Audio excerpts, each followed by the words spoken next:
The TireRack.com Champ Car Endurance Series brings real affordable endurance road racing to you on North America's most prestigious road courses. With live flag-to-flag coverage of America's best grassroots motorsports racing, AutoZone presents ChampCar.Live.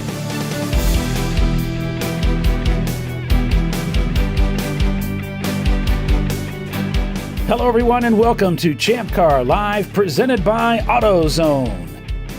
It's the TireRack.com Champ Car Endurance Series.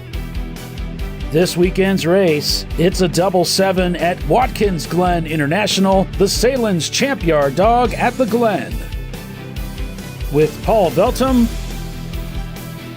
Bill Strong, bringing you full-length race coverage again this weekend. So let's take a look at Watkins Glen International, courtesy of Google Earth, as we head out onto the racetrack here. Front straightaway, not terribly long, not terribly fast. It does drop off considerably there as you go into turn one. Very constant radius turn one there. Nicely banked, by the way. You can really throw the car in there. Tremendous amount of grip on this racetrack. Even in the wet, it's a lot of fun to drive here. Up through turns 2 and 3, a lot of fun. Uphill climb. You see a lot of that shot on television as they go through the S's there. Once you get to the top of 3 there, the fencing there kind of acts like a little tunnel. Makes it feel close to you, and it kind of kicks to the left a little bit, so it's kind of surprising the first couple times you go through there.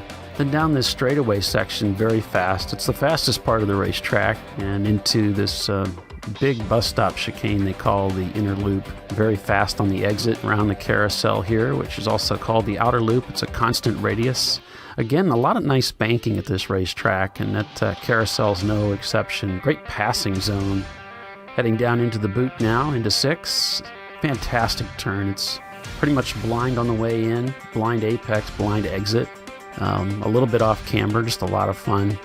Then racing down into turn 7 here is also tremendous fun. You're headed downhill, and you really toss the car into the corner hard, harder than you would be able to at any other corner in the world, I think. It's just, the banking is just incredible, and the grip level is very high. So now we head down this straight section, which is uphill for the most part, heading into the heel of the boot, which looks like a constant radius. The track turns back on itself a little bit here. But again, it's a smartly banked turn here off to the right, which sets you up for turn 9. Turn 9 is a fantastic corner. It's blind on the apex and blind at the exit. You're right up against the wall here at the exit. Quite a few cars that meet their demise there, unfortunately. But then a very fast turn 10. The challenge is just to line the car up so that you don't have to lift. Turn 11's a lot of fun too. Banked, right up against the wall at the exit. And then it's down the front straightaway again. That completes a lap at Watkins Glen International. Yes, it does. Welcome, everybody, to Champ Car Live, presented by AutoZone, the TireRack.com Champ Car Endurance Series race at Watkins Glen International. It's the Sahlen's Champyard dog at the Glen. I'm Paul Veltum with Billy Sahlen and Bill Strong. We're calling the race for you this weekend as Tiffany Alexander is off celebrating her birthday at Pit Race, doing a track day. And we're here calling an amazing race on this Memorial Day weekend at Watkins Glen. Good morning, Billy. How are you today? Not too bad. Oh, your microphone's off. Wrong microphone. There we go. He's got 2 of them up here and, playing with buttons. 50-50, right? So how are you today, sir? Not too bad. Not too bad. We'll be hunting for the win today again, and, hopefully there. Yeah, Visceral Racing Group took the win yesterday with the number 918 car. They're going to be starting at least a couple of laps down, and so you guys are started at the back of the field yesterday, right? Oh, yeah. We were 6 cars from the end. Today, a whole different story. You'll be starting up near the front because of the way that Champ Car handles, reversing the order. So, you guys got a pretty good shot at this thing today. Yep. Should be a great race. So cars are rolling out off the grid now. You can see sometime later this afternoon, all of them get off the grid, and they'll all be on racetrack, and we'll be ready to turn this thing on. We got pace car. Looks like they've stopped at pit out to give the cars a chance to line up, so that they can bring them out onto the track for their reconnaissance lap. And so should be a fantastic event. If you weren't with us yesterday, about 100, I think we started about 110 cars yesterday, something like that. Ray Frank did a really nice little video that he published up on our Facebook page, and so that was great. And cars are rolling out. 7 hours of endurance racing today. Green flag will be at 9 a.m. and then we'll check her at 4 o'clock once again. Beautiful weather, mid to low 80s, and we should have no chance of precipitation today. And Bill Strong muted the wrong microphone. No, that's okay. Backwards now. Forever Young, Prefect Racing, those guys were really strong yesterday, and they had a great race here last year too, so they should be a force to reckon with today. We got cameras in Kruger Tuned, Wilson Daly, Average Joe's, who also did really well, winning their class yesterday, and the OFIC Racing. We've got Rodney's camera here too. We've got emergency vehicles making their rounds. So we should be ready to roll out here shortly. We had a camera sitting up on the other side of the track. You might remember it got obliterated by a Miata that went blasting by at the end. You know how they do that hug the wall thing at the end of the race? Well, that kind of happened to us. So our camera's on the other side of the track now. Yeah. The team that hit it was really nice, gave me another camera, and I want to thank them for that. I think JS Racing. Or JSK? Is it JSK or JS? I can tell you right here because I actually have it. If I can find it. Figures. 901 Motorsport, Simon says. We have a camera in the MLC Racing Chevrolet Corvette number 47. It'll be a D-Class car. Vissel Racing Group, we got a camera in the 959 car. And I guess they've moved our key drivers over to this car because it has a better chance of being up at the front. Team Sahlen lined up behind their sister car, the Ketchup Machine. Boy, we had a great race yesterday. If you guys didn't catch it, make sure you go back and watch. The tail end of that event was really exciting between Visceral and the Sahlen's teams, just really dogfighting it out, all 4 cars. It was a great race. And also Atlanta Speedworks was in there too. Yes, they were. Hey, there's always people out there that want to hate on everything and find little details that sometimes are out of our control to really slam us or whatever on the web, because that's the way the internet is. Just want to point out that yesterday, yes, we did have some race monitor, race hero issues. It all came down to a router issue in the tower. They were able to fix that mid-race for us, and we now have full coverage when it comes to race monitor and race hero. They are up and live already for you guys that need to know where your position is on track as soon as the flag drops. So want to let you know that we know the issues, we addressed them, and we're sorry about what happened yesterday, but it was a little bit beyond our control. So I blame Bill Strong. And you can blame me all you want. It's good. I do it. Do it. So what I'm doing, I took the pylon down momentarily. We're just going to give it a lap or two for everything to sync up and bring it up. But again, remember, folks, this stuff is not official. Even when you get it on your phone, it is not official. So it might be a little jacked up. Thank you. We had several people that jumped in. Brad McCall helped us out, said, hey, I'm seeing a couple cars. The laps aren't quite right. And that kind of helped us get a vision of the fact that things were still being sorted. So, and the other issue with that is that we need to address is that teams were inputting the incorrect transponder numbers, and it wasn't just 1 or 2 teams like we normally have. It was an inordinate amount of teams. Oh. Huge. Oh yeah, it was bad. He was having to hand enter every, as the cars go by, he's figuring it out. Sees a number pop up, so he has to assign that to the number. The problem is when you have 7 or 8 cars all in a group, it's hard to tell who just hit. So right, it takes a while, and we really need you guys to be vigilant on the numbers that you enter in the system. And on our Flagtronics units, the same thing. My system that we send across to our Flagtronics feed on our ChampCar.Live show here on our other channel is based, again, on the info that you guys put in, and then I will correct as needed. Some of them are uncorrelated. You'll see a 4-digit number on there that just means they're uncorrelated, but since this is not the official feed for Flagtronics, it's sort of the backup that we use for the show.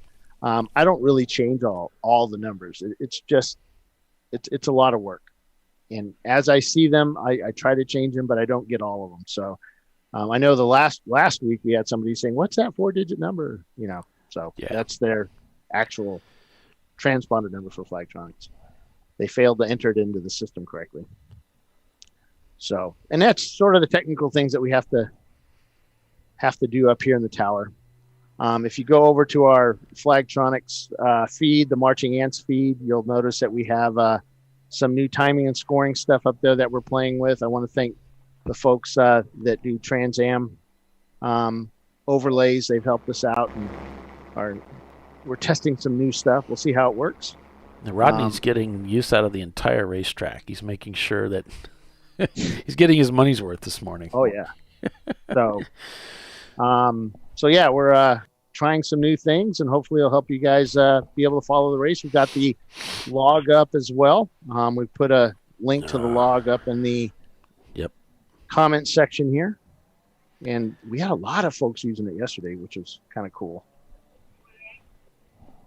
All right, I'm going to step away here so we can start the race off and with the logs and the Flagtronics and all the other stuff we have going on. Special thanks to all you robots that are out there that are trolling our website and our feeds. For all you folks signing in who are real people, thank you. You too, Fred. We're disappointed that we won't be able to go to Nelson this year. Yeah. Good morning, Fred. I hope you folks are enjoying your Memorial Day weekend. You have some time to take that into consideration tomorrow. And many of you I know will have the day off from your regular work schedule. And at the conclusion of the race sometime early this week, I will have all of the standings updated for the National Championship published up on the website, so you can be looking for that. That'll all be up there by the end of the week. You can see a lot of Porsches rolling through here, a lot of cars. Should start the race with about 110 cars or so, because we had more than that signed up for the race.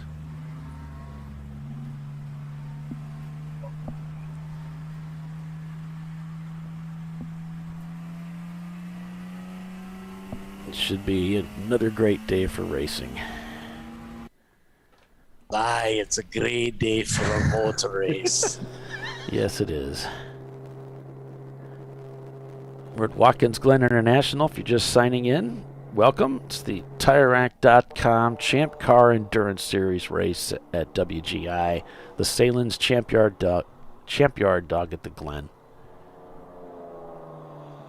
So I'm looking out the window, and they're still coming around turn 10, and the pace car is all the way up at the exit of the S's. Right. There's Still turn coming. 10, and there's the S's.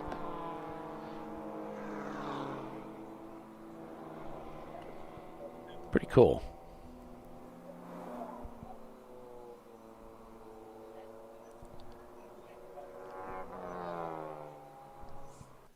I was trolling the web this morning, and I found a YouTube video where somebody said, I did a race with 53 race cars. I raced 53 cars. I'm thinking, man, that's a light weekend for us. Yeah.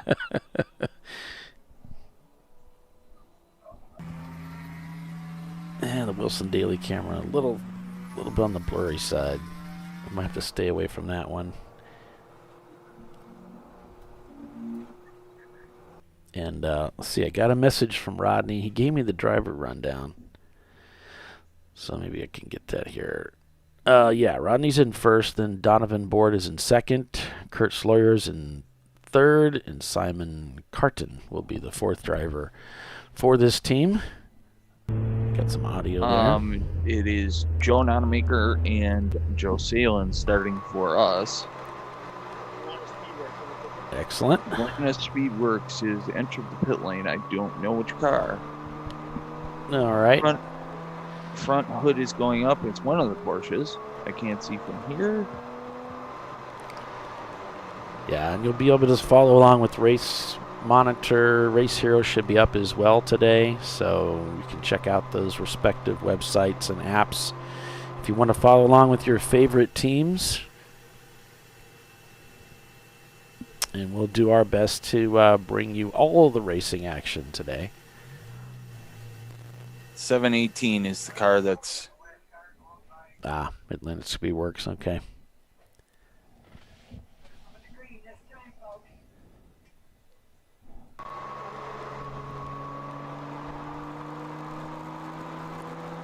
On board with the Sahlen's team, and you guys, the Sahlen's team, well, they gave it their all yesterday. Little hiccup, little mistake, passing under caution hurt them. I'm not sure it made a difference in the outcome, but... Pace car is coming into 10. All right. No, it really didn't, but, you know, is what it is. Sometimes mistakes happen. We're all human. Yep. And it looks like they're going around for another run. The pace car. And pace car's in. Oh, okay. They were kind of wide at the entrance to the corner there. 9:01 official start time. And here they come, folks. We are green at Watkins Glen International. Day 2 for the Sahlen's Champyard Dog at the Glen.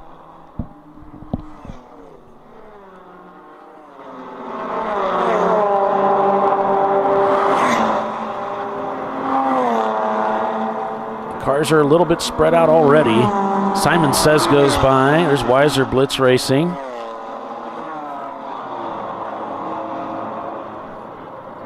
The field continuing to roar by the start-finish line to take the green today.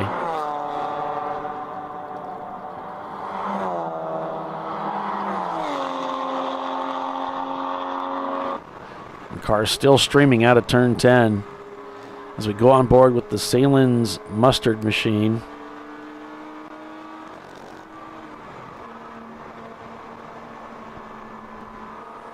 Their sister car up ahead here.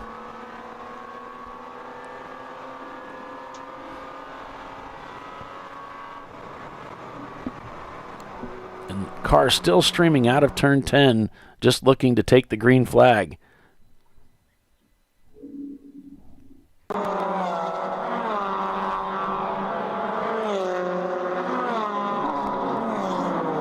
.901 Motorsport, one of those in that late part of the start of the field, coming through turn 1 there, using all the racetrack and a little bit more.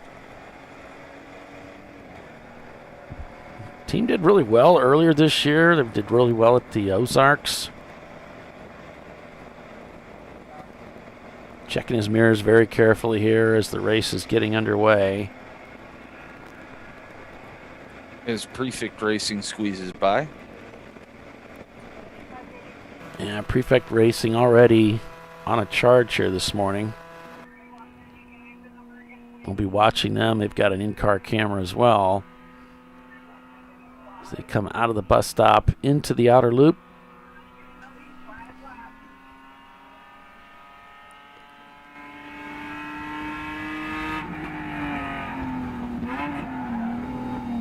A little bit of lockup there. Yeah, the cars get a little nose heavy under braking there.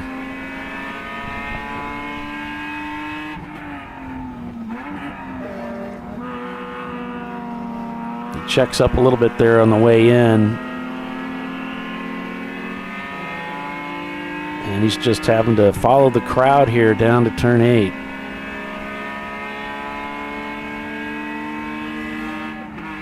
Manages to pass like 4 cars heading into the braking zone there.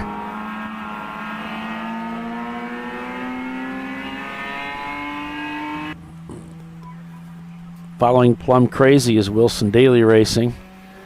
Yep. As they head down to turn 7 themselves.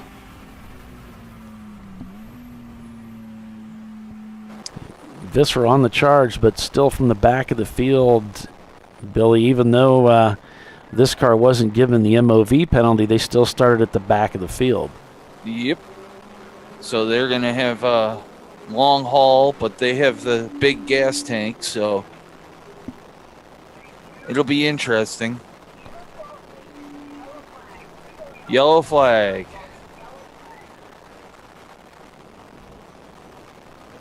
I believe there's a car down in 1A that is... Car number 27, driver's left. It looks like the Science Project is an Acura. Let's see if we can bring that up here. I'm not sure. Oh, yeah, he's parked off to the left there. He's in a kind of a safe spot.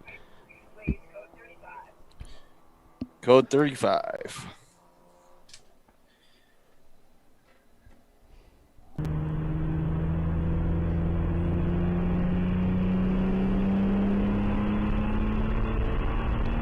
Obviously, this video is delayed. Because if he's going 70 miles per hour, he's going to the sin bin.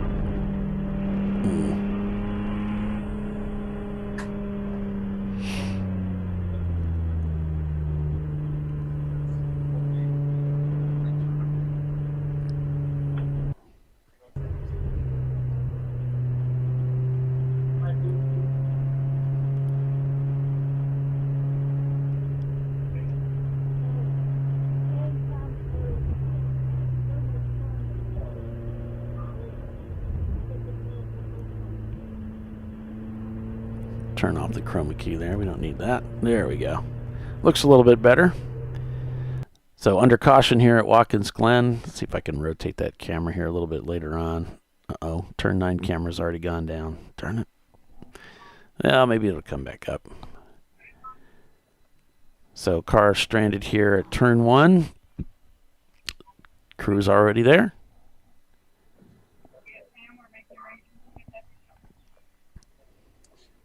That should be a quick cleanup and... Turn 1, metal debris.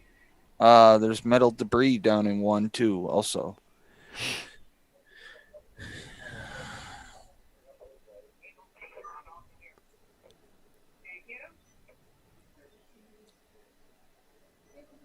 Do you see any debris between you and 1?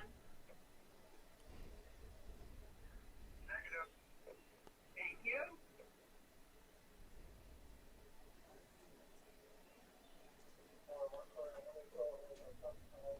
Looks a little bit better. Still kind of tilted a little bit.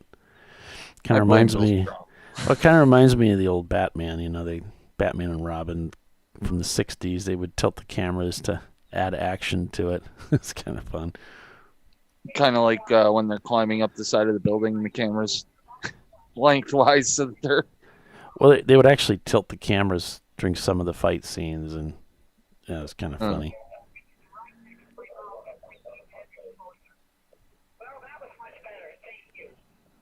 As the car gets out of there, they're looking at debris, probably. What?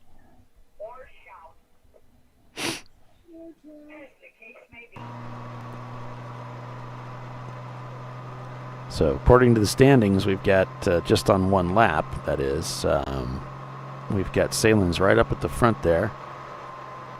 Let's see if the Race Hero is actually up and running. I don't see it running yet. We do a refresh here and see if it pops up. I see the one from yesterday, but that's not populating. So, yeah, I'm showing Sahlen's leading over MDR Motorsport in the ketchup car. Mustard's in 3rd, Scrappy Doo's in 4th, Average Joe's is 5th. MDR is in 6th with the sister car, Rockwell Autosport Development, and number 1 car, the reigning National Championship car, in 7th. Their sister car behind them in 8th. In 9th, it's Full Send Motorsports, and one of the Rosmar cars is in 10th.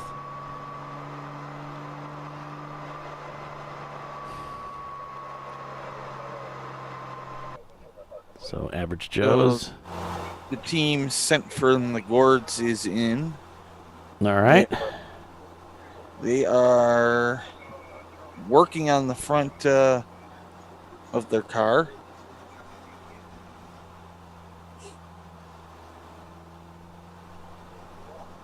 Can't really tell what's going on, but you know. And he's down and away.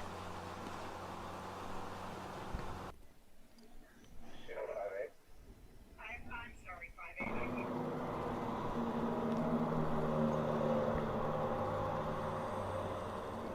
So turn one's looking pretty clear here, so should be getting back to racing shortly.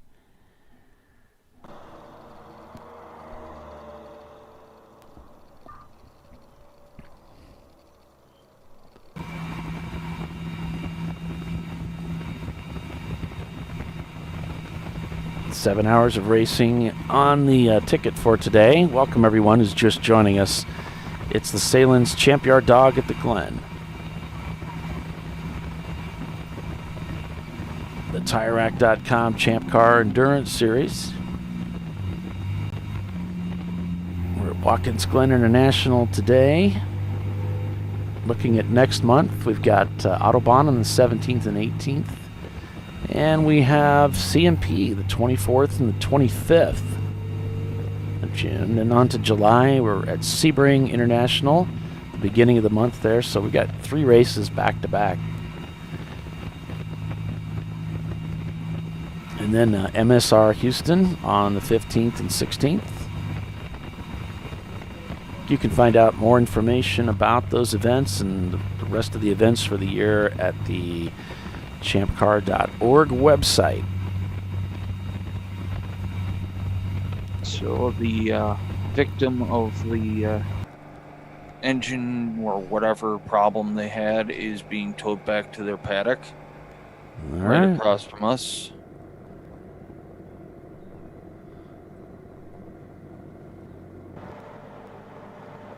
MLC Racing Corvette.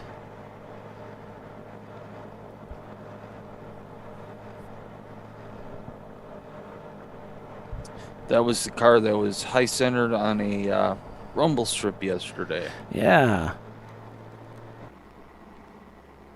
Got stuck. Done got stuck.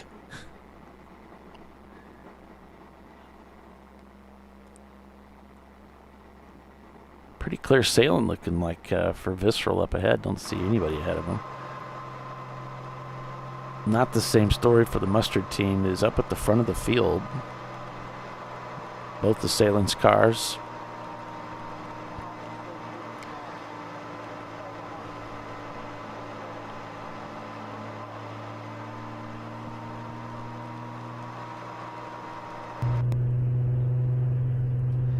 And Rodney Yearwood had quite an eventful weekend coming to the track with his primary tow vehicle broke down, and the one that he rented, they had an electrical fire with that when they got it to the track, some kind of problem there. So just been like a really bizarre weekend for the OFIC team. Here he's singing or something in the background. Well, there's not much to do during gotta entertain yourself, right? Entertaining yourself is half the battle, that's for sure. It's not bad to have a conversation with yourself. It's when you start answering yourself you got problems. Or an argument, for that matter.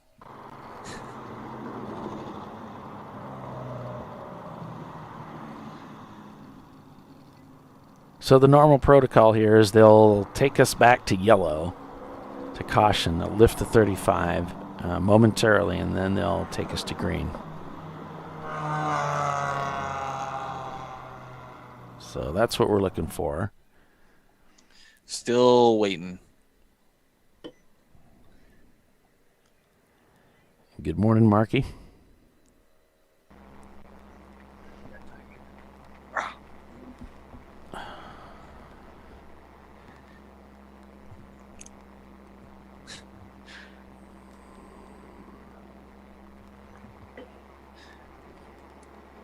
So Bill Strong has timing on his screen, but I can't wear my sunglasses at the same time as looking at it because he's got us film over it so that a privacy film. No, it's your glasses.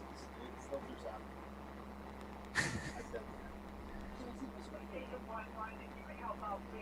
out. I just blame Bill Strong. He says it's my glasses, but it's his fault. Oh, you got those polarized sunglasses? Yeah.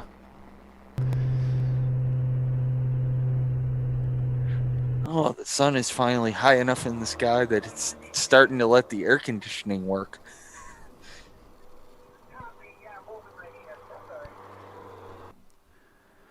A look at turn 3 here as the cars come up the hill. All right, looks like no, we're still purple 35.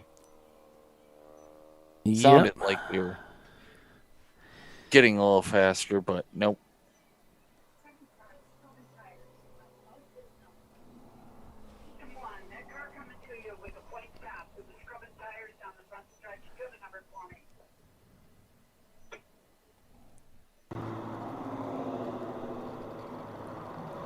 The 90 is in the pits. Already.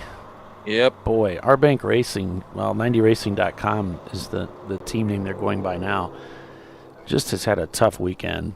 Now, they were in the pits and in the paddock several times yesterday, and here they find themselves in there again this morning early.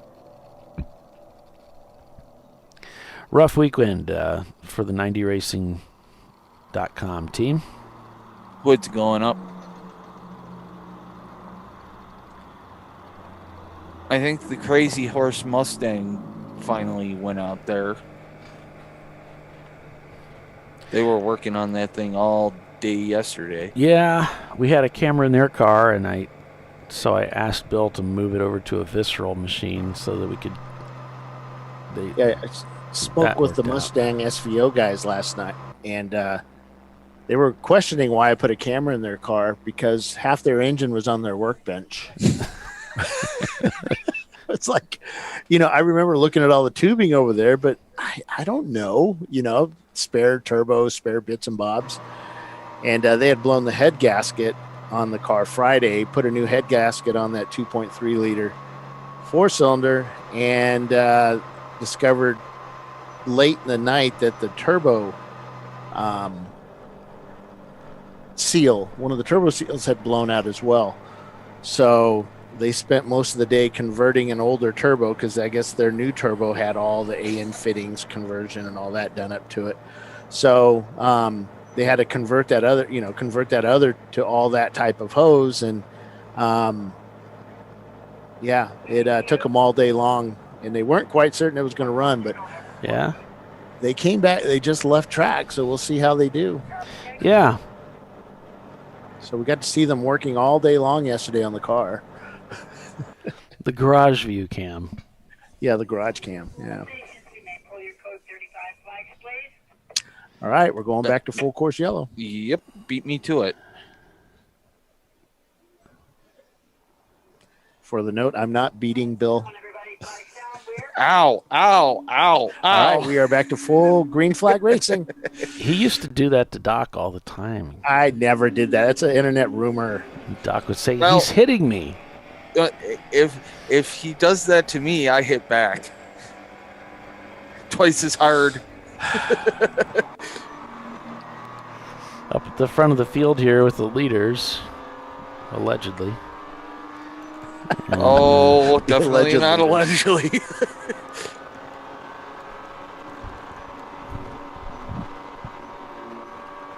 Up to turn 3 here.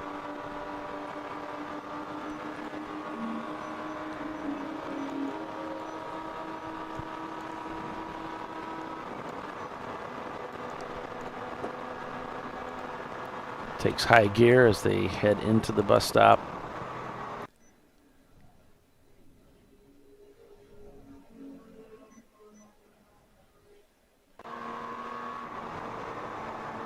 Around the outer loop. If you're just joining us, welcome to the Sahlen's Champyard Dog at the Glen. It's the TireRack.com Champ Car Endurance Series. You're watching Champ Car Live, presented by AutoZone. Into the boot we go here as we head down to turn 7, the toe. A little bit of lock up there, but not much. Putting the pass. That would be for second. Yep. On MDR for second place. And they got by again. Still there.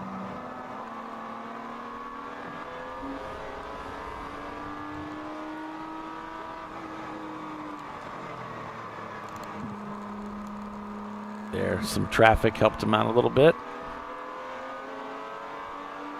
They are looking to the left.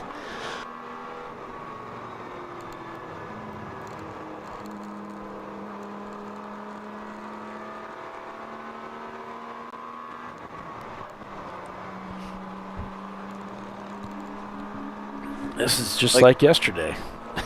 Yep. Back and forth. I think that was a lap down car, though. It must be, because the standing shows both the Sahlen's cars leading the field. Ketchup up front, Mustard in second.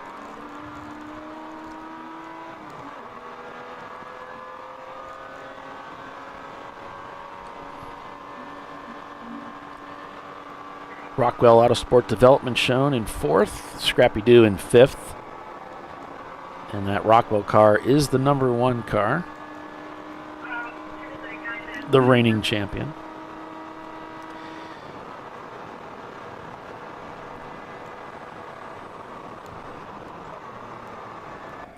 .901 Motorsport.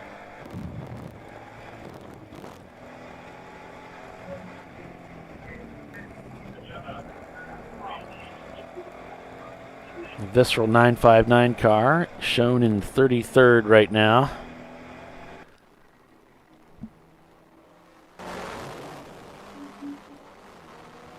Working their way through the gears. You can see it doesn't look like there's really anybody up ahead of them. So there's some of these gaps that have developed already.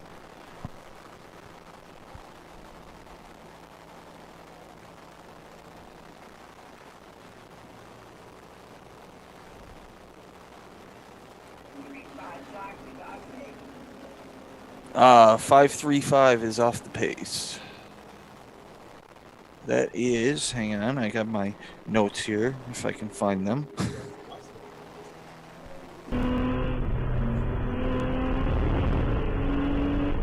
OFIC in 12th place right now.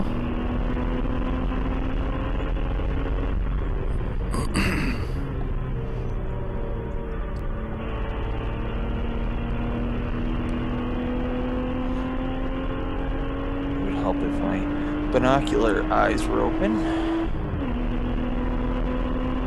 The 550 is in the pits. Whoa, whoa, whoa, whoa. Heads up.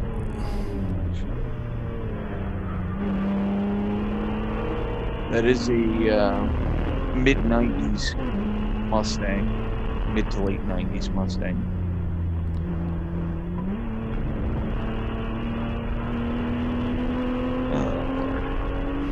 And this is the team's first venue, I believe, at Watkins Glen for OFIC. So they're learning the track and in a really well prepared car by Rodney Earwood. Yep, they mentioned that on Facebook that it was their first time here.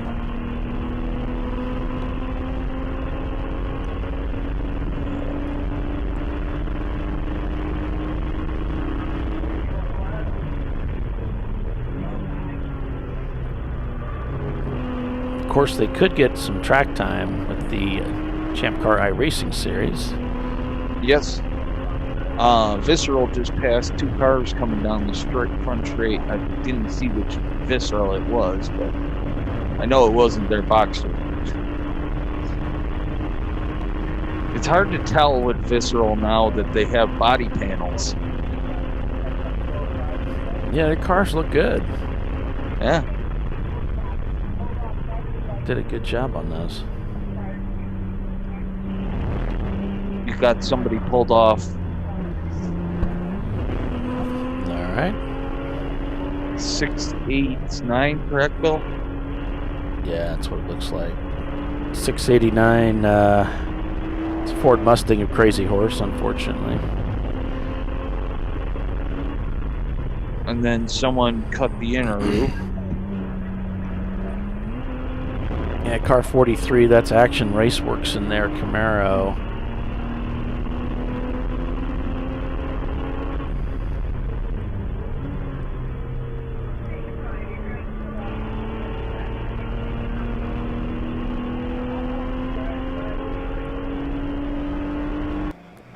So the inner loop is the place to be again.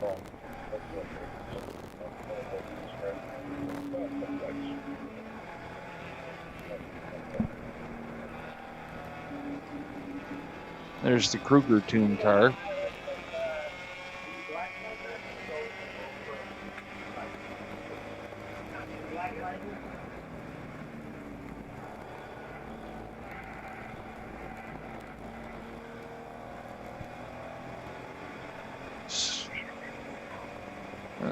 Let's see here. Whoa, 4 wide coming Ooh. down front straightaway here. It's a very busy Yellow racetrack. flag is out.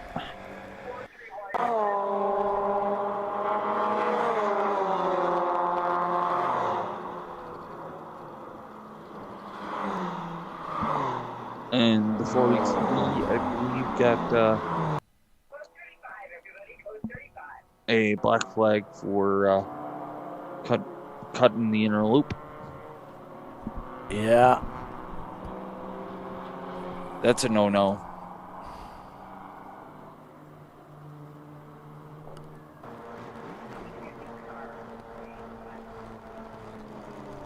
So they're going to get the car out at Station 5 right by the inner loop there.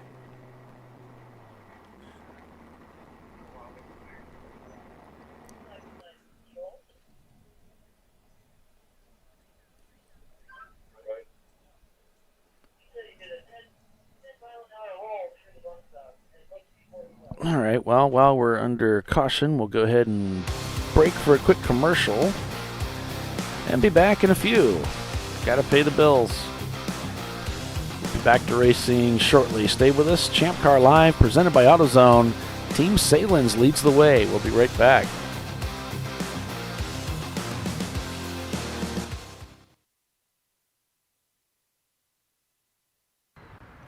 Tires online. We do. We're TireRack.com. They could offer lots of tires We have so many tires. and help you find the right tire. It's called the Tire Decision Guide. Oh, and they could ship them to a nearby mechanic. We shipped over 7,000 independent recommended installers. This is an amazing idea. Sorry. TireRack.com, the way tire buying should be.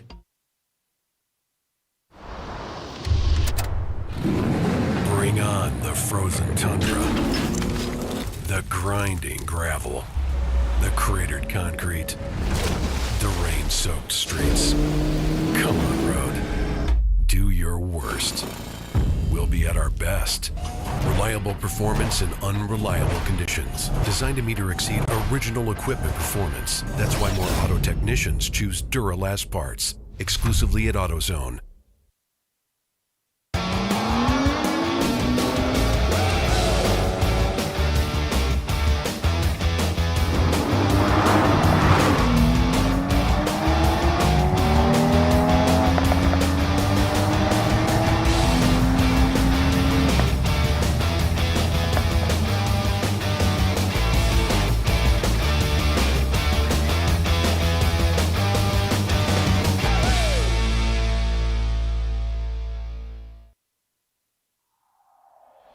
Discovery Parts is a veteran-owned racing and safety equipment company. While we're located inside Atlanta Motorsports Park in Dawsonville, Georgia, Discovery Parts can also be found at the tracks, supporting a number of Champ Car Series events. We take pride in being a reseller of the best of the industry to Champ Car teams and drivers. We know racing, love racing, and look forward to tomorrow to even more racing. Visit us at discoveryparts.com.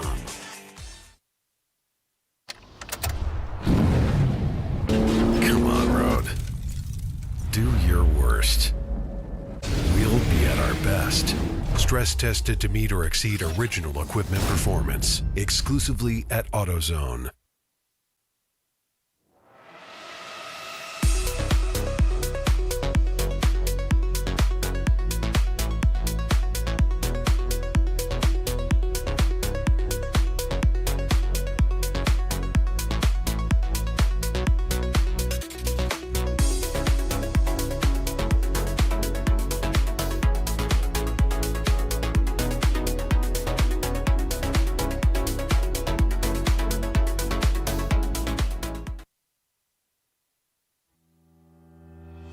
Lifeline USA is a leading manufacturer of onboard fire suppression systems. Lifeline's continuous commitment to research and development ensures that we supply the most innovative and cutting-edge products available. Used by the majority of the world's motorsport championship-winning teams and constructors, Lifeline has a proven history of success. Lifeline offers a complete range of fire suppression systems for all budgets and needs, and we continue to push development and limits on both extinguishment materials and our patented delivery systems to make the race car environment almost as safe as sitting on your sofa at home. Every kit has been designed for a professional and simple installation. For more information and to purchase your ChampCar fire suppression system, go to www.lifeline-fire.com. Located in Northeast Ohio, with 40 years of combined experience, Money Shift Racing knows how to deliver performance and safety, offering everything you need to get your vehicle and drivers ready for race day. From safety equipment to full engine assembly and repair, in-house fabrication, 3D design, and rapid prototyping. Money Shift Racing. Performance done right. Frozen rotors from Diversified Cryogenics deliver increased performance and a higher level of safety, while significantly reducing braking system costs. So to tell you a little bit about the durability of this product. So we have seen an incredible extension of the life of our brake rotors using frozen rotors. We've gone from brake rotors every other weekend to 6 weekends on one set of brake rotors, and I think they can go farther. The durability has been amazing. And it's been a fantastic season, and man, a lot of that is due to the way our car can brake on those frozen rotors. For more information, go to frozenrotors.com. I did it. You see how it's... That's it. We did it. You did it. You can do it. The path to I did it starts at AutoZone. Get in the zone.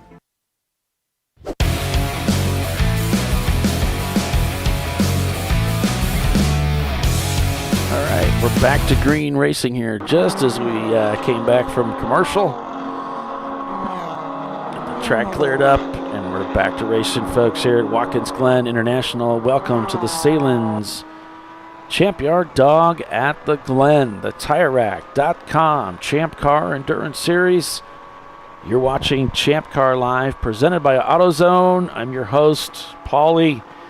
We've got Billy Sahlen with us and Bill Strong. We're calling the race for you again this weekend. And Kruger Tuned has pulled the camera out of their car and showing us what's up, I guess. The two Visceral cars were running nose to tail down the front straightaway, chasing everybody down. Visceral. Here we go. Or attempting to. Enjoying a little bit of slipstream here, and look at the speed difference as they're overtaking some of these cars. The 959 car being given the way through. Remember, the 918 down quite a bit. Into the bus stop we go.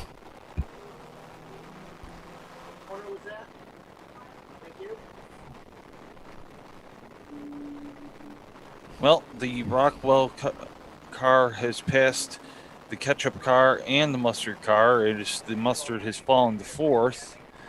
So it's a Rockwell Sahlen's up at the front now. I didn't see how that happened, but very fast cars up there. yes. The Rockwell cars are going to be a formidable force for the Sahlen's guys today for sure. And there's 2 of them up front there, so. We've got the TF Racing machine, the 2002 M3. Looks like they passed 2 cars in the runoff area, so they're off-track pass. Spin and continue from another one of the cars out there, the number 67. I don't have them on my sheet, so that might be a mistype, but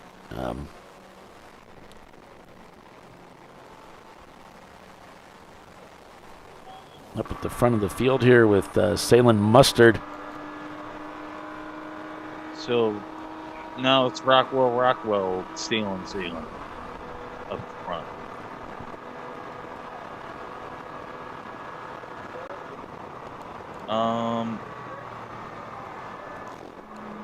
Yeah, I believe MDR is a Porsche.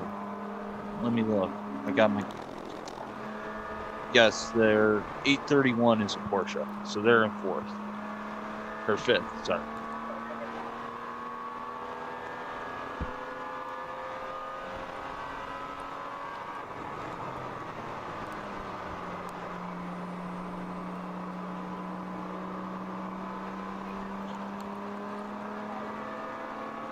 So we're showing now both Rockwell cars have moved to the front of the field here, leading 1-2. Car number 1, then car number 10. Then it's the Team Sahlen Ketchup car, followed by the Team Sahlen Mustard car. Then MDR Motorsport number 831 in 5th, Scrappy Doo in 6th, Average Joe in 7th.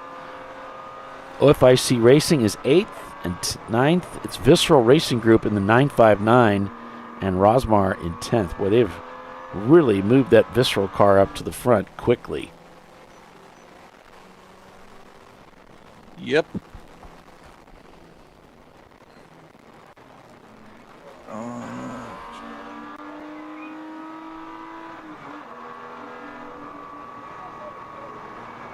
And OFIC looking really good up at the front of the field, as well as Average Joe's putting on a good show for us.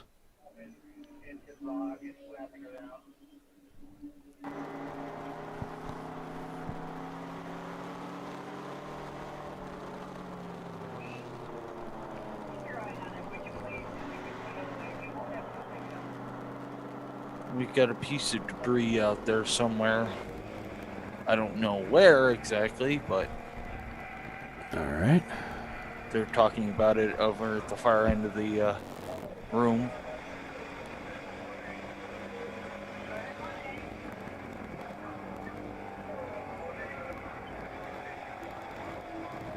Spin and continue in turn 1. 901 Motorsport working their way out of turn 7.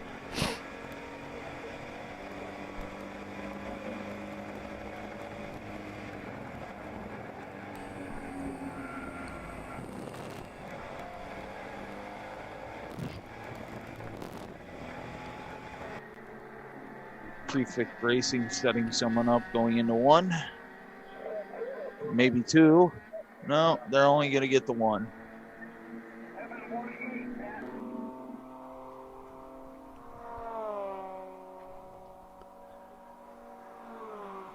And Simon Says going by.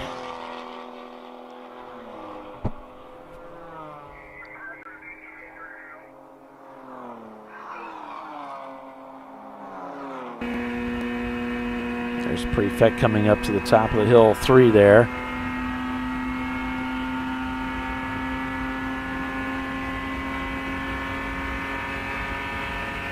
Simon Says shown in 13th place. Prefect shown in 25th.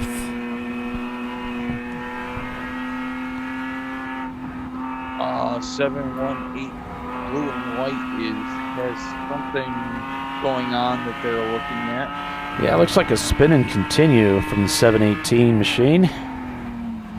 718 is Atlanta Speedworks, one of their Porsche Boxsters. Yeah, and I think they're keeping an eye on him because he's got something low, too. Yeah. All right.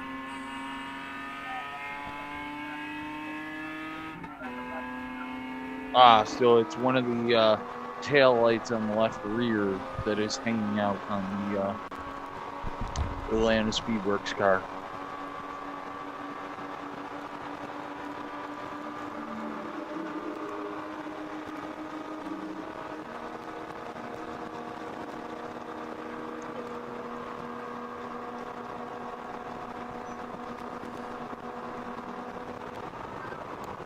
Mustard and Ketchup cars seem content with just working with each other here. Trying to move both those Porsches up past the Rockwell guys, or at least stay with them for now. We'll see who has the best strategy as the race rolls out, but with these 7-hour races back-to-back, fuel becomes less of a strategy because you don't have to run 2 full hours.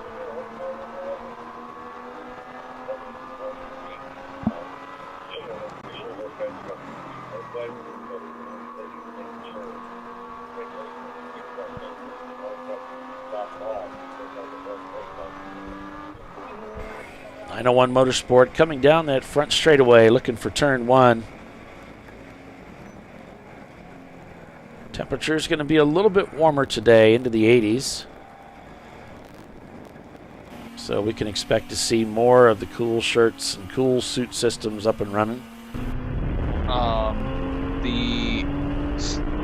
The Atlanta Speedworks CRX, I believe, is in the picture right now. Yes, CRX. That is number 976.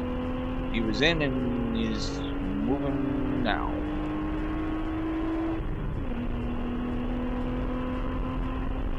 Simon says has their hands full up at the front of the field here.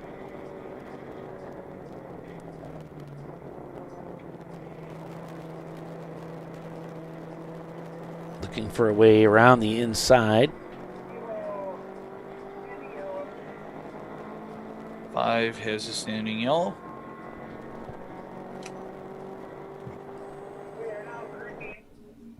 Yeah, they had a car that looks like it trailed off there at the entrance of the inner loop, but they're back up and running. It looked like the Karneski Russell machine. Gotcha.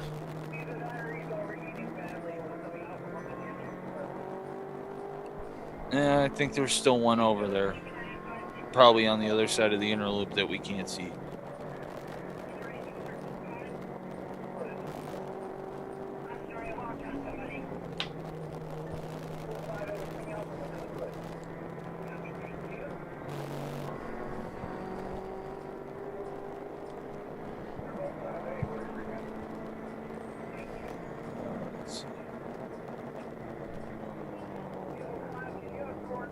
Simon says takes it right up to the rev limiter there, coming down the front straightaway.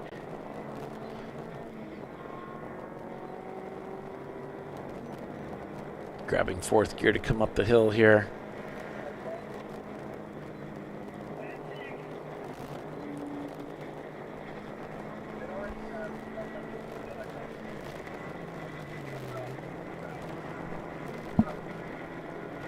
Oh, there's liquid coming out from underneath the Karneski Russell car, so that's not good. Oh boy, they'll be looking at that real careful.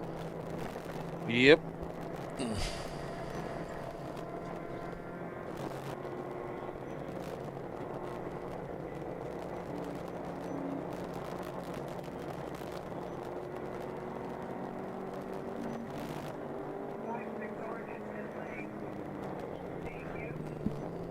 He's in pit lane right now. Well, that's good news. At least all the fluid didn't go out. Right. It would...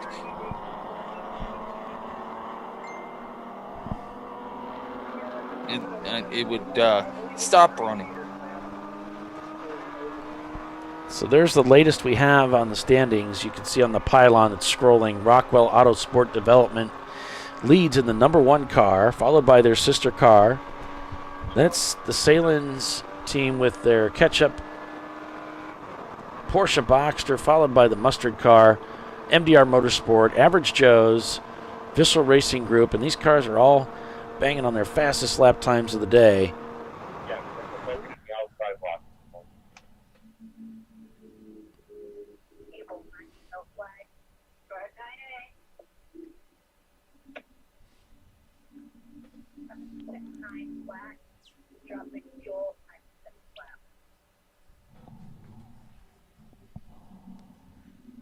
Yep, I can see smoke coming out of the car right now.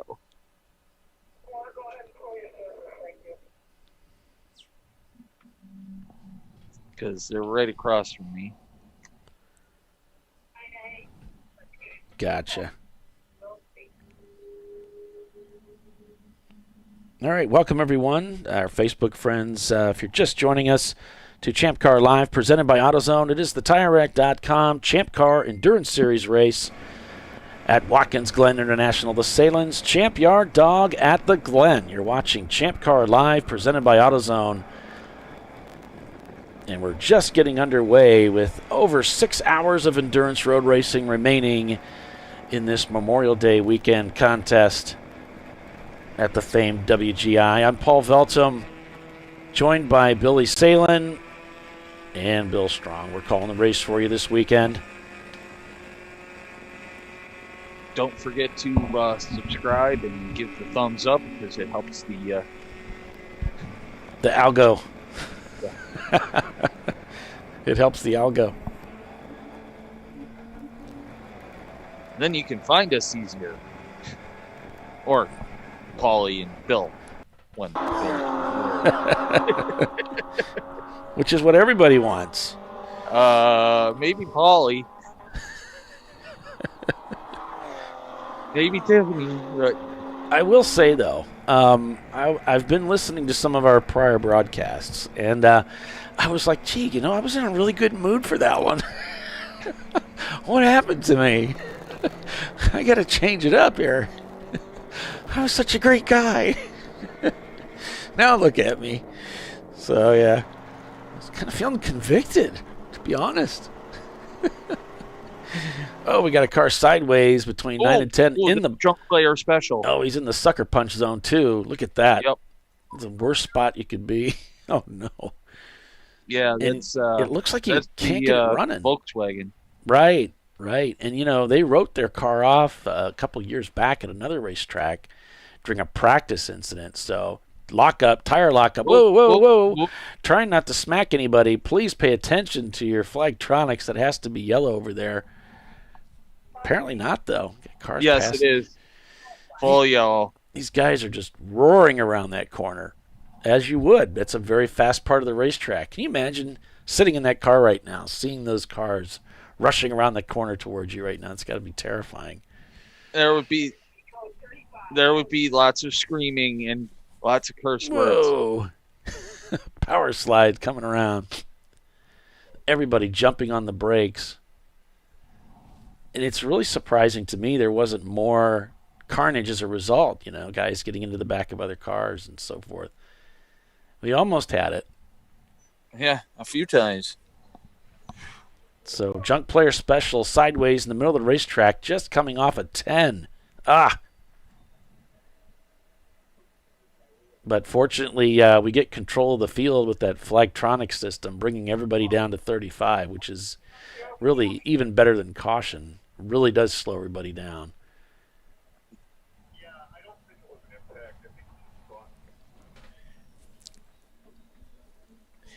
I would imagine he had some kind of impact, though. I mean, the car's not moving, so. Well, he must have clipped something. He might have spun and then stalled it and can't get it refired. That's possible. Because it just doesn't look like he hit anything. There's nothing over there to hit. You would. Well, there is, but it's on the other side of the track. Yeah, you would have to be, I don't know, clipping the guardrail coming through, but he's just in such a spot that I don't know. I think it probably was just a spin and then stall and can't get it refired. Yeah. But that's just me. Emergency vehicle on scene. Yeah, hard to say.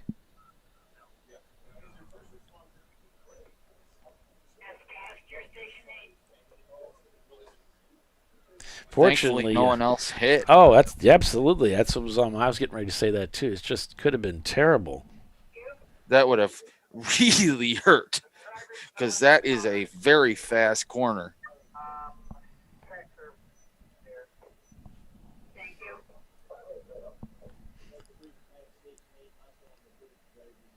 Yeah, I mean, that would have destroyed that car, and he could have got himself hurt. That's in a really bad spot.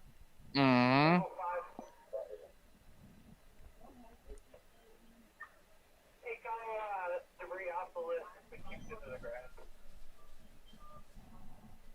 And they're at the car, just checking on the driver right now, but waiting for a wrecker to come out and pick him up.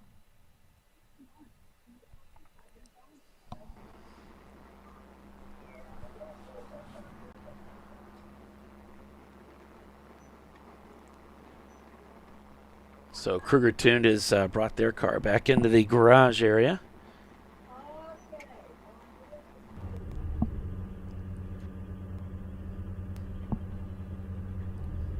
That was definitely a Code Cleveland Brown. Right. If I've ever seen one. Right. Yes, I'm referencing Brian Tuttle for the Cleveland Brown part. A Code Cleveland Brown.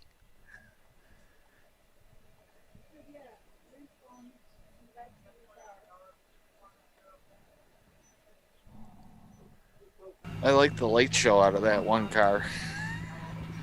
Yeah, they're not. I don't think they're actually blinking. I think it's our shutter speed is picking it up as a blinking. I think they're on steady.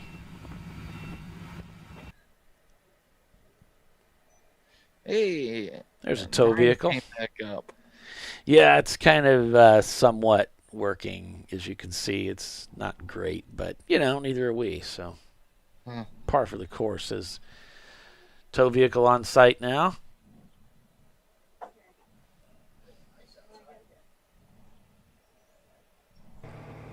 Get it tugged back into the pits, and hopefully they can get that car fixed up and get it back out there for that team. Yep. And we were hoping to have Race Hero up running too, but although that's what I was told, it doesn't look like they actually pulled it off. So right now I'm showing Rockwell Autosport Development leading the way with 1-2, and then Team Sahlen Machines 3-4. Then I've got MDR Motorsports number 831 in fifth place. Behind them, it's Visceral Racing Group in the 959. Then we've got Average Joe's, OFIC Racing, Scrappy Doo, Prefect Racing, Turn-In Concepts, Simon Says. Then we got Red Cow Racing, Team Honda Research, K2 Autosport, Rosmar Racing in a number 473. Wallace Wankers is behind them.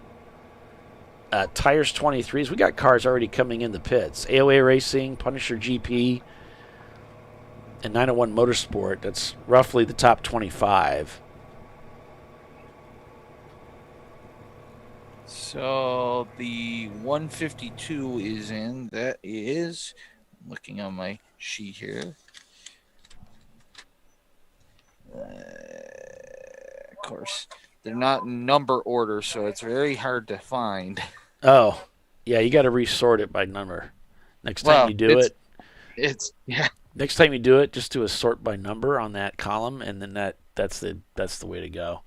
Most of the time, that's what you'll be using. So he's being towed back in. Yeah, I would imagine it'd be pretty difficult for you to use that way. 151 is the RTR team. They have a Honda S2000. And they got a little bit of airtime yesterday, too, with some issues. Oh, sorry, it's the 152. My bad. Oh, okay, then it's the Punisher GP2 car. Yeah. That makes a little more sense. It's definitely not an MR2 or S2000. I drove Evan Horner's S2000 at an autocross with him once. That was fun. S2000, pretty cool car. Yep. Expensive, but cool. Mid-Ohio school has like 3 or 4 of them. Oh. Well, that's they cool. make you drive them through the autocross course there. Yeah. So the first time I didn't do so well with it. The second time I beat the guy. It was dry. I beat him by like... no, wait. It was wet. Yes, it was wet. And I beat him by like 0.001 or something like that. Yeah? To win the Nice. the autocross of the day. So Yeah. I was all happy about that. Yeah. Well, yeah, that's an accomplishment right there. Well done. And I guess the way they said it was I shifted like a half a second faster than the other guy did. Yeah. And that car is like, you got to rev it to 60,000 RPM to get anything out of it, right? It's like 8,000 RPM is when it just starts to get into the red or something. It's crazy. And the problem with that course is it's real small in Mid-Ohio's, paddock there. So you're not getting up to that high RPM to shift. Yeah. I think our camera's falling over on this corner. I keep turning it. I keep going into the settings and spinning it more and more to the right. It keeps spinning more and more to the left.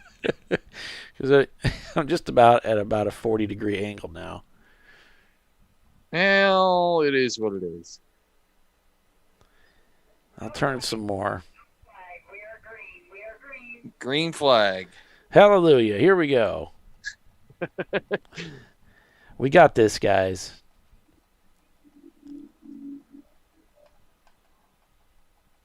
Prefect going by on the front straightaway, passing a couple of cars. And I got to turn some more. All right. Back to the action at hand here. Yeah, I think the vibration of the cars coming by is causing the camera to spin gradually counterclockwise. It's kind of like that song, "You Spin Me Right Round, Baby, Right Round."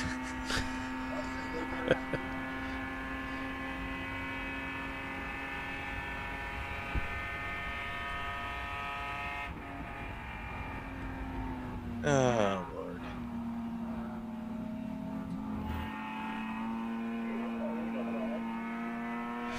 Yeah, Max saying great reactions by everybody. I mean, the idea, if you're leading a train of people into a situation like that, you want to maintain as much speed as you can. Just go around it.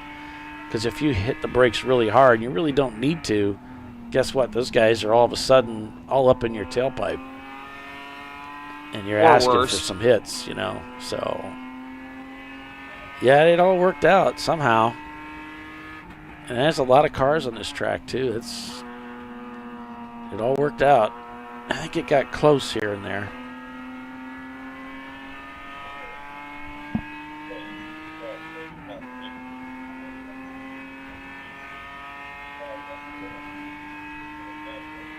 And for you folks that are following us over on our Facebook feed, I don't know why it's giving the closed captions. During the commercial break, I'll look to see if I can switch that off, because that's kind of irritating. I didn't turn that on. I usually run with the closed captions on just so I can laugh at what it says. Yeah, because that's half the comedy right there, right? It's pretty ridiculous what it comes up with. It's kind of like Siri when you ask her for something and she's like translates it horribly, and you're like, that's not what I said. Right. Ask it for directions to the nearest Zesto ice cream, and it starts giving you a mathematical computation for something. It's like, no, not even close. I like it when you're talking to your, wife or whatever, then it pipes up. Sorry, I don't understand that or whatever, I wasn't asking you. That was a problem with Xbox. So they had their assistant called Cortana at the time. Yeah. And Microsoft. If you said anything that sounded remotely close to Cortana, right, it would pop up and you'd be playing Forza and all of a sudden you'd lose control of your car because it was thinking you were talking to it. Nice. So that happened to me, unfortunately, a few times. Well, we still get that here with Alexa in the kitchen because we've got that Google system too. So we got Alexa, we got Siri. We don't have any Cortana. I got that stuff shut off. She got deactivated a while ago, though. Yeah. By Microsoft, I mean. Yeah. So. Yeah, I cut down the size of the pylon a little bit, guys. It's down to 66 right now to try and get back to the leaders so you're not having to wait for 100 and some cars to go by. But if you want to follow along with your favorite teams in there and back beyond 65 positions, you can always check out race-monitor.com, and that is where we're getting our feed from. Rockwell Autosport Development leading the way, 1-2, with the two Sahlen cars, 3 and 4. We're going to take a quick commercial break. We'll be back in a few. You're watching Champ Car Live, presented by AutoZone. We're at Watkins Glen International for the Sahlens. Champyard dog at the Glen, and we'll be right back.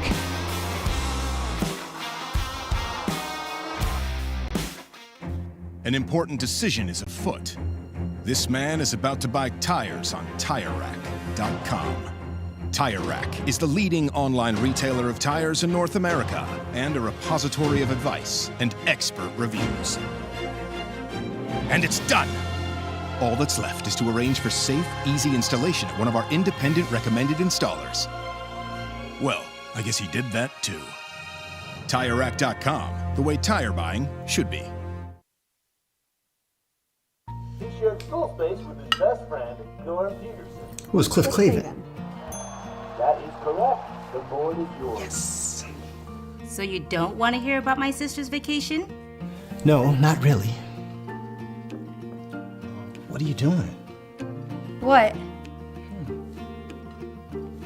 What is it you can't say these days? YOLO? Dad, nobody says that. YOLO! For the times when the joke's on Dad. Make it worth it. You guys could have warned me about this stuff. Oh my God.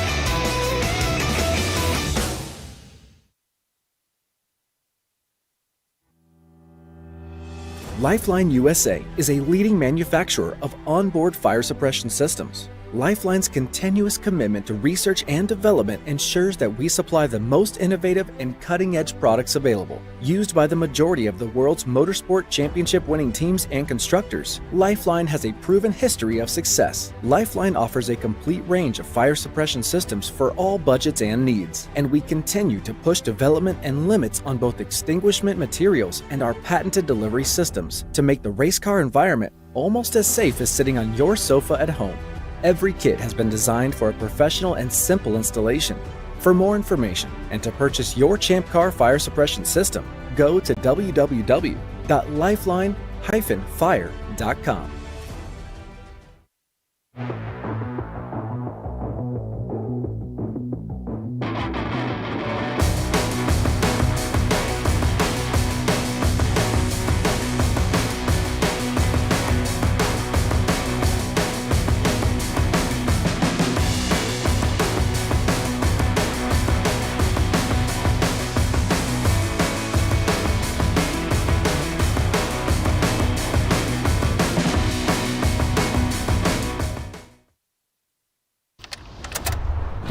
Come on, Road.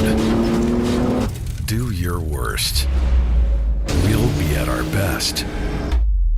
engineered to meet or exceed original equipment performance, exclusively at AutoZone.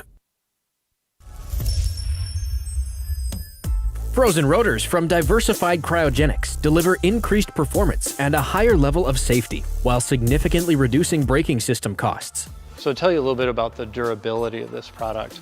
So we have seen an incredible extension of the life of our brake rotors using frozen rotors. We've gone from brake rotors every other weekend to 6 weekends on one set of brake rotors, and I think they can go farther. The durability has been amazing. And it's been a fantastic season, and man, a lot of that is due to the way our car can brake on those frozen rotors. For more information, go to frozenrotors.com.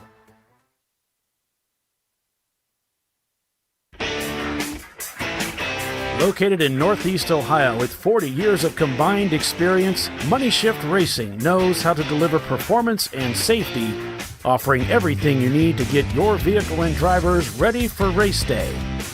From safety equipment to full engine assembly and repair, in-house fabrication, 3D design, and rapid prototyping. Money Shift Racing. Performance done right. Come on, Road. Do your worst. We'll be at our best. Triple tested to meet or exceed original equipment performance, exclusively at AutoZone. All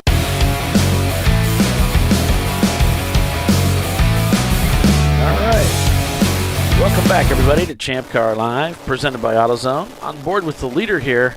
Thanks, Chris. Appreciate that link, by the way, so that we could enjoy watching your team work at the front of the field. The reigning national championship car leading the field here today at Watkins Glen International. It is the Sahlen's Champyard dog at the Glen.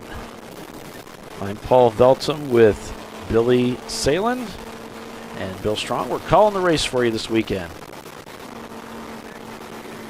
So every once in a while I run downstairs the grandstand here to get to my truck to get, Pepsi or whatever.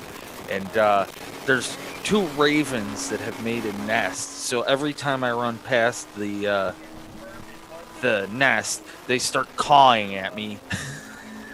I'm like, aren't you supposed to be in Baltimore? Right. It's like, well, thank you wave there as the leader goes by. So there was a little contact between the 901 and I don't know the other car. Metal to metal, but both continued, so. Okay.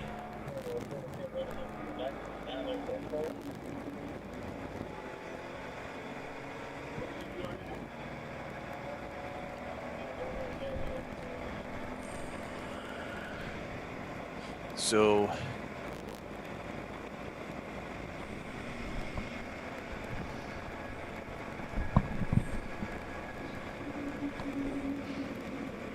as the Sahlen's cars are working together down into one. Sorry, I've lost train of thought. There was talking going on.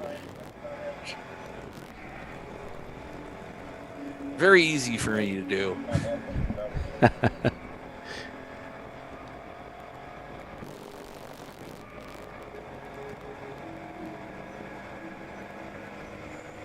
We got the 23 car heading into the pits.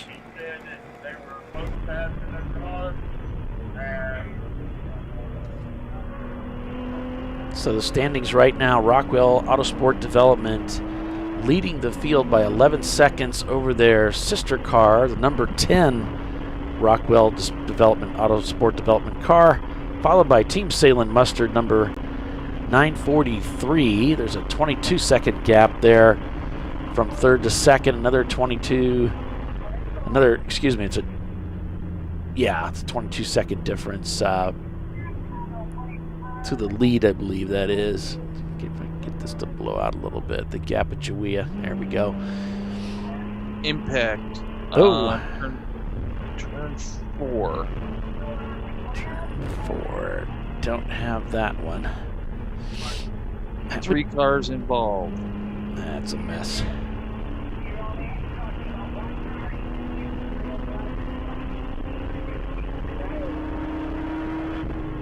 So, not a very good place to hit because there's really nowhere to go if you're ping-ponging around in there. Yeah, a little tail happy for Prefect. OFIC looking for a way back around the inside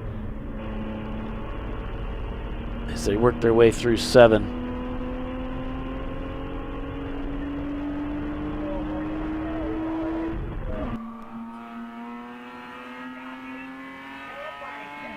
Yellow flag is out for this impact.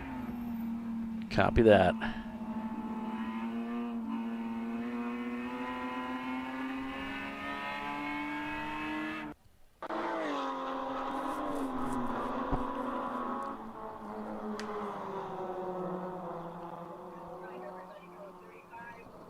Code 35. All right.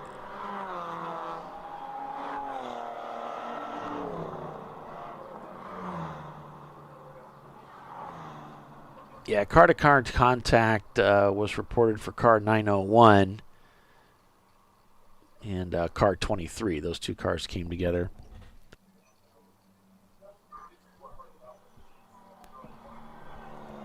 So we've got some cars into the wall there. Looks like number 830, that's one of the MDR Motorsports cars.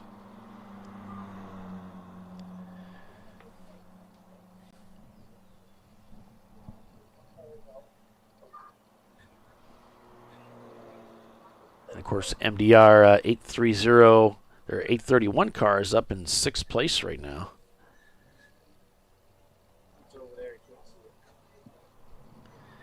And the broadcast crew up in the booth trying to get eyes on that area of the racetrack.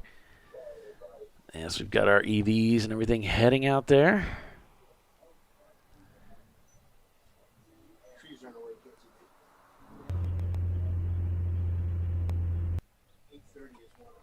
We'll look at some of these in-car cameras and see if we can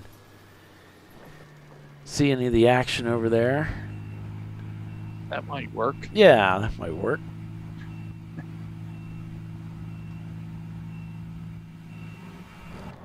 Here's some of it right here. Looks like everybody's over on the right side. Bit difficult to see, but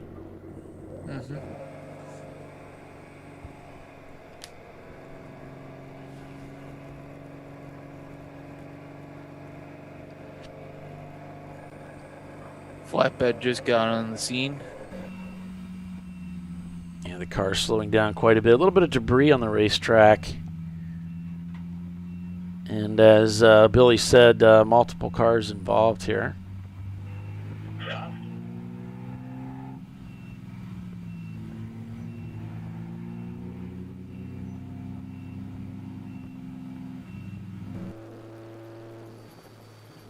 On board with our leader here.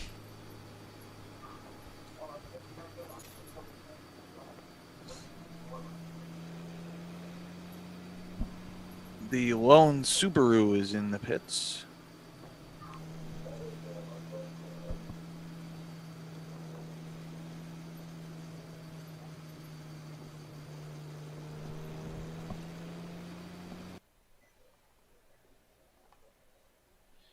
And the Rockwell camera looks like it went down.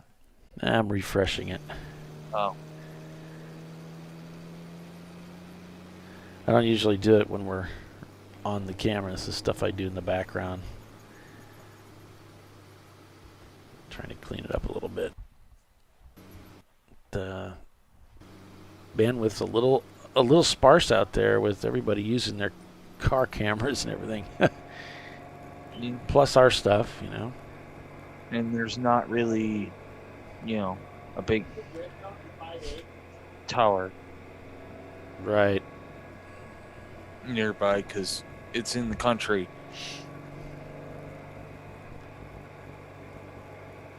Crew's talking to their pit bosses, and we got a couple of takers. Forever Young in the pits. We've got the 535 in the pits. I think that fencing for the I think the fencing 5A,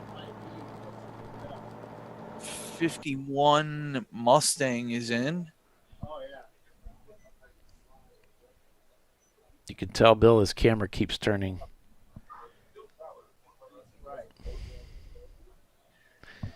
Camera 5 is. Which one's 5? That one. It's just no, nobody hit it. Tell them nobody hit it. It's been turning all morning. He just kind of sighed and was like, "Meh, yeah, hair sigh." I know he's I don't not know. getting- I put in a different position this time. The only thing I can think of is either the corner worker hit it or the. It's been doing that. It's been doing that all morning, sliding. Slowly counterclockwise. sliding? Yeah. Yeah, the clamps attached to the. The vibrations of the cars going by, it's sliding sideways. Call the corner station. Tell them to push it back up. You got radios. Let's do something. They're not doing anything. Can't. So that corner worker is, I don't want to. I know. I'm just kidding. I don't want to. What do you call it? Dismiss the other corner workers, but he's like the hardest working corner worker. Yeah, he's Seriously, been very busy. He's busy. Yesterday, especially, it was like my whole log was 5A, 5A, 5A, 5A. So Visceral is in. Yep. We're on board with them now. Driver change watching only. driver change.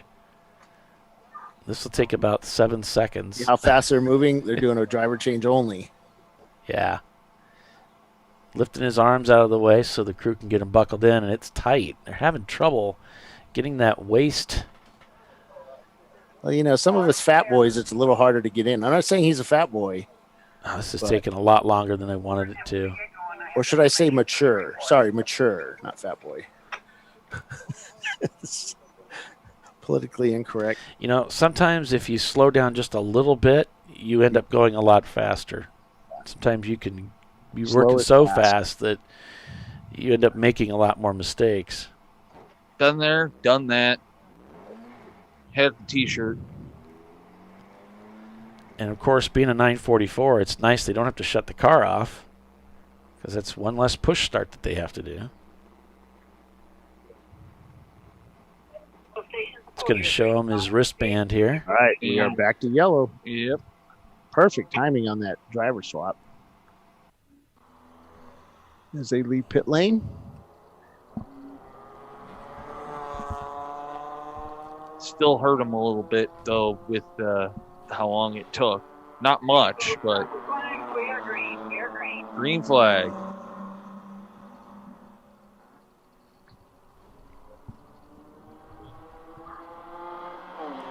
Hey, Paul, is the Corvette camera working? Yeah.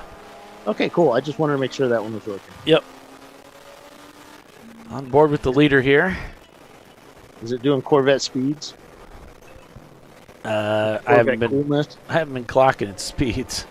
Corvette, because Corvette drivers, they're like the coolest. Ask Ray Frank, otherwise known as a Corvette owner. He's got all his cool tubes to keep himself cool. He's got cool shorts, cool socks, cool glasses, aviators, I think. The jean shorts and the Jean New shorts, Balance.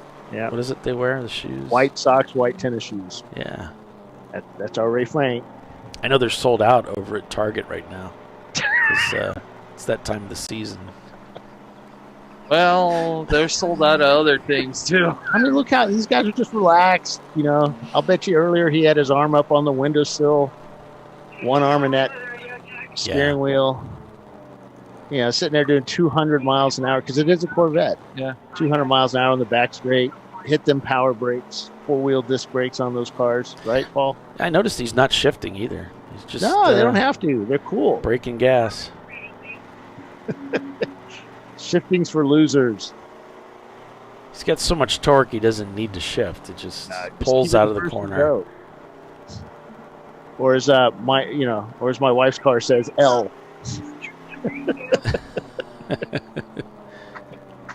Or my This guy's literally not shifting. He's just not a single corner. Automatic. Oh, wait a minute. Here we go. Oh, we're going to grab fifth. Here he goes. Fifth gear as he goes down the front straight. 200 miles an hour, because, you can do that. Hard on the brake, because you only need, one. Got those big Corvette tires, the big Corvette wheels.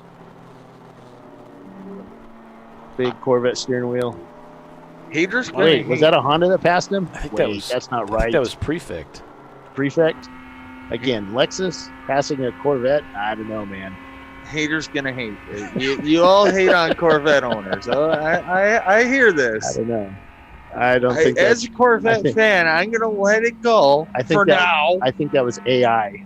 Whoa, whoa, whoa, whoa. Trying to find some room by here. Just let me around the outside, guys. On the outside. And there goes our YouTube. Right back at you, Mr. Strong. Those guys are quick. So yeah, if you just run into our feed over on Facebook, you're watching Champ Car Live, presented by AutoZone, the TireRack.com Champ Car Endurance Series race. It's the Sahlen's Champyard dog at the Glen. You can like and subscribe onto this YouTube channel, ChampCar.Live, and catch all of our broadcasts of our races that we cover throughout the season.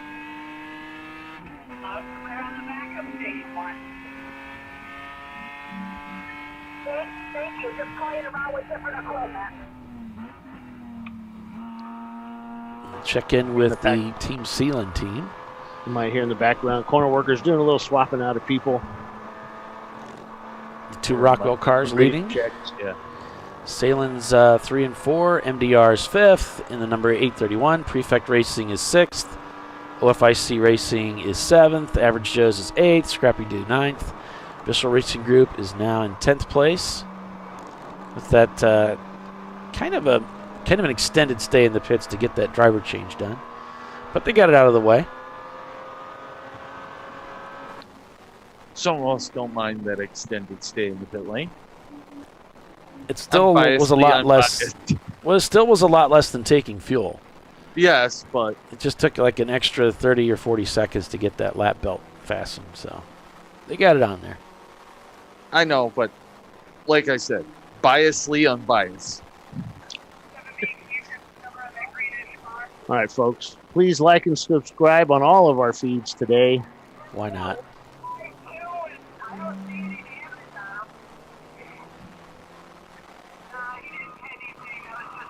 I should be doing like a thing where they can send you a slice of pizza, or buy you a cup of coffee.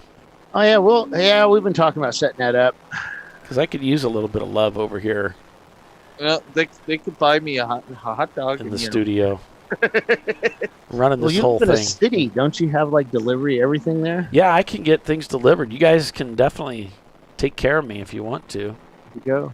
You can. Here, Jimmy John's delivers here. Yeah. Publicly put your address down.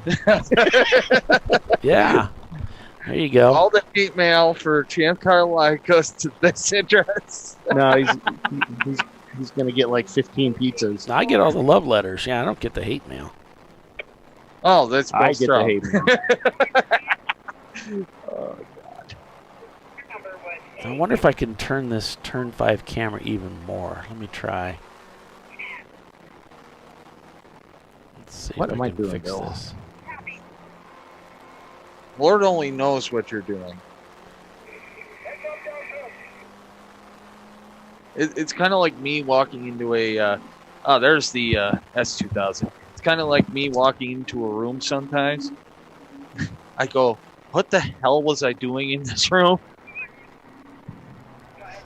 I mean, this thing is actually... I could actually just do a full 45-degree rotation here. It would actually probably work. Yeah. 45 degrees actually works right now. For now. Pretty close. For now.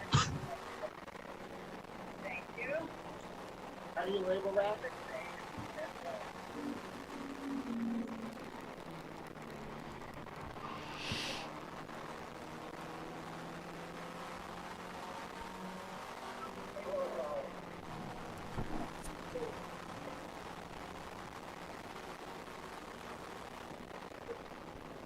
Someone missed the boot, so they either are having a mechanical or something. Yeah. Yeah, it's bad. That's my turn 5 camera. I like the black triangles in the corner. Wedge, because that's the upper corner. It's at like a 48-degree angle. It's really bad.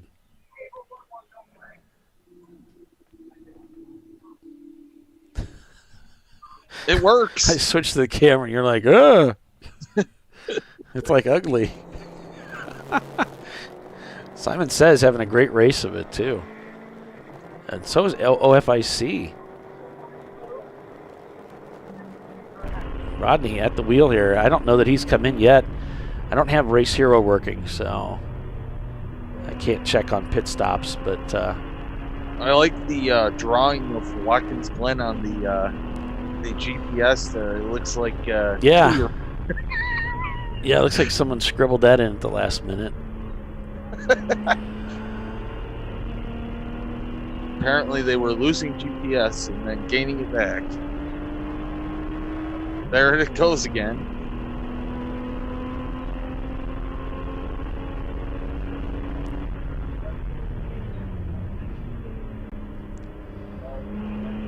I know I'm just going to get a list of excuses, but tell Bill to ask about getting Race Hero working for me, please. All right. Thank you. Now we got a car that's, maybe a couple cars that got together and went careening off of the turn 5 bus stop there. Now they might have kept going. I don't know. But we'll keep an eye on that. He says he's got a better one, and he'll give it to you in a minute. A better one? Oh, his technology that he's playing with. No, I don't care about the camera. I'm talking about Race Hero.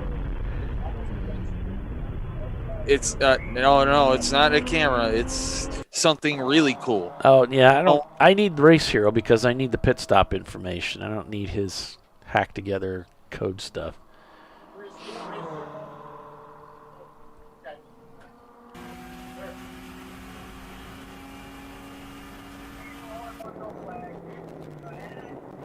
Sorry, guys, we're working on it. We're trying. We're very trying. Trying. We're very trying. Yeah, Simon Says really having a great day today. Yep.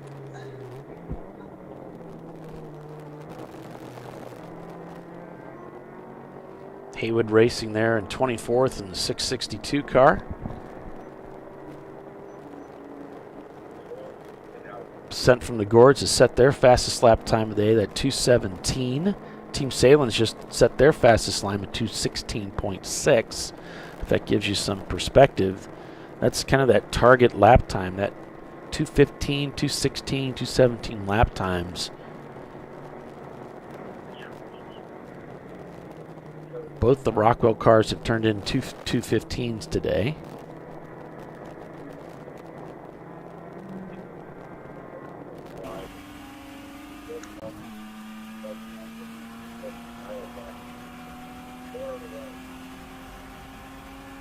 Wilson Daly on board with them in 35th place as they are gradually working their way through this field of over 100 cars that started the race today.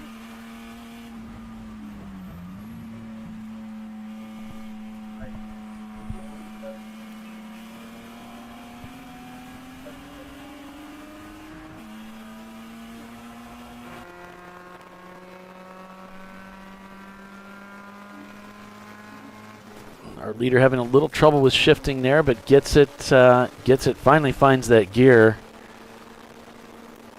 Trying to hold it together. The race is just getting started. 5.5 hours remain here at Watkins Glen International. Lots of racing on tap for this day. Beautiful Watkins Glen, New York. Stay with us. You're watching Champ Car Live. We'll be right back.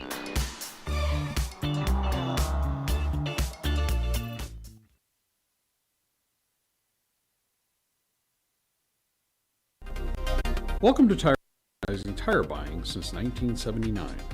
With our unmatched selection of branded products, finding what fits your vehicle and is right for you and how and where you drive has never been easier. Through helpful online shopping tools that include our professional hands-on reviews done at the introduction of a tire and consumer reviews that give real-world feedback over the life of the tire, you can make the right tire choice and find exactly what you need. And if you prefer to talk to someone, our tire testers, our sales team, are available on the phone.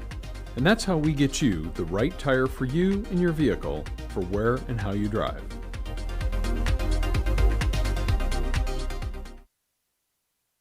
At AutoZone, you get what you need when you need it. Got a today job? Pick it up free same day at your local AutoZone. More of a tomorrow project? Order as late as 10 p.m. with free next day delivery. Getting the job done just got easier.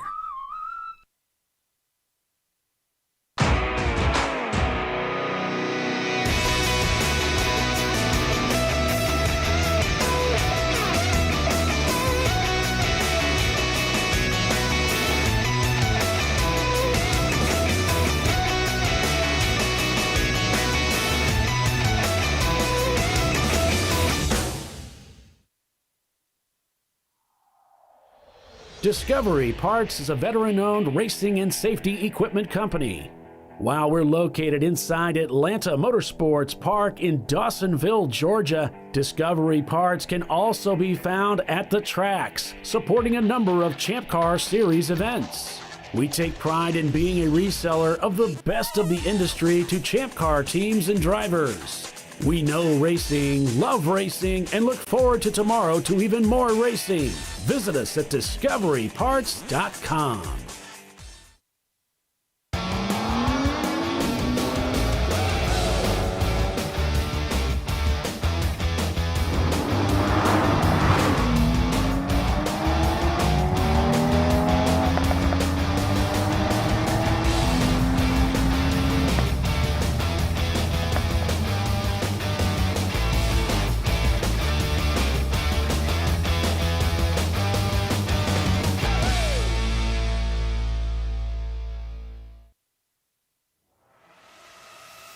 RVA Graphics and Wraps is a full-service design, signage, digital graphics, and wraps company located in Richmond, Virginia.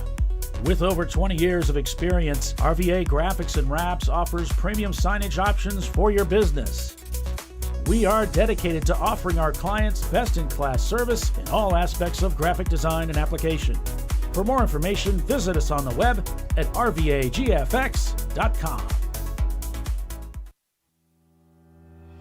Lifeline USA is a leading manufacturer of onboard fire suppression systems. Lifeline's continuous commitment to research and development ensures that we supply the most innovative and cutting-edge products available. Used by the majority of the world's motorsport championship-winning teams and constructors, Lifeline has a proven history of success. Lifeline offers a complete range of fire suppression systems for all budgets and needs, and we continue to push development and limits on both extinguishment materials and our patented delivery systems to make the race car environment almost as safe as sitting on your sofa at home. Every kit has been designed for a professional and simple installation. For more information and to purchase your ChampCar fire suppression system, go to www.lifeline-fire.com. Located in Northeast Ohio, with 40 years of combined experience, Money Shift Racing knows how to deliver performance and safety, offering everything you need to get your vehicle and drivers ready for race day. From safety equipment to full engine assembly and repair, in-house fabrication, 3D design, and rapid prototyping. Money Shift Racing. Performance done right. Frozen rotors from Diversified Cryogenics deliver increased performance and a higher level of safety while significantly reducing braking system costs. So to tell you a little bit about the durability of this product, so we have seen an incredible extension of the life of our brake rotors using frozen rotors. We've gone from brake rotors every other weekend to 6 weekends on one set of brake rotors, and I think they can go farther. The durability has been amazing, and it's been a fantastic season, and man, a lot of that is due to the way our car can brake on those frozen rotors. For more information, go to frozenrotors.com.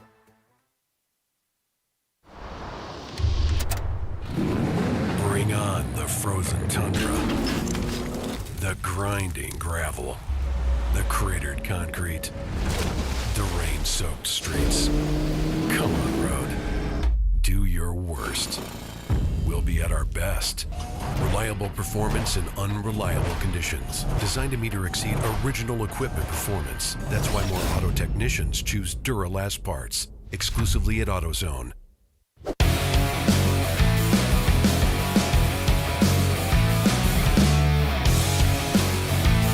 Yeah, welcome back everybody to Champ Car Live, presented by AutoZone. The TireRack.com Champ Car Endurance Series, Sahlen's Champyard dog at the Glen.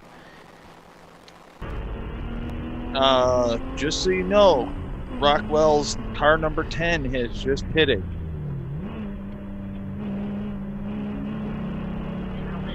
Yeah, it looks like we lost the camera feed in the Sahlen's car, unfortunately, so be sure and let Bill know about that, please.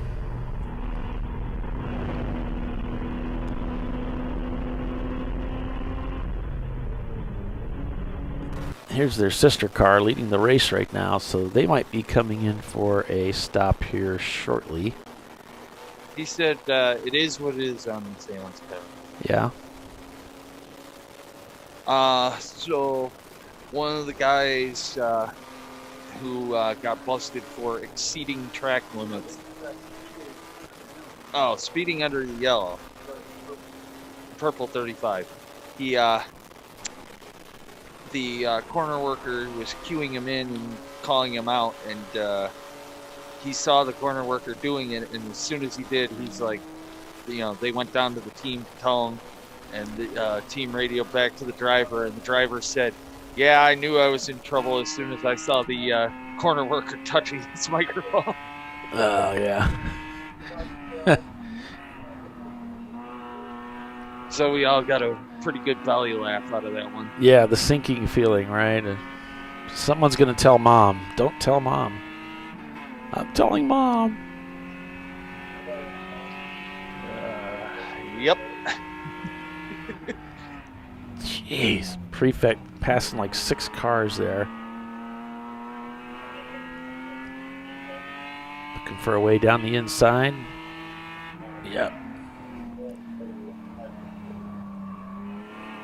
Car gets a little twisted up there, no problem. Heading into turn 10 here. Let's see if he stays on it all the way through here. Yeah, he feathers a little bit. Got a car at the exit there. He can't come through there at full steam. Looks like a Mustang. Oop, got into the grass a little bit. That twisted him up a little bit too. That could have been a moment there for Prefect Racing, but Mustang going into the pits, so he has to let them go. So we've got movement over at the Sahlen's pit area, so I have a feeling we're pitting very shortly. Yeah, tell Bill to go down there and fix that camera. Yeah, somehow I don't think that's going to happen.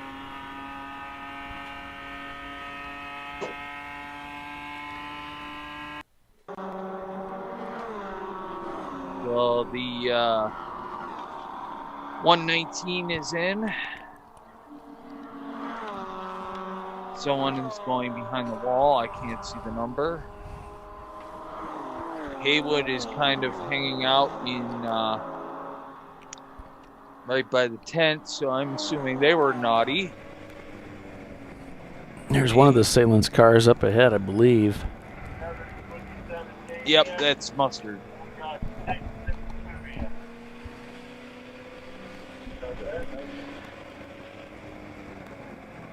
Going into turn 7 here.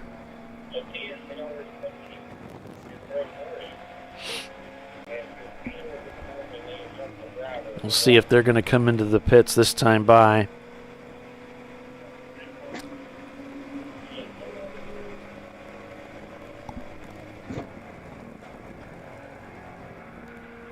You would think they would be looking for another caution here, but 727 is in.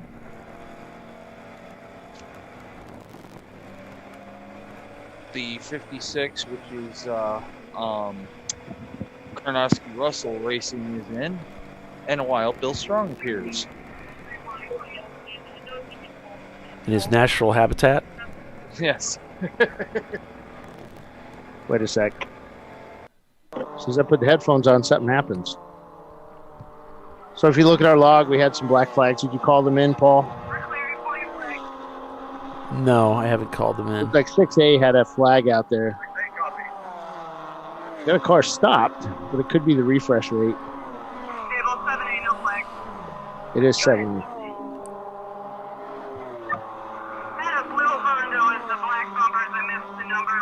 I think it's 821.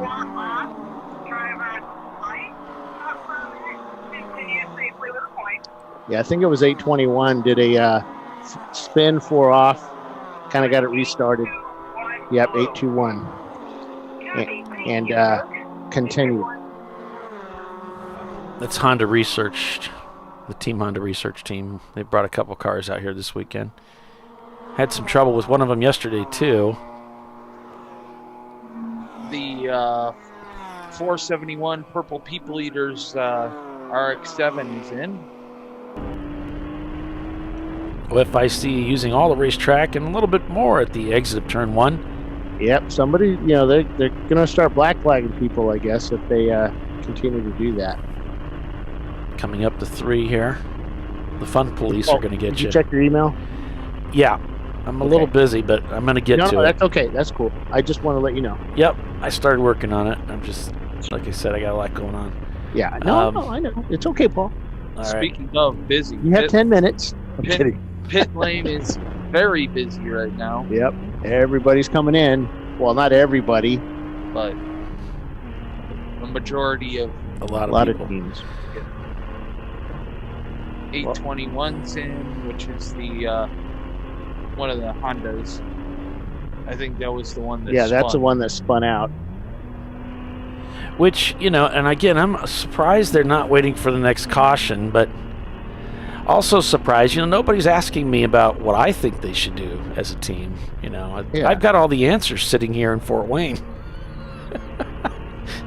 and you have good answers. Surprising. You have a lot of experience sitting there in Fort Wayne at the controls. Yeah, in my comfortable chair. And you've probably been in more cars than any other racer. I've been in a lot of them, but I'm not in their situation. No, I mean just like this. Yeah, exactly. Virtually. That's right. Yeah. Whoa. Again, using a lot of racetrack there at the exit. That Offic team, they're pretty slow. 80 miles an hour. They're doing good. The up in 7th car is headed out to the track, and they have no hood on their Volvo. Yeah, so that fencing really kills the GPS signals and all that. So it's like a Faraday cage when you go through the tunnel. That's why our Flagtronic, we have to mount our repeaters in areas to try and get into those tunnels. Yeah, like catch fence. Yep. Kruger rolling out, as Billy said. Who knew you could go fast in a Volvo, huh? Yeah. Well, it is a flying brick. Or until Ferrari makes a station wagon, that's it.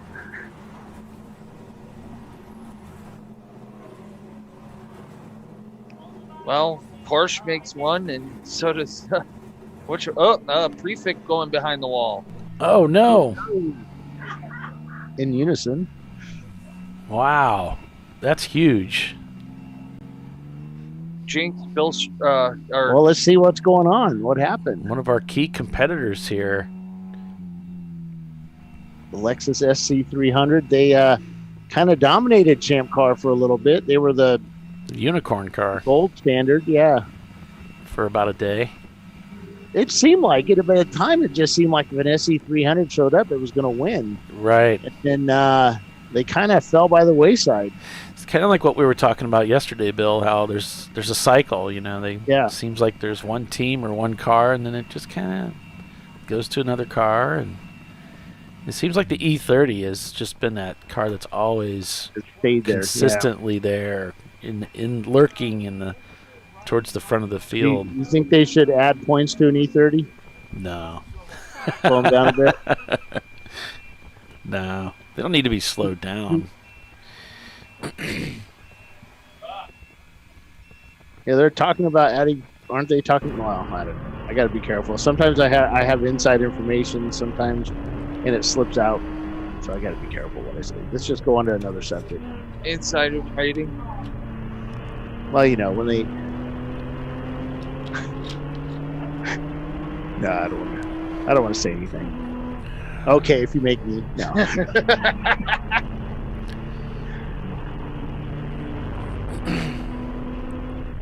Yeah, I'm not the one that... I would not say they'd add 100 points to a Miata. I'm not that guy. I'm kidding. Ooh, man, he was way out there. Yeah, he's using all the racetrack and a little bit more today. I mean, if you're paying for your seat, your entry, might as well. He's braking late and using all the exits. Out that rumble strip out there. Remember the Burger King 24 years back in the 80s? I was sitting over there watching 944s came across, and we just slapped that wall over there. Unfortunately, one of our Mazda RX-7s slapped that wall when really? Or RX-8 when we were still in Grand Am at the time. Yeah, it was not fun. No, that wall's hard, man. Yeah. I mean, I don't personally know. Didn't we have a wreck here one year where I think GWR? Yeah, they but came around the corner and it was down a ways a bit. Yeah, but they ended up it totaled the down car. Or down the front straightaway. Mm-hmm. Yeah, just past pit in. Yeah. Yeah, it totaled the cut car. Across somebody's nose. Or maybe somebody just put their nose in front of them. Just not looking at it right. Well, I'm 6 one way, half a dozen the other, right? Yes, that's something. Well, there's a half a dozen parts laying across the track. Yeah, more than half. Oh, it was a mess. Yeah. Bernie's working on his Ford Focus today. Got a 4-day weekend, and he says the list just keeps getting longer. Isn't that how it is working on a race car too? That's why you just use a little sticky tab. You can only put so much stuff on it. Timothy's saying that. I feel you. Turtle's coming along, but it's one thing after another. It's like peeling back an onion. Slow. Oh, yeah, because he's going slow because he's on pit lane. Sorry. Average Joe's in 5th place right now in that Miata. He is the lead B-class car again today, and just passed MDR, so in 4th place, Average Joe's. C-class being led by Rockwell, and this is tough because I don't have my Race Hero running. Scrappy Doo would be lead A-class car. EC being led by Team Octane, I think. Hang on, let me see if I can't call it up. D-class by Punisher, that's my best guess.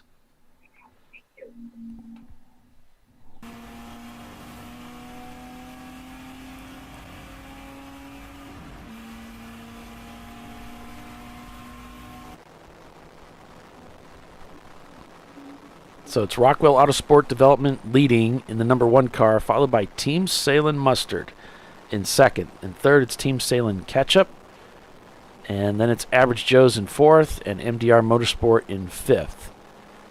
5 seconds is the gap from the Ketchup car up to Mustard. 34 seconds from Average Joe up to Team Sahlen. The MDR Motorsport is 0.043 seconds behind Average Joe's, so it's very, very close there when they came across the tape. OFIC Racing just 4 seconds behind 5th place. So, Paulie, if you would like the class leaders, officially official. Unofficially, yeah. It is Rockwell in C, and let me scroll down here. Average Joe's in B. In F, it is Boston Miners. In D, it is Punisher, GP. In A, it's Scrappy Doo. And I believe in the EC, it's Fast Hog. Nice. Okay. Yeah, thanks for that. As pit lane has gotten even more busy.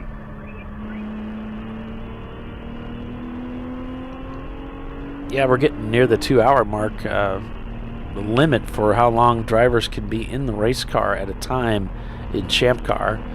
So the 2-hour maximum stint time. Getting near that as we went green today at 9 o'clock.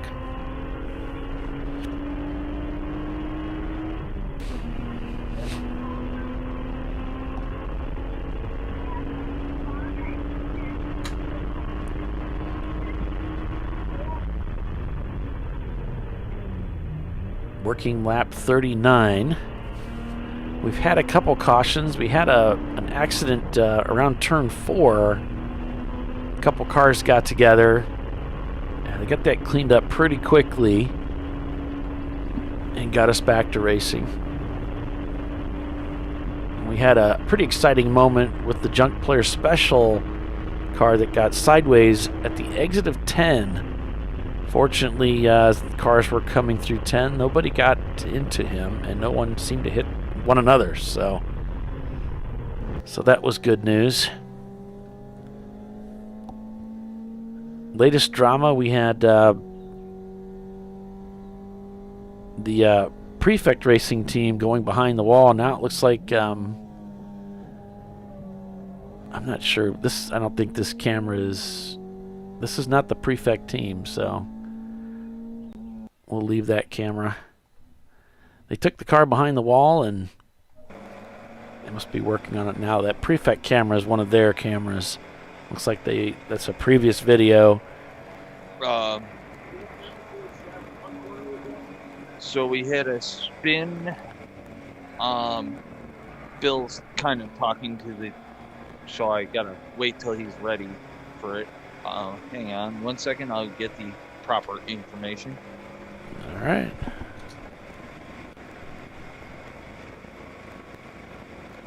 All 976, spin and continue at 1. 947 is using turn 8. Okay, we really need to get those car numbers converted to the names. You said 946. I don't see that on the sheet. Let me go down here.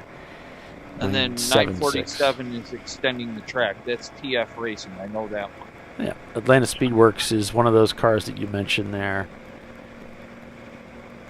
And yeah, as you said, TF Racing, the other one. Exceeding track limits.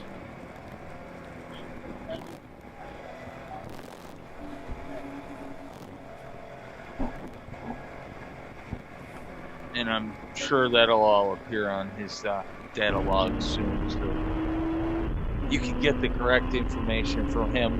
I'm just trying to relay it. I appreciate it. As best I can. I got you, man. I appreciate you. I know.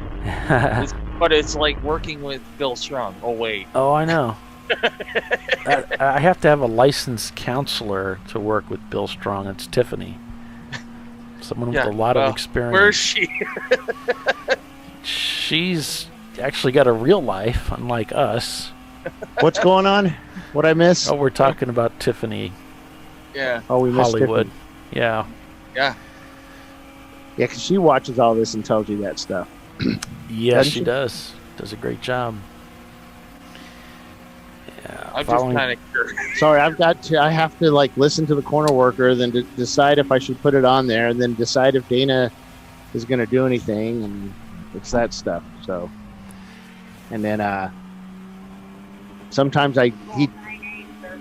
he has no need to tell me what they're doing. He tells the other guys, and I miss it. So I have to go back to him and, what did you do? So, and of course, that interrupts him. So, right, I get funny looks. But it's not because of that, right? No, I get funny looks because of that. Just get funny looks. Why are you talking to me? I got to say, I like the blue interior on the Corvette. It's refreshing. Everybody's is either black or red. Having that bright blue is just kind of like, with a red seat. Most guys, I think racers paint it like light colors so you can see cracks in the welds and stuff, don't they? Yeah. It's kind of nice to have a little bit of color. Okay, we've got debris over at 9A. Driver's left. The debris is on track. Timothy's saying he's going to have a front clip for his car back on tomorrow. So if you remember the accident at Ozarks for the Turtle, looks like that's the direction that they're going with it, or Timothy has to go with it.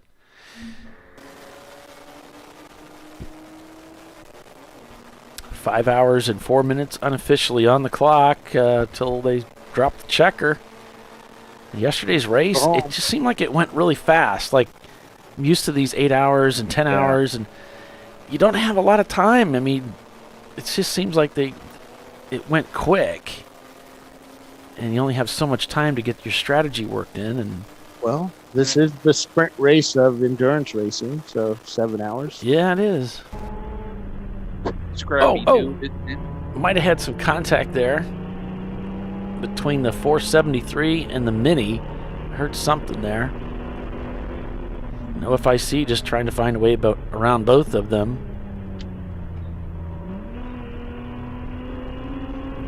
They are in 6th place right now, trying to chase down Average Joe's.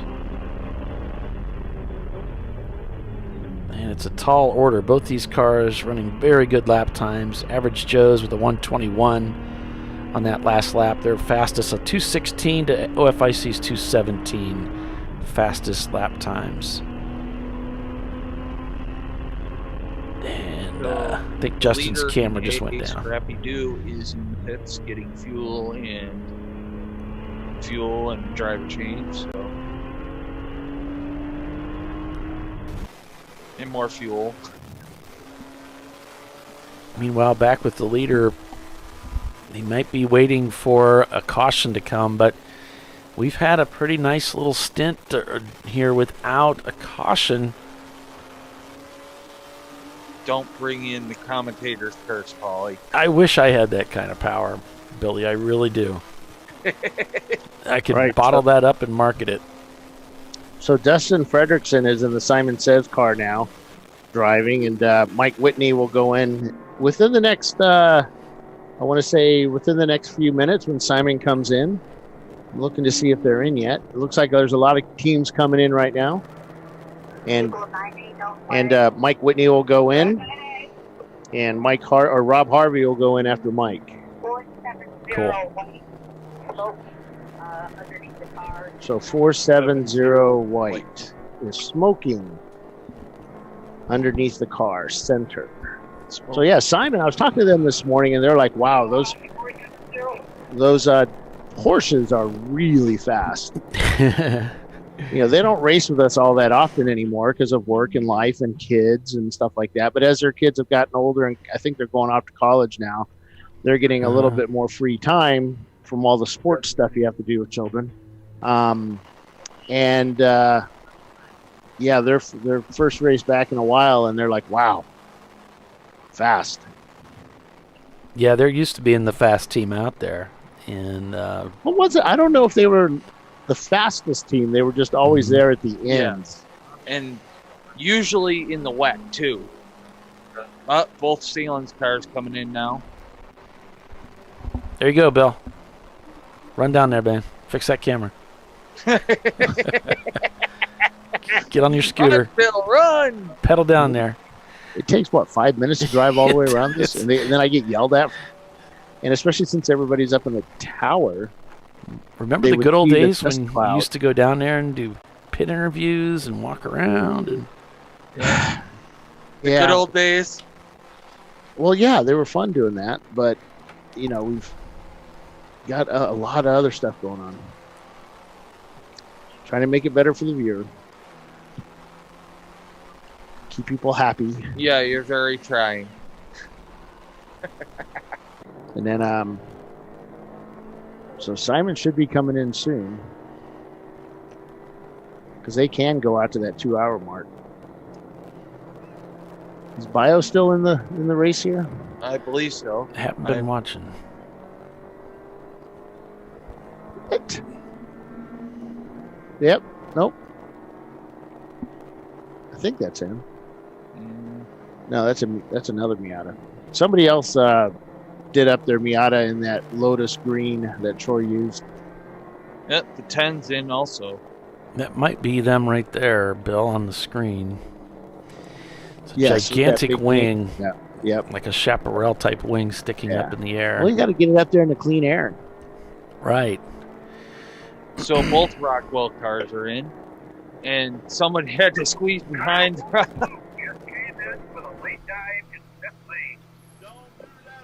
So, and they told him, "Yeah, don't do that again." That was scary for everybody. Yeah. Up. So Jimmy's saying number 1 car almost took out 2 cars as they came in. Yeah, he spoke to them as they picked up their clock. The 470 came into pit, went past his pit, and then that kept the number 1 car from getting in their box. They're still not in their box. It's going to be a Porsche fight down there, the 928 from the 470. They backed it up a bit. Now they're fueling it, and the 1 car just came to a stop. It's cattywampus in their pit lane. Yeah, there he goes. He's getting it. The 10 car's doing they're doing the fuel stop on the 10. Okay, they're going to black flag the number 1 car 2 minutes for unsafe pit lane.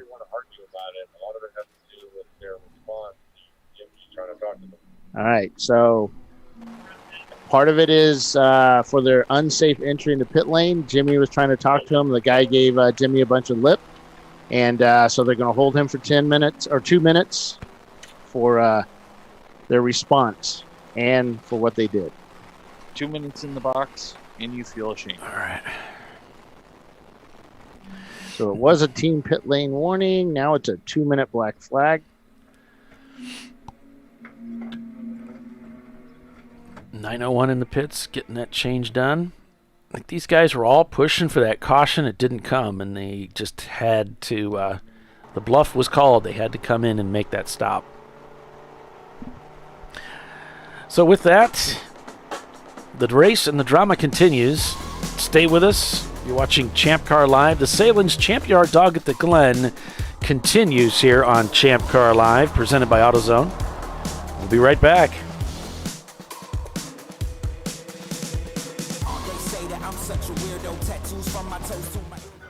You know, I'd buy tires online, but then what? We've thought about it. We're TireRack.com. They should let you ship directly to a mechanic. Actually, we call them independent recommended installers. They should have like 1,000 mechanics. Try over 7,000 installers. Then you just make an appointment. At a time that's convenient for you. This could change tire buying forever. TireRack.com, the way tire buying should be. Oh, that never happens last night. I'm sure it doesn't. But that explains why you're dressed like a train conductor. Nice bodysuit. When do we start jazzercising?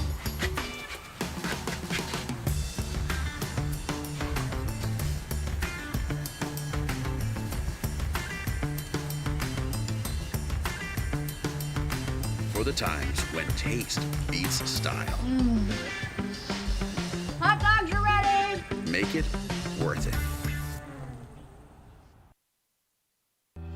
Lifeline USA is a leading manufacturer of onboard fire suppression systems. Lifeline's continuous commitment to research and development ensures that we supply the most innovative and cutting-edge products available. Used by the majority of the world's motorsport championship-winning teams and constructors, Lifeline has a proven history of success. Lifeline offers a complete range of fire suppression systems for all budgets and needs, and we continue to push development and limits on both extinguishant materials and our patented delivery systems to make the race car environment almost as safe as sitting on your sofa at home. Every kit has been designed for a professional and simple installation. For more information and to purchase your Champ Car fire suppression system, go to www.lifeline-fire.com.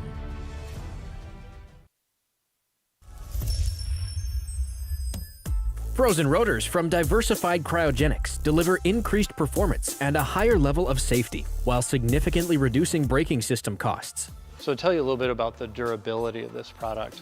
So we have seen an incredible extension of the life of our brake rotors using frozen rotors.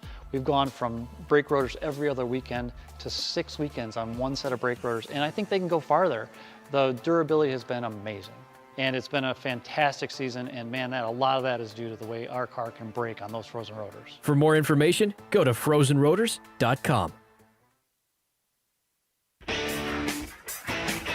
Located in Northeast Ohio with 40 years of combined experience, Money Shift Racing knows how to deliver performance and safety, offering everything you need to get your vehicle and drivers ready for race day. From safety equipment to full engine assembly and repair, in-house fabrication, 3D design, and rapid prototyping. Money Shift Racing. Performance done right.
We'll be at our best, engineered to meet or exceed original equipment performance, exclusively at AutoZone.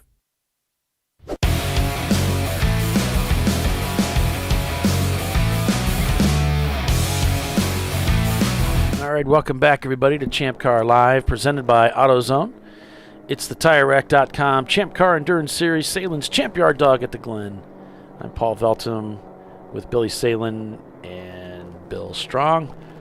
Trying out a new pylon here. Let us know what you think. We think it's kind of cool looking.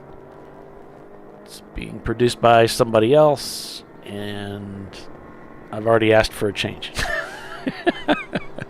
It's the first time I've seen it. Okay, it's cool. I'd like to see the gaps from car to car instead of gap to the leader myself, but it's cool. Well, I wouldn't mind. I like that too, but if it could scroll both, you know what I'm saying? You start getting into the point where you have so much real estate to work with, and it gets harder to see on a mobile device. So that's why the one that I made, it just has gap to the car ahead. And yeah, we'll work on that here live, but go ahead and scrunch it up a little bit, not so wide. Yeah, I'll work on a lot of it. Yeah, you'll work on that. And then we can, depending on if we end up using this, I can redo the backdrop too. So, and that'll give us more screen space too for the cars. So cool. And it's transparent too, so you can overlay it onto the cars, onto your wide screen, your wide shots. Yep. Cool.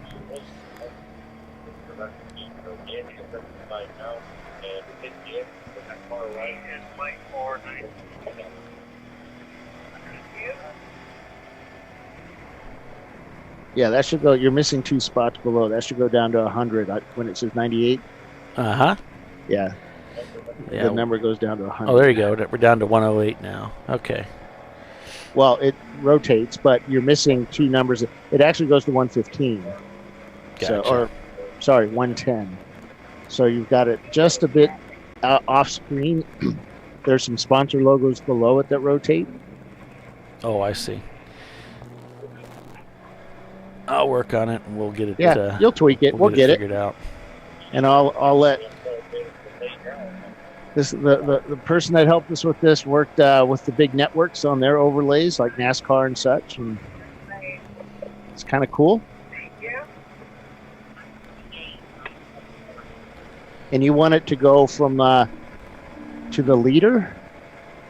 No, that's how it's set up now. The gap to the car ahead is really more relevant than when you're down in 13th place. You don't care really how many laps away you are from the lead.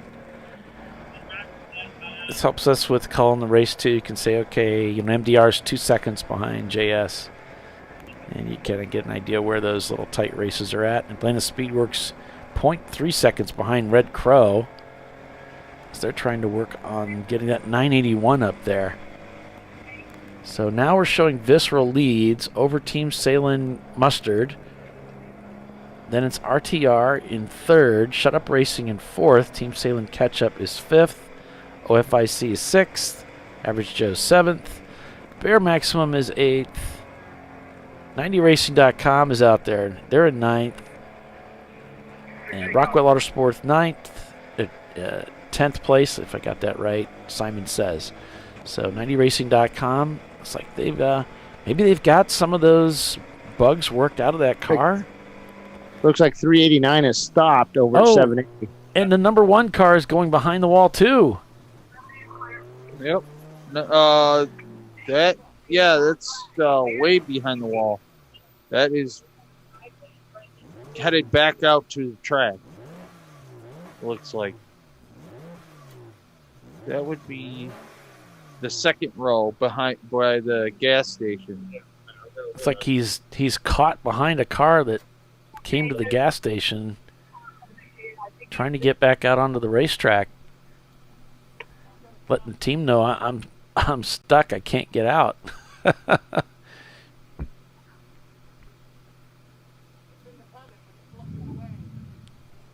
Oh man, that's got to be frustrating. Hey, we got a slow car, 644 over at 8. All right. 60, 70. Oh, if I so he's actually pulled off over there at the gate.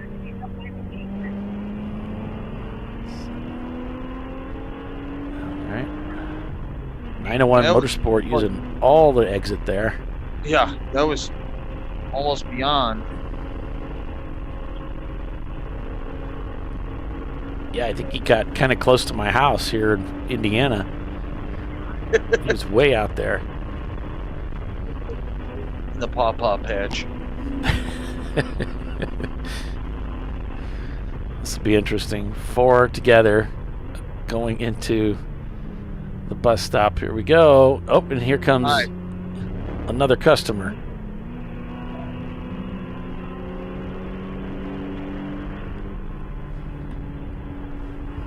Yeah.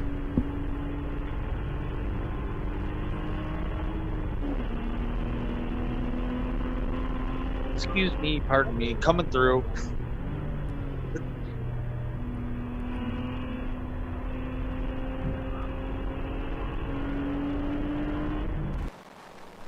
Here comes the number one car finally. Okay, Paul, he's going to fix it here in a minute. Oh, all right. I'll work on it again during the breaks and see if I can get the sizing right. I wasn't sure what all they had going on down underneath there, so. Oh, you see it now, though. I didn't see it, but when I change the size, the res, it should show up. You say there's logos down there. I'll find them. If you look at the the Flagtronics marching ant speed, you'll see what it should look like. Oh, I see. Okay. So the number one is now stopped at the middle of pit lane. They're talking to him. Okay.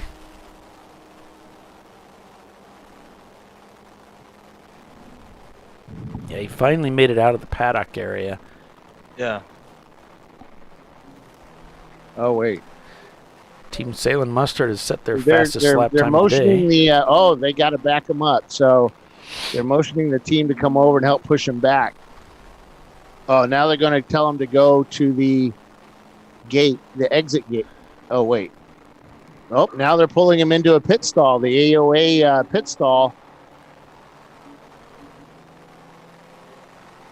You know, I'm wondering if the driver didn't have the right credentials. Sometimes that happens. Oh, wait. You can hear it? Fixed it in the paddock, correct? No, they haven't fixed it. They told me to come here. In the paddock, they didn't do shit? No, they told me to come here to see. So some kind of a helmet issue, Bill. All right, put it in neutral.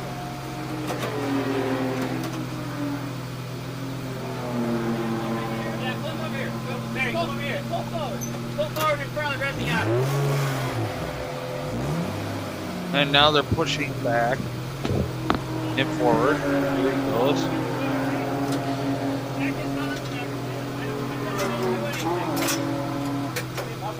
I know. It looks like the Hans device is above the belts. So Bill is conferring with race control over there. He will be back in a second. Here he comes. So he didn't have his Hans hooked up, and so he went to the back, got lost over in the thing, and looks like they finally got him hooked up. So one of the things that has been mentioned is that in our rules that if you leave pit lane without the proper gear, without the stuff buckled right, it's a 20-minute wait in Black Flag. And, I mean, that's in our rules. We haven't done that in the past. But I think they're going to start implementing that. Yeah, because it's like now it's up to you to do this stuff, to make sure you have the right gear and all that. And if you don't have it all hooked up and using it right, like you've agreed to in your gear agreement, then, hey, you're susceptible to the rules.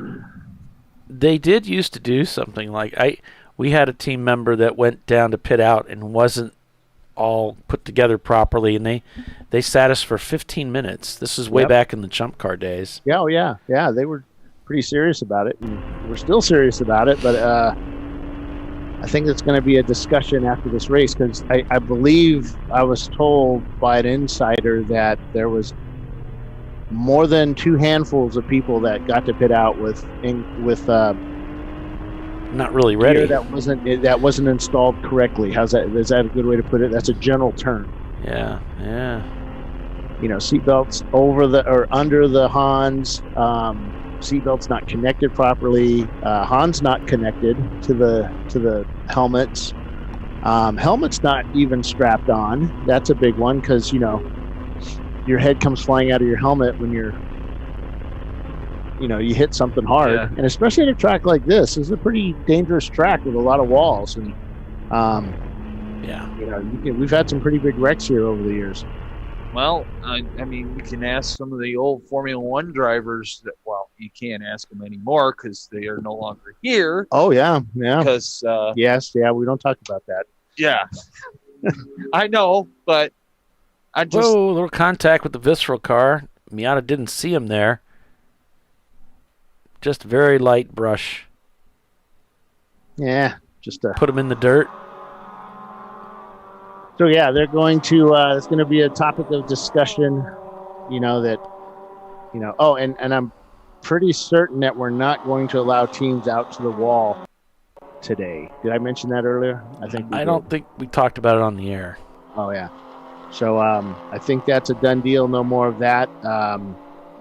Not because of what happened with our camera yesterday, but it's just some of these guys are trying to get as close to that wall as possible. We're going to have somebody get hurt. Lose an arm or something tragic, and we don't need that. Yeah. I mean, especially when you saw the guy's wing after he hit my camera. It was, he was right up against that wall. And I've put a camera there every year since we've been doing this and never had one hit. Whenever they get close to the wall, I make sure I step back. You do, but when you're focused on your guy and you're like, yay, and then some guy sneaks up. I even that, I still am watching. Is there what was that going slow there? I don't know. Bill Strong. 971. Oh, he's on pit lane, so. A Bill Strong thought.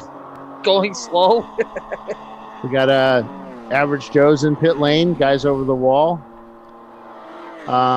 Doesn't look like they're fueling or anything. They're taking the hood off, it looks like. Oh, no. Yeah, their camera feed went down just a little bit ago.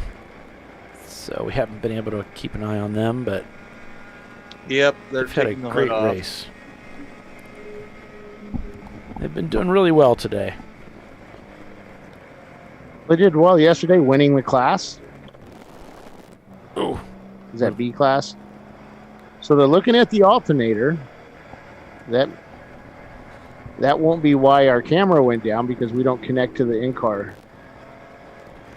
Oh, you talking about Average Joe's? No, radiator. It's overheating. Oh. The guy just pulled the cap off. Now they're pouring water into it. They were having trouble with it, drinking water yesterday. When they were in impound, he said, our bottle is empty.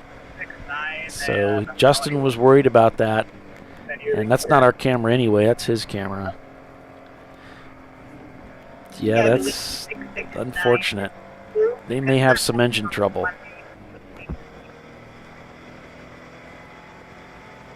Looks like 669 did 4 off and continued at turn 9.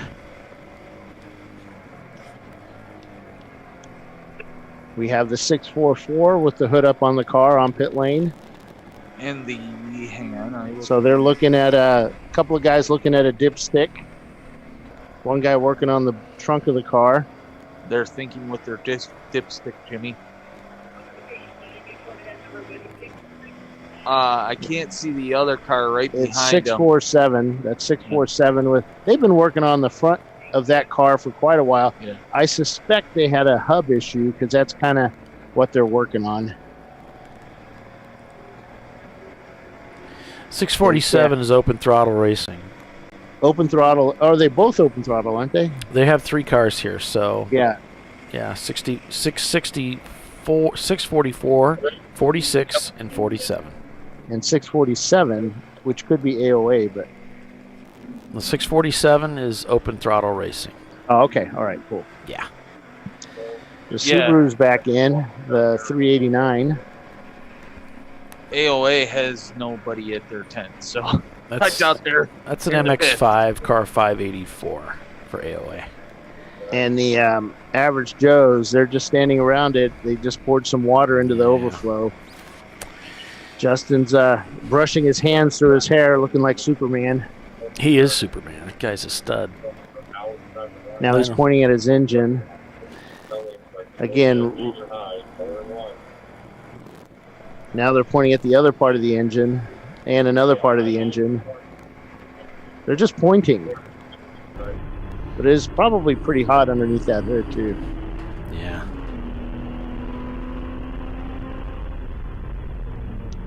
The orange Mustang, or it's not orange. That's it's the same color as the 56 car. It's the same color as the General Lee. That is the Karnowski Russell Racing Mustang. It's some sort of red. No, that's definitely orange. No. Candy apple. Hey, Frank said it's a red color. It's a red, yeah. Yeah. Like the General Lee, most people think it's orange, but it's actually red. Well, it looks Ray orange. actually did some of the General Lees. So for the show, so he knows the color. Yeah, it's actually red. I heard about that. It's just looks very orange on TV. Well, it's like there's traffic yellow, or some of the safety colors that you'd think were orange are actually considered a yellow too. Heck, the yellow or the orange that we use in our logo, the Champ Car logo, is actually called orange, something orange. You mean the red? No, in the Champ Car logo, we don't have any red in it. No. That's how much I paid. That was a Mike Chiswick. No, he hated red. Yeah. Yeah, it's the yellow, blue. Ooh, that's a and light traffic blue. jam in the laces there. That's what makes it fun.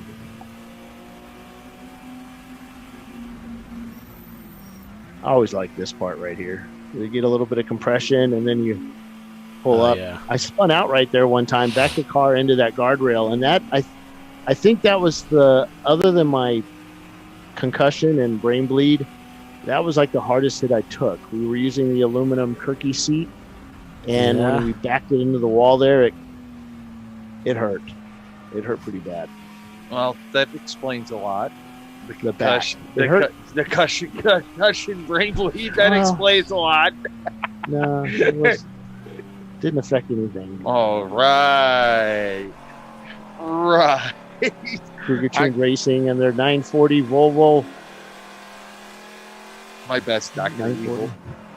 But it's, yeah, that hurt. I did not expect it to hurt that bad backing into something. But man, you stop instantly though. Yeah, that's never good.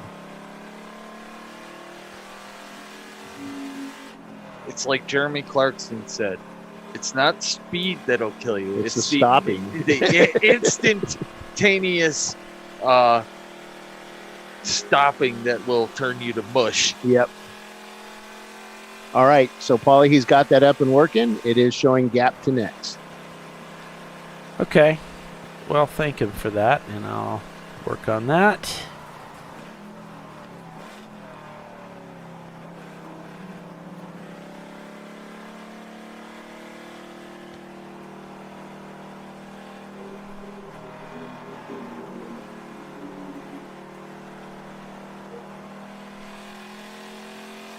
As a gaggle of cars come under the bridge, and Sahlen's car is passing 2 cars at one time, or trying to, and falls line its stern.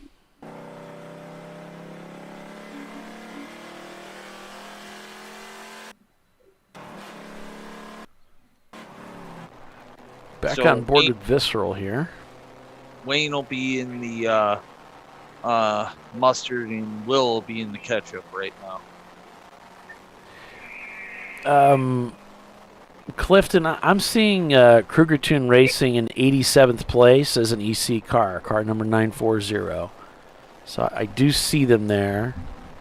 You said you couldn't find them on Race Monitor, but I think if you scroll down, look around position 87. I think you'll find 119 red smoking going up through the S's. 19. Okay. 19 is not on my sheet, so I don't know who that is. 119, I believe. Oh. You said. That's the Rustang Renegades.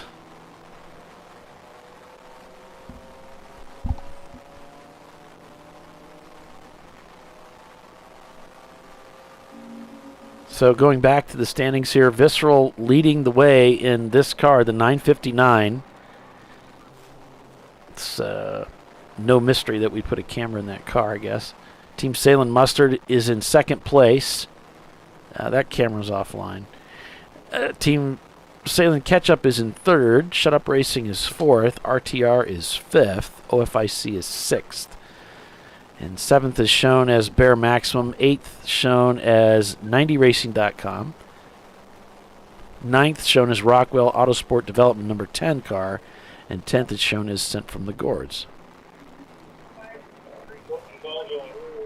And the Rockwell number 1 car is back out there finally turning laps.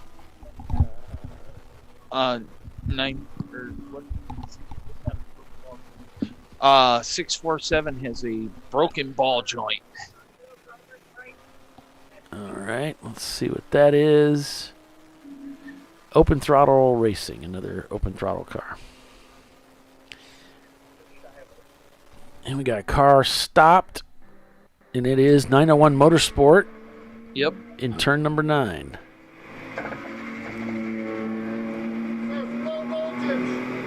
No voltage. Oh, there he's got it running.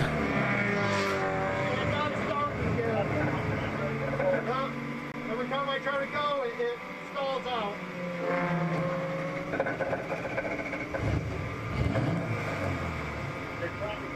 I think he's out of fuel.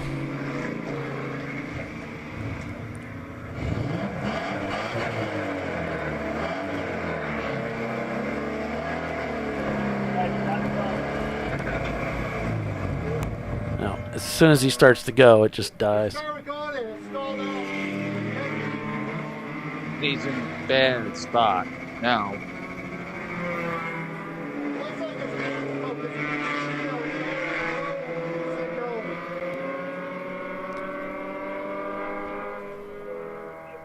Yeah, I'm off to the side. In the straight zone now. Full course. Going to purple 35 shortly.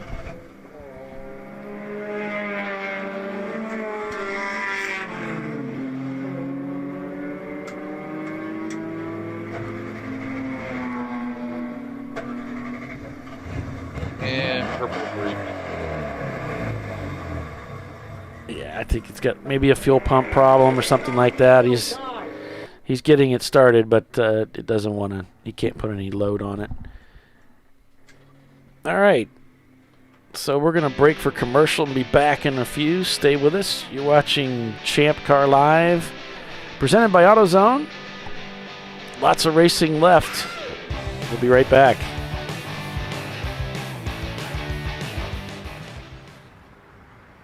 I probably need new tires. You do. What if they sold tires online? We do. We're TireRack.com. They could offer lots of tires We have so many tires. and help you find the right tire. It's called the Tire Decision Guide. Oh, and they could ship them to a nearby mechanic. We shipped over 7,000 independent recommended installers. This is an amazing idea. Sorry. TireRack.com, the way tire buying should be.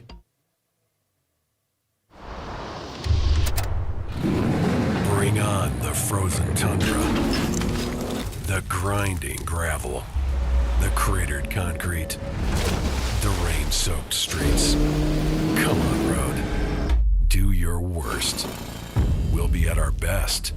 Reliable performance in unreliable conditions. Designed to meet or exceed original equipment performance. That's why more auto technicians choose Duralast parts. Exclusively at AutoZone.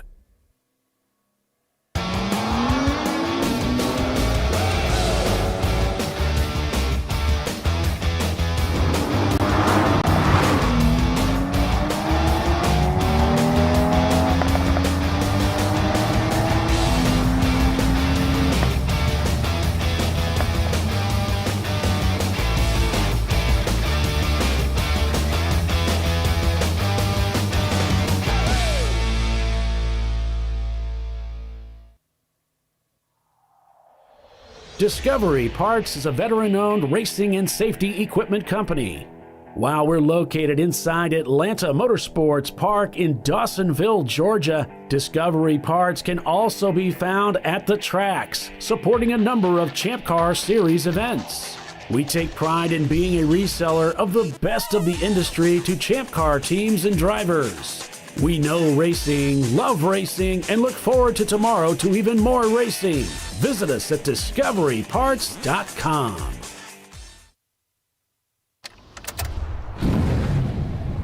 Come on, road. Do your worst. We'll be at our best. Stress tested to meet or exceed original equipment performance. Exclusively at AutoZone.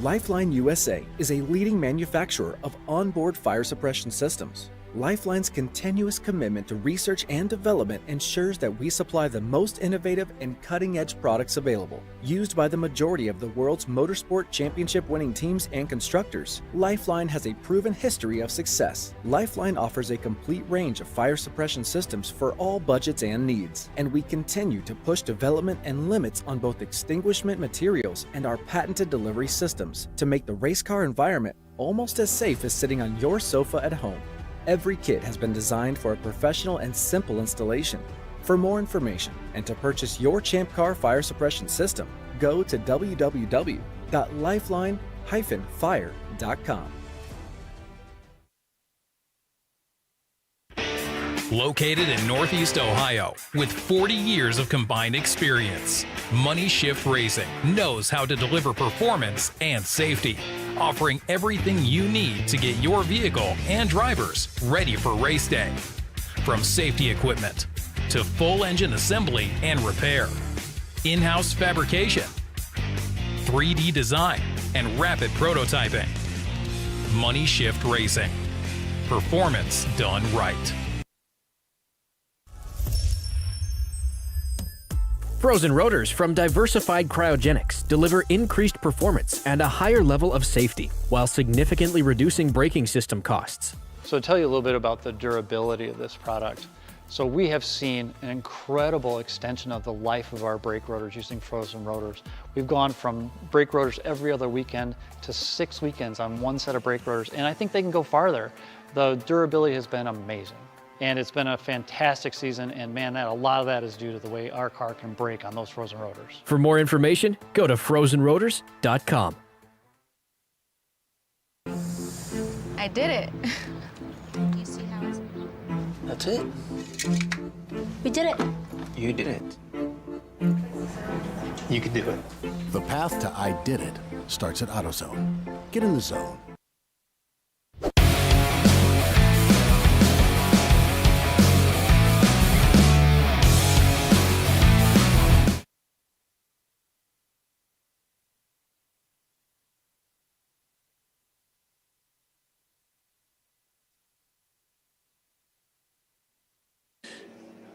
Sorry, folks. Paulie has stepped away, apparently, and we're back from commercial. So it's just me and Bill and a blue screen.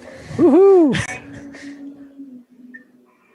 Yeah, he'll be back in just a second, folks. And we're live here at Watkins Glen International. We're a 7-hour endurance race here as 178 speeds down pit lane. That's quite fast. 178.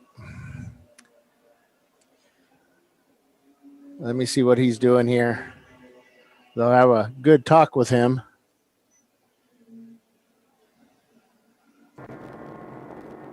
There we go. We got screen back. Oh, he's doing 26. It looked faster. Welcome back, everybody. There we go. All right. Perfect, Paul. That was... Yeah, it's not too bad. Yeah, and we can make the screens bigger. Maybe we start moving to the higher res on the in cars. Hey, we could make this like a professional shot, man. Something like that. Or as professional as a Bill Strong and Bill Sahlen production could be. Well, Paul production. Yeah. Well, I still blame Bill Strong. All right, gotta go.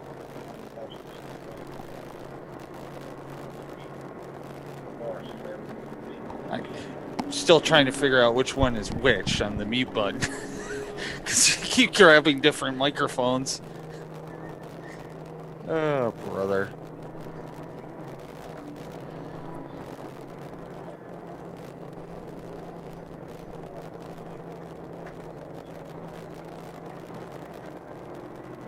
Oh, we got Race Hero. I'm in love. Now we're talking. So we're at 50. We're working lap 58. Visceral leads in the 959 over Team Sahlen Mustard. Team Sahlen Ketchup is third. Get my mic. Shut Up Racing is fourth. OFIC is fifth. Gaps right now, you got 14 seconds from third place up to an EC car. So that one's not really relevant. Rockwell Autosport Development number 10, shown in 7th place. And they have just gotten by. They just got by 90racing.com, who was in the pits apparently. Let me take a look here. Unfortunately, God's last name is not Dammit. Has still has their hood off and is sitting on pit lane, aka the Average Joes. Gotcha. So our leader of the race, Visceral Racing Group, shown currently up about 2 laps over the field.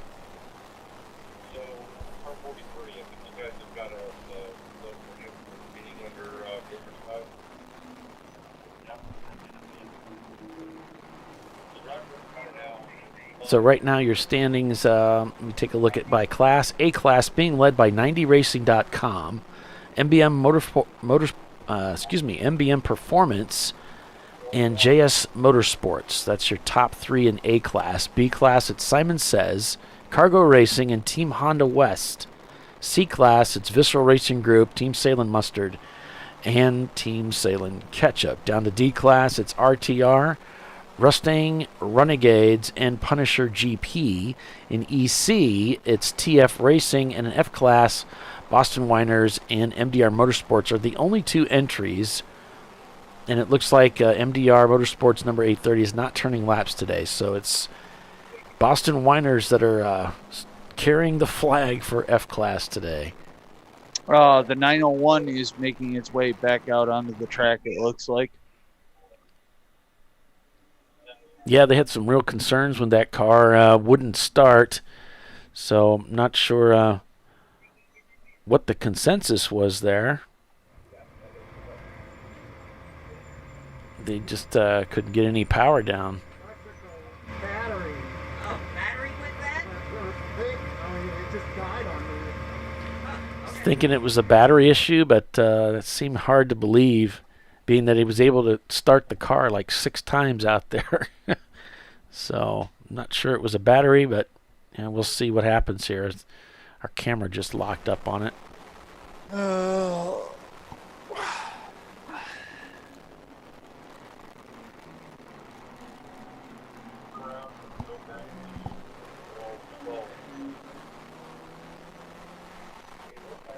And our camera just went down, unfortunately. So we won't be able to follow along with that drama from inside the car. Maybe if Billy can see something on the racetrack as this goes on, maybe we'll get some information that way. But Nope, don't see nothing. All right. I see nothing, I know nothing.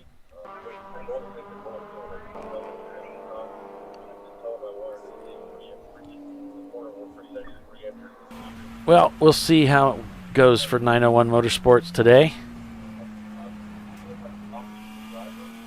There's the very familiar Simon Says car up there, working their way up the hill. Oop, wrong camera. Gonna try not to use that one.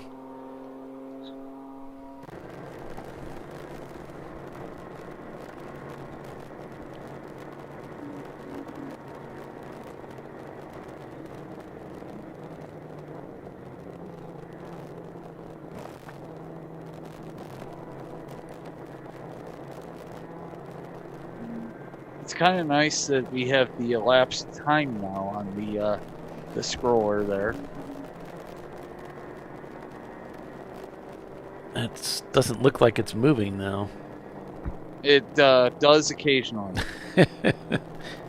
It's somewhat motivated. Yeah. It's kind of like us. We're somewhat motivated.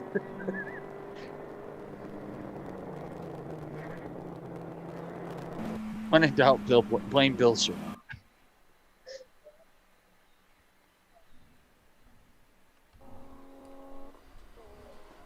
Visceral leads the way here. Team Sahlen Mustard and Ketchup, both cars just set their fastest lap times of the day. 2:14 and a 2:15 for the Ketchup car that time by. Very stout lap times.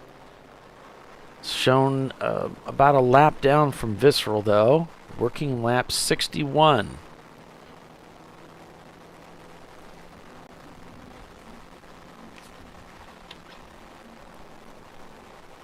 It looks like the average Joes are putting on in their tent. They're packing it up. Yep. That's too bad. Yeah, Justin was concerned about that car's engine yesterday after during impound. Didn't know they had a problem until they took the hood off, and they found the overflow tank was empty, and they could see where it had been steaming out through the hose. It scorched one of the hoses. So they knew they probably had a problem. Houston, we have a problem.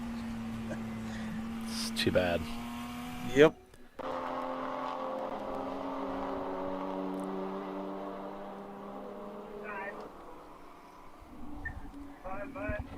And it's really not, restricted to the teams that don't come with a lot of money behind them. It doesn't seem to matter how much money you have, Billy. You still have those niggling problems. Team Sahlen's certainly no stranger to that. Unfortunately. It's from grassroots motorsports all the way up to Formula One. The cars have gotten better over the years, but still, you get those problems, and, well...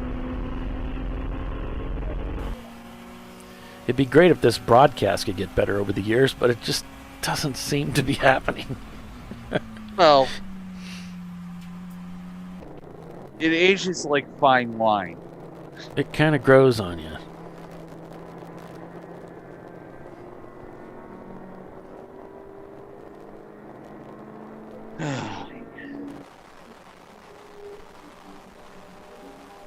So Visceral with a nice lead ahead.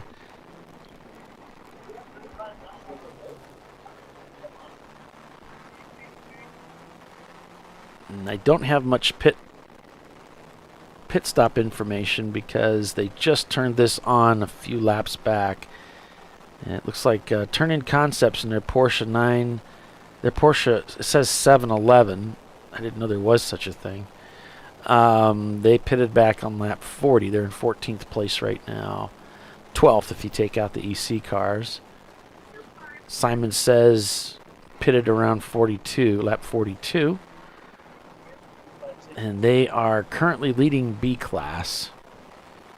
Paulie, I apologize for stepping on you, but 257 was slow in, where was that, Bill? 7. I don't have a 257 on my chart. Debris in the grass at 7A. Oh, okay. In the grass? That Yes. probably won't be a problem then.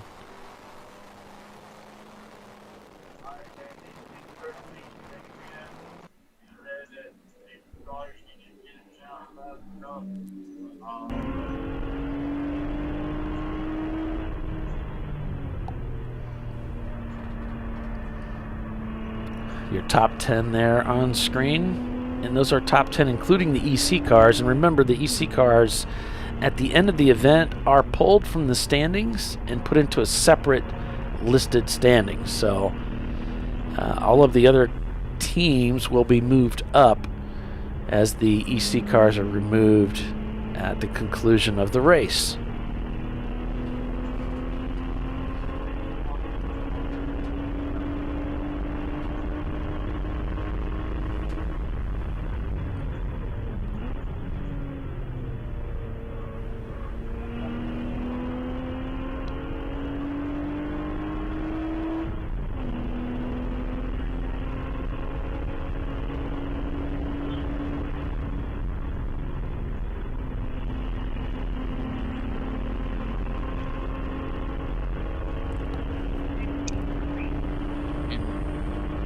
So I'd like to give an official shout out to Flagtronics for allowing us the use of those graphic overlays. Yeah, I like it a lot. They did a great job with it. Yes, and it's working pretty well. Yep. Bill is patting himself on the No, back. it's not me. Yeah. We have, we have some professionals that like to see us succeed. Yeah, succeed with a good show. So that's pretty cool. Yeah, they did a good job with that. Yeah. I'm going to lay that into some of the other cameras that I have here that don't have anything on it. So this is cool. So yeah, we've kind of grown a little stale, I think, with our look over the years because we've used the same thing for how many years now, Paul? 20? Forever. Yeah. Back when TVs were black and white. Yeah. There was such a thing. Well, you had grayscale. Sorry, back when TVs were grayscale. CG. What was it? CGA. Remember CGA? 32 colors or something like that. PAL or what they call it. Yeah, PAL. Well, I had PAL TVs. PAL TVs are actually pretty good. PAL color system. I had that overseas when I lived in England. Well, that's they've been using that standard forever. That's old.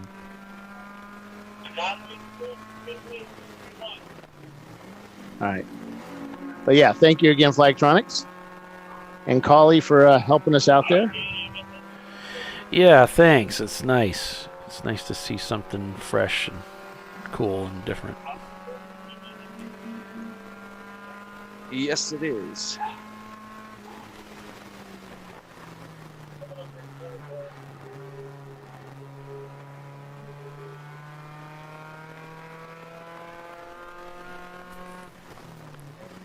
Someone coming knifing around turn 10 on the outside. Ah, that was the 90 car being chased by the 901 car.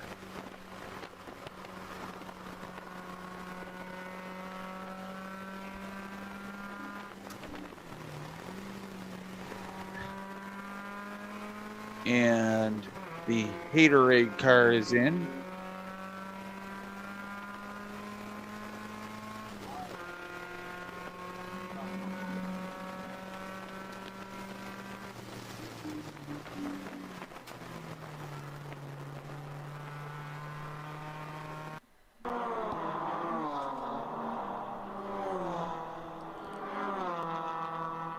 The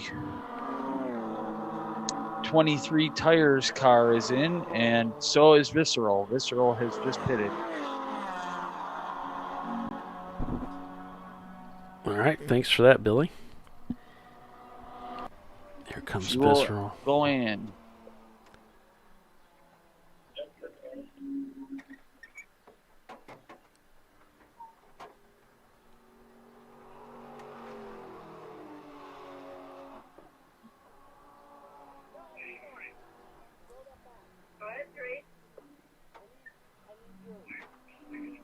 Got their pad in the seat there. Oh, a couple back pads. Wow, big difference.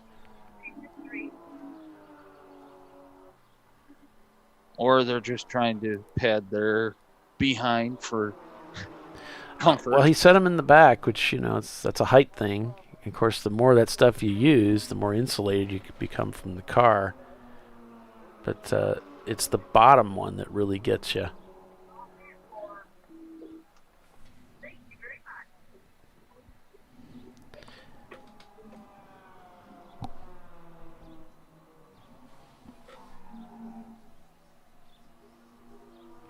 Thanks, Lucas. Appreciate that. Yeah, we do this every year, so we're used to competing with those other smaller networks. Smaller. We know they've been watching us, and they get some of their clues and cues from us.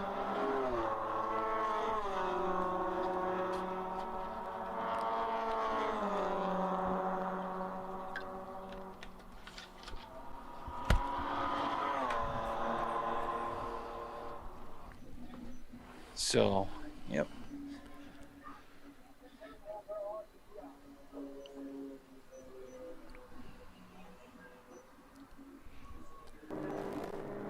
Peek behind the wheel here at Simon Says in their Acura Integra. As cars are coming through, and of course there's going to be some cycling there as the various cars coming in pit. And it looks like Visceral's driver's trying to get the net up by himself, which, you know, he'll probably have to wait for someone to help him out, but he's trying. We're all very trying. Mm-hmm. Team Sahlen Mustard in second, Ketchup in third, Shut Up Racing in fourth, and in fifth it's Bear Maximum. That's C-Class car number 429. Going back on board with the OFIC team racing. And as I mentioned a little bit earlier today, We've got a driver's list. Donovan Bort was going to be in the second stint, Kurt Sloyer in third stint, and Simon Carton in the final stint, the fourth stint today.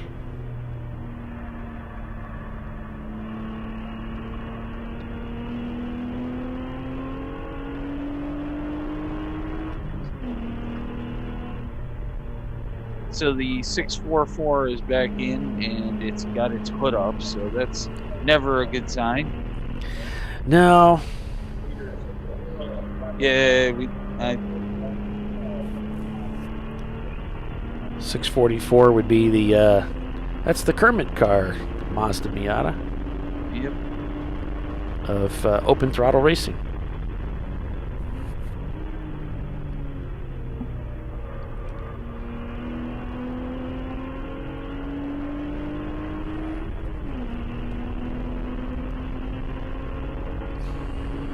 Thanks for joining us today, everybody. If you are just joining us, it's the Sahlen's Champyard Dog at the Glen.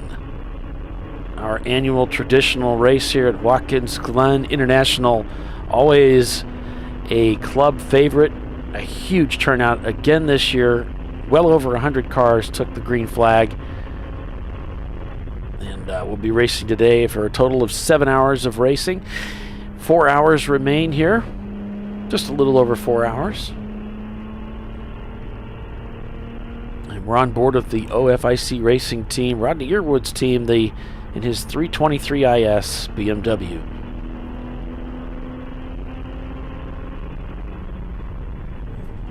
And they're putting on a good show today. They're doing really well. They're currently scored in 6th place unofficially. Got 7 C-Class cars leading the way. And Vissel Racing Group has returned to the racetrack. Fresh driver and a load of fuel.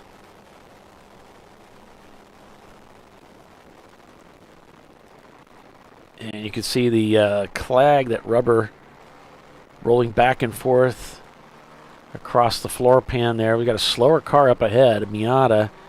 Visceral goes by as he's heading into the outer loop, as it's called. I got a track map here I'll show you. You can see the outer loop in the upper right-hand corner. That's the area where the Visceral car is at right now, coming down into what's called the laces of the boot.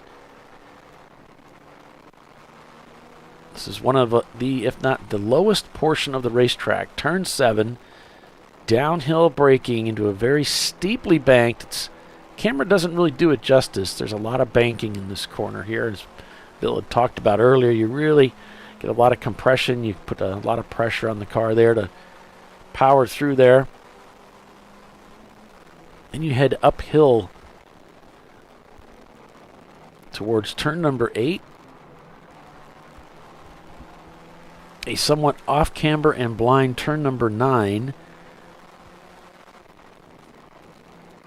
A lot of cars end up right up against the guardrail on the outside there, and we do see some accidents right there, and then they're heading towards turn 10, a fast left-hander here.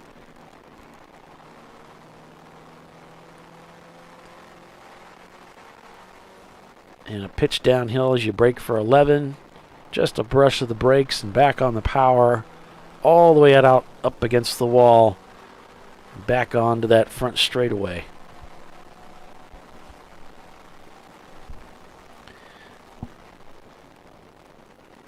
So with Visceral having come into the pits, that hands things over to the Porsche teams of Team Sahlen, both mustard and ketchup. 4 hours of racing remain here at Watkins Glen on ChampCar.Live. Stay with us. We'll be right back.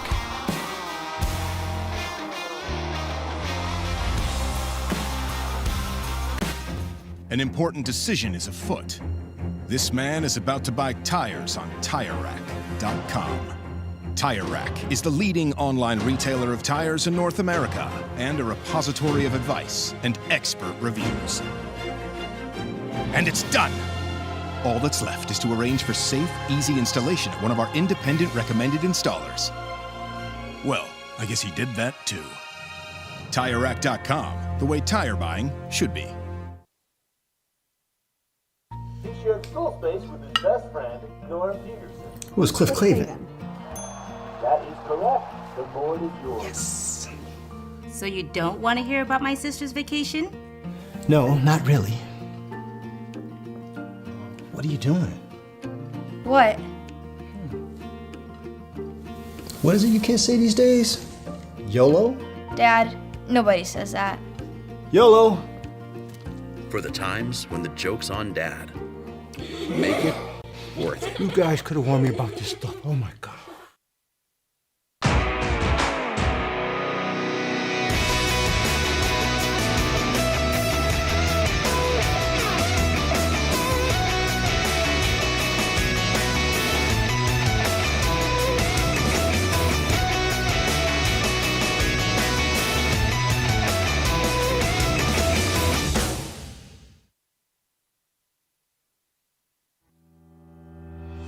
Lifeline USA is a leading manufacturer of onboard fire suppression systems. Lifeline's continuous commitment to research and development ensures that we supply the most innovative and cutting-edge products available. Used by the majority of the world's motorsport championship-winning teams and constructors, Lifeline has a proven history of success. Lifeline offers a complete range of fire suppression systems for all budgets and needs, and we continue to push development and limits on both extinguishment materials and our patented delivery systems to make the race car environment almost as safe as sitting on your sofa at home. Every kit has been designed for a professional and simple installation. For more information and to purchase your ChampCar fire suppression system, go to www.lifeline-fire.com.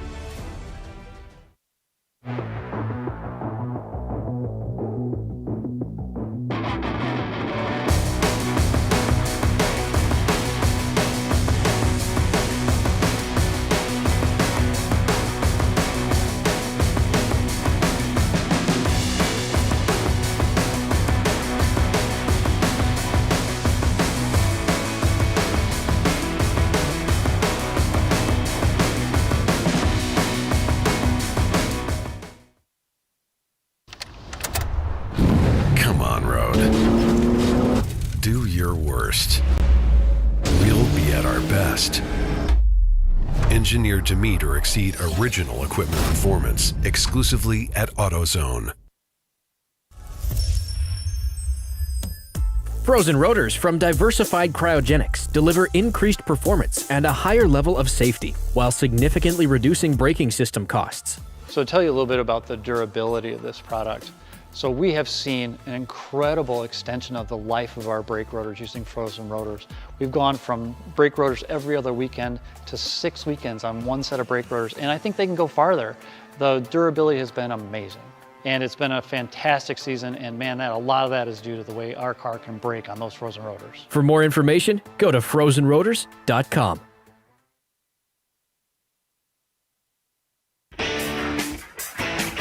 Located in Northeast Ohio with 40 years of combined experience, Money Shift Racing knows how to deliver performance and safety, offering everything you need to get your vehicle and drivers ready for race day. From safety equipment to full engine assembly and repair, in-house fabrication, 3D design, and rapid prototyping. Money Shift Racing. Performance done right. Come on, Road. Do your worst. We'll be at our best. Triple tested to meet or exceed original equipment performance exclusively at AutoZone.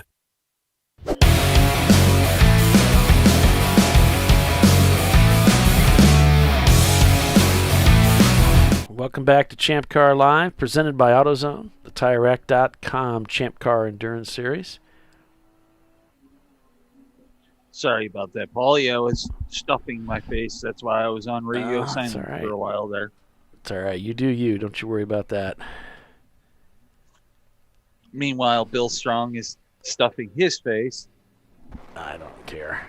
Go ahead and eat. Go ahead, Anit.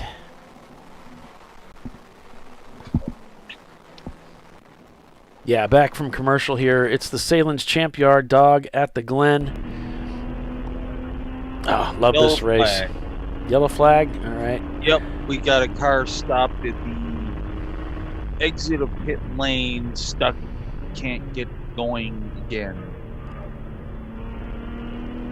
So they got to pull him out of pit lane and through into the cutoff in between 1 and 2. All right. And there goes Charlie's down the pit lane to pick him up.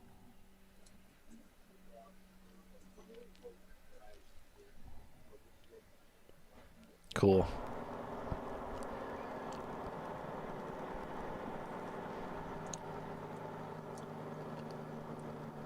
I'm still showing us as green working lap 69, but looks like they have yellowed the flag, or yellowed the field rather.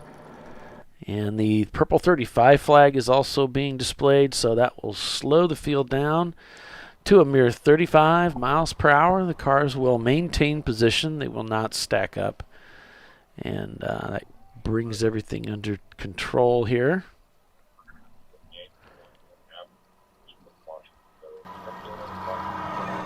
As the cars come by. And as I said earlier, just under 4 hours remain here. So we're almost to that halfway point. And this race goes quick. Yes, it does. And with that, because it's 8 hour, not 8 hours, it's only 7. That does have quite an effect on these cars that are going to struggle to make it on fuel for 2 hours at a time. So that's a nice little gift for their strategy.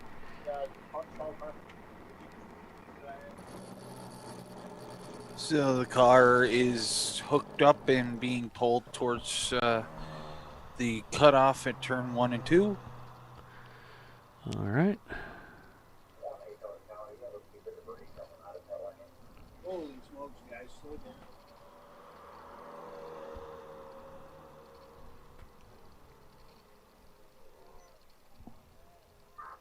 There's some talk of some debris over in that area too, so they're looking at that. Yep.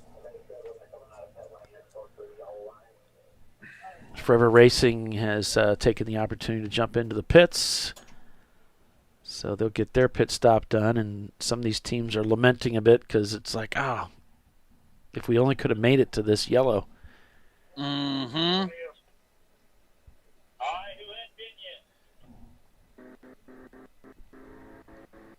Cars coming through that turns 9 and 10.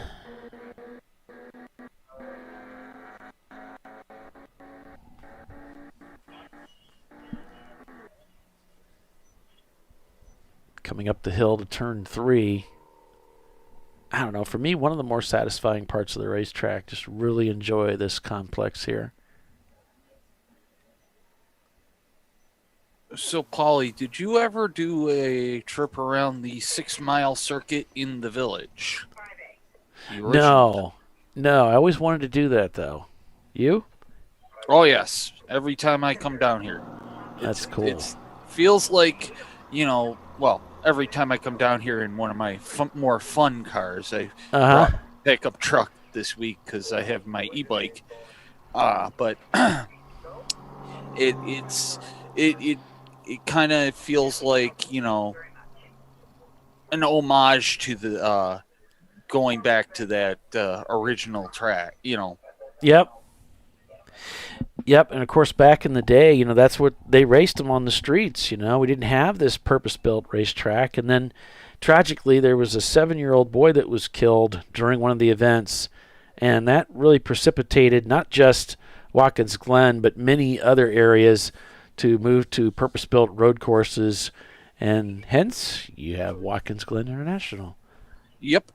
In fact, the original circuit, when it was moved up on top of the hill, was just streets. It was not some of the streets driving in, like Seagraves, are still named said names because of that. Good morning, Dylan. Thanks for joining us.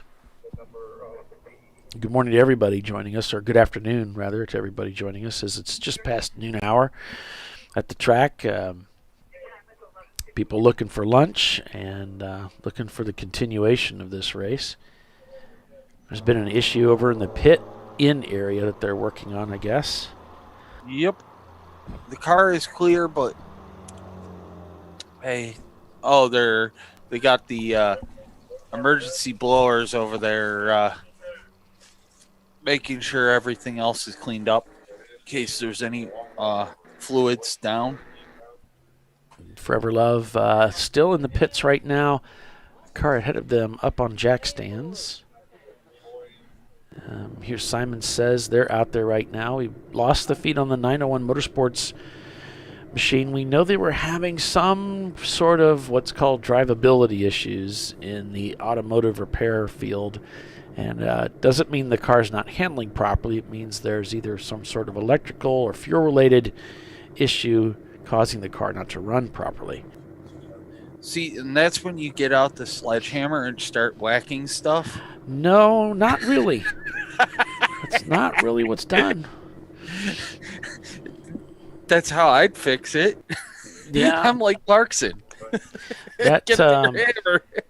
That's no, that's not what's done. Might be good for customer satisfaction purposes. You might be happy with what you've done, but it doesn't really improve things. So Wilson Daly, we're seeing a safety truck there blocking traffic as they're working on that part of the racetrack. I don't see this from our camera here, looking between turns 9 and 10. And our little spy camera now over in turn 5. It's kind of looking at the bus stop.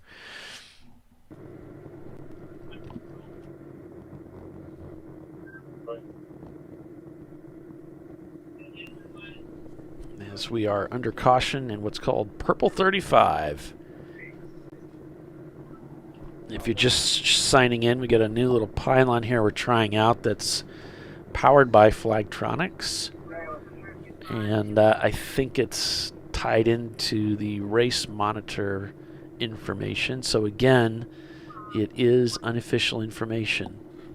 Officially unofficial. Yeah, everything on the show is that way. It's a safe way to put it. I'm showing Team Sahlen leading the race with the mustard car, Ketchup in second. I'm showing Visceral Racing Group in third, Bear Maximum in fourth, Shut Up Racing in fifth, although they also show in the pits. OFIC Racing is in sixth place. Rockwell Autosport Development is shown in seventh in the number 10 car. 90racing.com also shown in the pits in 8th. In 9th, it would be Sent from the Gourds with an exclamation point. And MBM Performance in the number 669. That's the 10th place car. And that's 90 Racing shown as the lead A-class car. B-class, where Simon says. C-class. Sorry to step on you, Paulie, but currently changing tires on the 90. Okay. Well, that's good that they're actually in pit lane. Yes. Yes, so C-Class being led by Team Sahlen Mustard. D-Class, I have, let's see, RTR is who appears to be leading right now, the number 51. And EC by the TF Racing team, the number 947. And they also hold the fastest lap time of the day, a 2:12.0, which is quite a bit quicker than the rest of the field. Our leader with a 2:14 right now.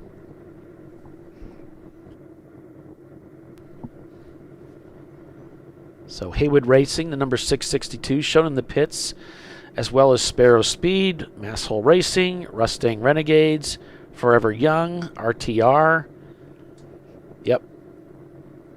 I've got TF Racing also in the pits with Shut Up Racing and 90racing.com, as we already mentioned.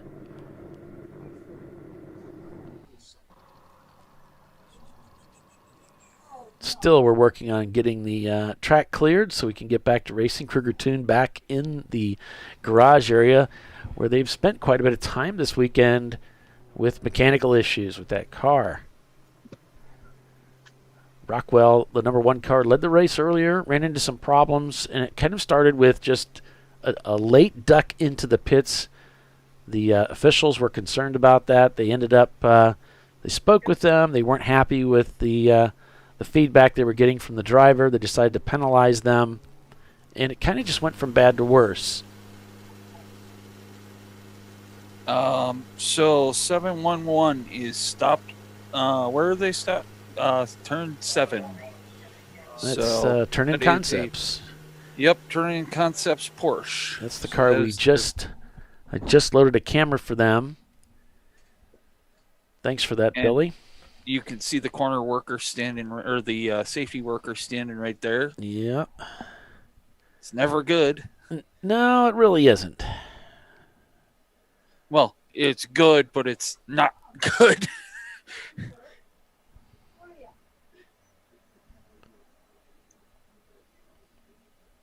Trying to see if doesn't appear to be any audio there for Turn-In Concepts.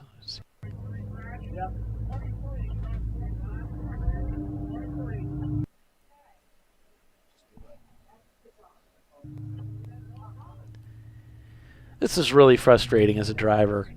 It's the last thing you're thinking about when you're going off to a race weekend, is having a problem and being stuck out there and being towed, and all you're focused on is, hitting your marks and being physically ready and mentally ready and doing your part for the team and not letting anybody down. And you're excited. You've done a lot of work. You've spent a lot of money.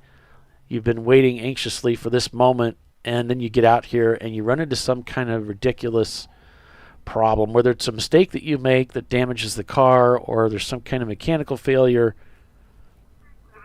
and your hopes are dashed and you're frustrated, and all you want is for this to go away so you can get back out there. Your main focus when you're racing is driving fast, taking chances, and accelerating out of the corners. So you can see there he's on the hook, or on a rope rather, and given some instruction. I think they were telling him, just kind of ride the brakes a little bit to keep the rope tight as they're being pulled back. Don't roll over the rope. Right, you'll break it. And then they'll charge you for it. Yeah, and they don't like it when you break the ropes. Thank you, Janet. We appreciate having you along for the show. There's Simon Says going by next to them.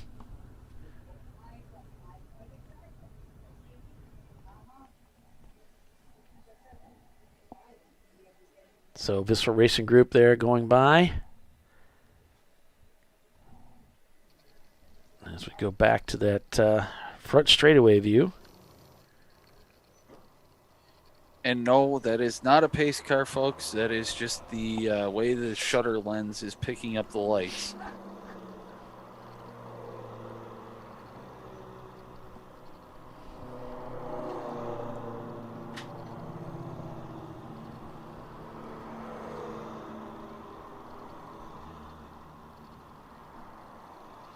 So we were under code 35, and then we had the 7-Eleven car come to a stop. So we're not sure what the story was there, but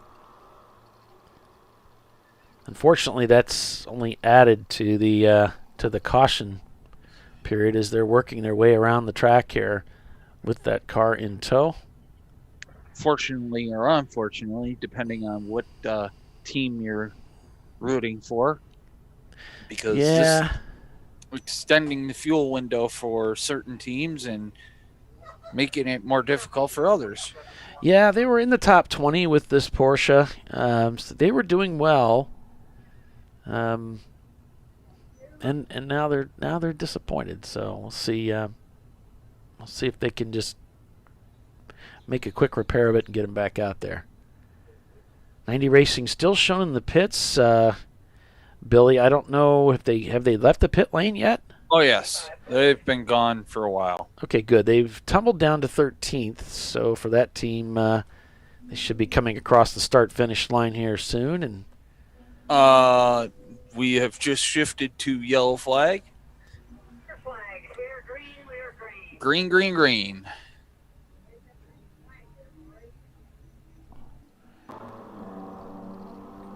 The yellows come in, and the cars go back to racing. Back to black. So from a very extended yellow, as the Concepts car has been cleared the track and brought back behind the wall, the cars go back to racing, and Visceral Racing Group drops the hammer. So they are in third place right now in this number 959 car, but they have pitted very recently. It was just back, we're at working lap 71. They pitted on lap 64. And Sahlen's pitted back on lap 43. So 42 and 43. So off sequence here as Visceral's got that bigger gas tank. They don't have to take fuel on every pit stop.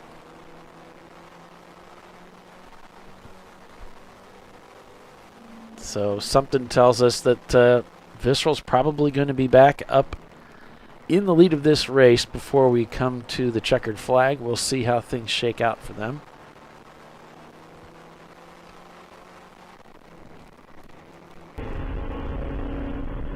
Or fighting for the lead, as it were. Yep.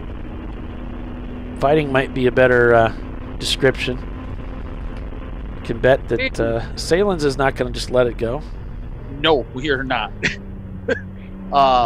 The drawing has cleaned up. It's no longer looks like a 2-year-old. Yeah, yeah. It kind of comes and goes, and I'm not sure how that's being drawn, but it looks good. That is actually being drawn by the GPS in the camera. Oh, okay. So that's why it's kind of messed up looking. Okay. Yeah. Gotcha. So whenever they hit the Faraday cage at the catch fence there, it disappears out of view, and that's why you get random lines and random spots.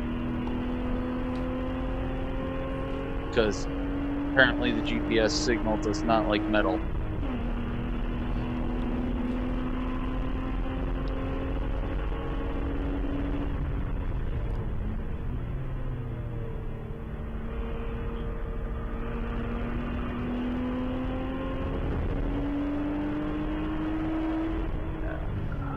All the way to the top of the gear, dives in here to turn number 9. Really does get the preferred line, even though that E30 is right ahead. Should get the pass here heading into 10. It's going to be offline a little bit, hugging the inside. Now eyeing the Mini Cooper up ahead, going into 11 here. Lines up nicely, will roll the power in here if he can. He's got the car right in the way. This will hurt his exit, and as you can see now, he's going to be overtaken. Doesn't really get the run. Overtaken by that car anyway. Yeah. The Corvette is in the pits. The 47, I believe it is. Let me check the number. Yeah, it might be MLC here, number 47. Yep. Oh, that's 9-0 smoking heavily. That's the 90racing.com team again. Yep. Gosh, they just can't get away from the trouble today. And yesterday, just the weekend, it seems to be plaguing them.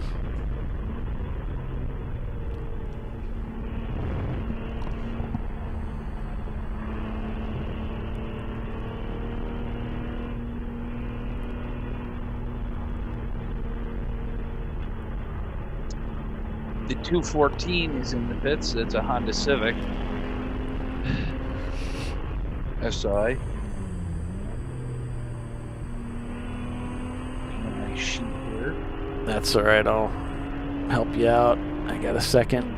It's Operation Motorsport. Yep. I just got it just as you said it. Okay.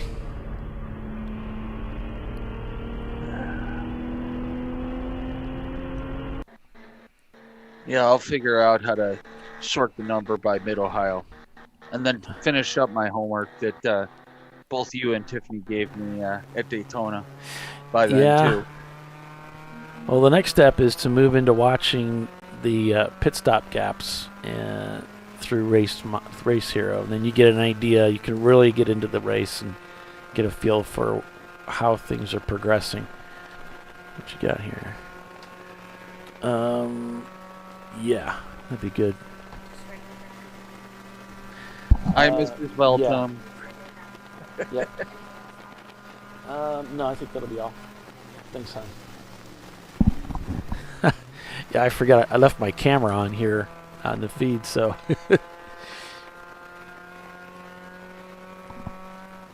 The Karnowski Russell Racing number 56 Mustang is in.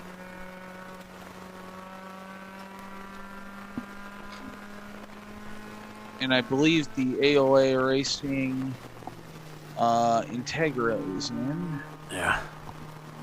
Nope, that's not it. It is the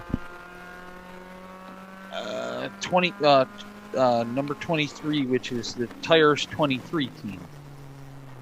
All right. And the Plum Crazy Plymouth is in.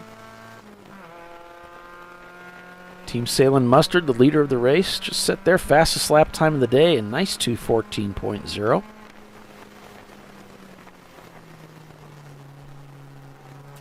And who'd you say was driving that machine right now? That'll be Wayne.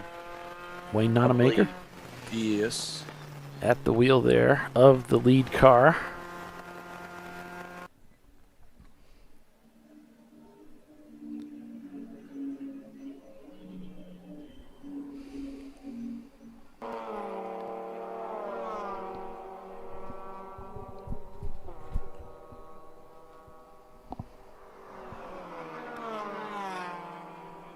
Every time we come down to this time of the year, as I'm building the show, I've got folders that has quite a bit of media, images, and things that I use to develop the show with. And for Watkins Glen, I've got a video that I don't usually show it, but I often watch it.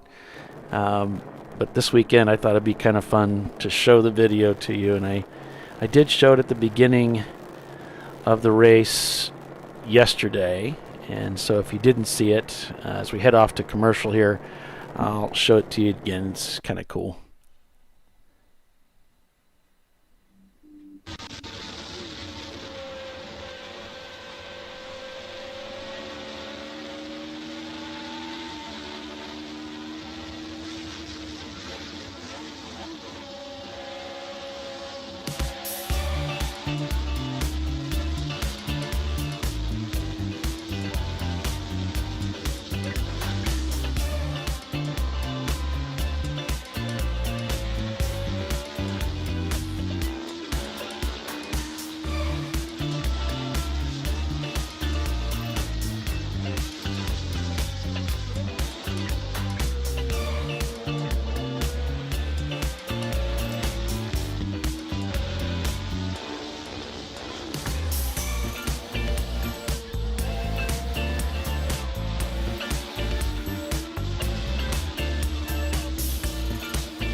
Welcome to TireRack.com, revolutionizing tire buying since 1979. With our unmatched selection of branded products, finding what fits your vehicle and is right for you and how and where you drive has never been easier. Through helpful online shopping tools that include our professional hands-on reviews done at the introduction of a tire and consumer reviews that give real-world feedback over the life of the tire, you can make the right tire choice and find exactly what you need. And if you prefer to talk to someone, our tire testers, our sales team, are available on the phone. And that's how we get you the right tire for you and your vehicle for where and how you drive.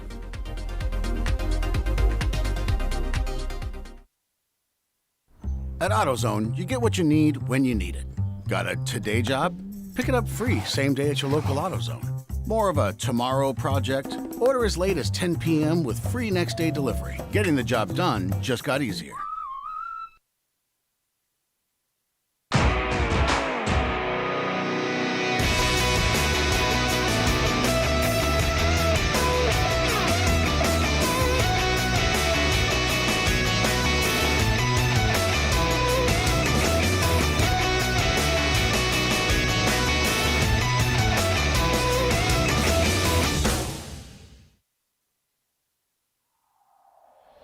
Discovery Parts is a veteran-owned racing and safety equipment company. While we're located inside Atlanta Motorsports Park in Dawsonville, Georgia, Discovery Parts can also be found at the tracks, supporting a number of Champ Car Series events. We take pride in being a reseller of the best of the industry to Champ Car teams and drivers. We know racing, love racing, and look forward to tomorrow to even more racing. Visit us at discoveryparts.com.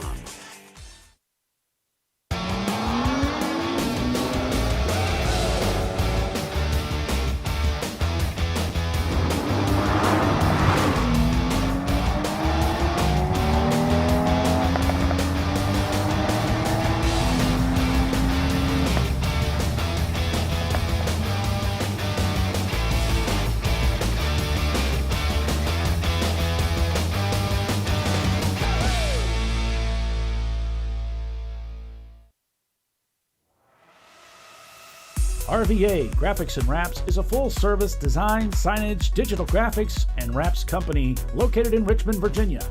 With over 20 years of experience, RVA Graphics and Wraps offers premium signage options for your business. We are dedicated to offering our clients best-in-class service in all aspects of graphic design and application. For more information, visit us on the web at rvagfx.com. Lifeline USA is a leading manufacturer of onboard fire suppression systems. Lifeline's continuous commitment to research and development ensures that we supply the most innovative and cutting-edge products available, used by the majority of the world's motorsport championship-winning teams and constructors. Lifeline has a proven history of success. Lifeline offers a complete range of fire suppression systems for all budgets and needs, and we continue to push development and limits on both extinguishment materials and our patented delivery systems to make the race car environment almost as safe as sitting on your sofa at home. Every kit has been designed for a professional and simple installation. For more information and to purchase your Champ Car fire suppression system, go to www.lifeline-fire.com. Located in Northeast Ohio, with 40 years of combined experience, Money Shift Racing knows how to deliver performance and safety, offering everything you need to get your vehicle and drivers ready for race day. From safety equipment to full engine assembly and repair, in-house fabrication, 3D design, and rapid prototyping. Money Shift Racing. Performance done right. Frozen rotors from Diversified Cryogenics deliver increased performance and a higher level of safety, while significantly reducing braking system costs. So to tell you a little bit about the durability of this product. So we have seen an incredible extension of the life of our brake rotors using frozen rotors. We've gone from brake rotors every other weekend to 6 weekends on one set of brake rotors, and I think they can go farther. The durability has been amazing. And it's been a fantastic season, and man, a lot of that is due to the way our car can brake on those frozen rotors. For more information, go to frozenrotors.com.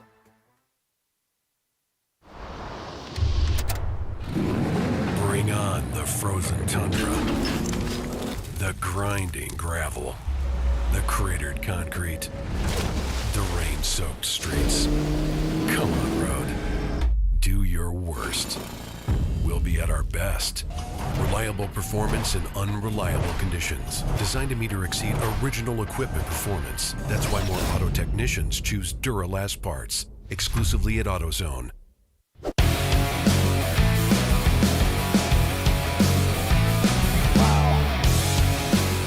Welcome back to Champ Car Live. I was looking at the lap times here, and I'm really seeing Team Sahlen pour on the coals, and Visceral is getting left behind. I don't know that they're going to be able to catch them, certainly not at this pace. They're going to have to really turn up the wick on that Porsche 944 there in third place if they want to do anything with Team Sahlen catch-up.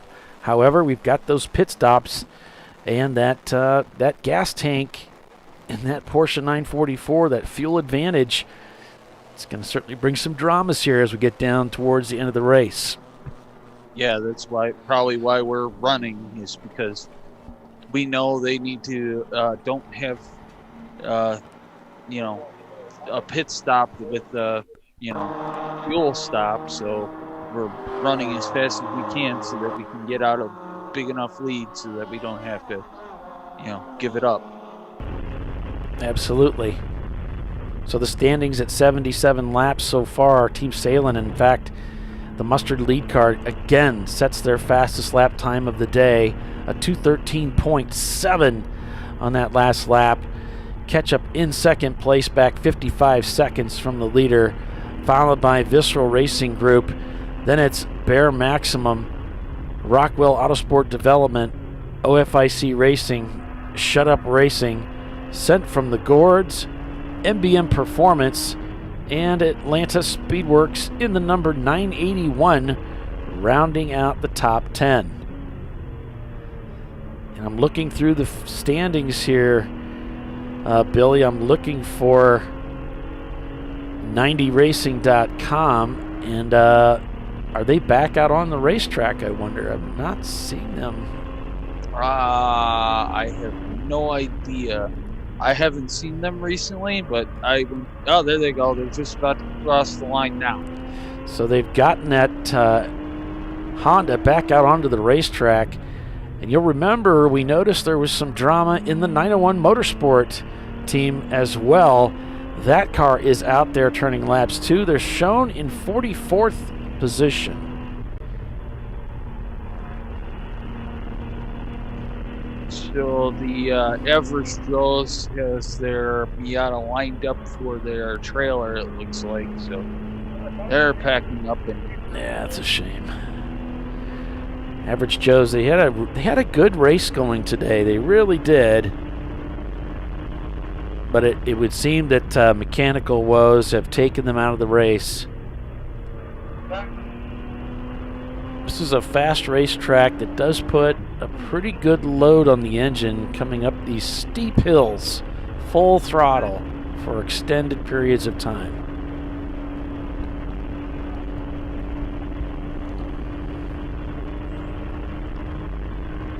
Kruger Tuned, it looks like they might be putting a driver in their Volvo, as they're still in the garage right now. They may be going back out soon. Paulie, I'm sending you a funny.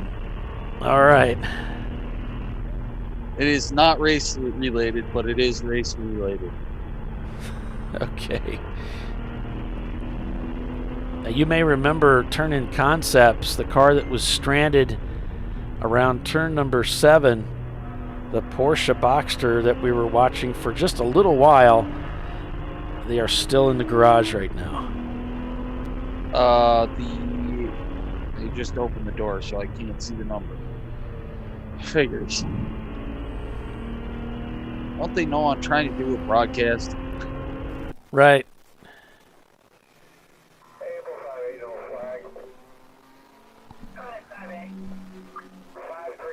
It is 822, which is the Honda Civic Concepts car, I believe. Oh yeah, it's one of those Honda Research cars. Yeah, Team Honda Research. 5.3 spinning and sputtering, a turn 5. All right. I don't see a 5.3 on my chart. So Bear Maximum in 7th place. They are shown coming into the pits, crossing the pit loop. And so they're starting to go down the field a little bit as OFIC goes by them, moving into 5th place. I believe someone was sitting in the sin bin for a little bit. A very slow Camaro coming in here. Yeah, he's just creeping in there.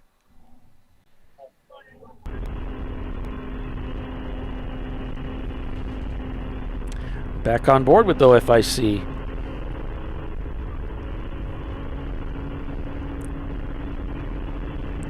Oh, the lights went blue. What the hell?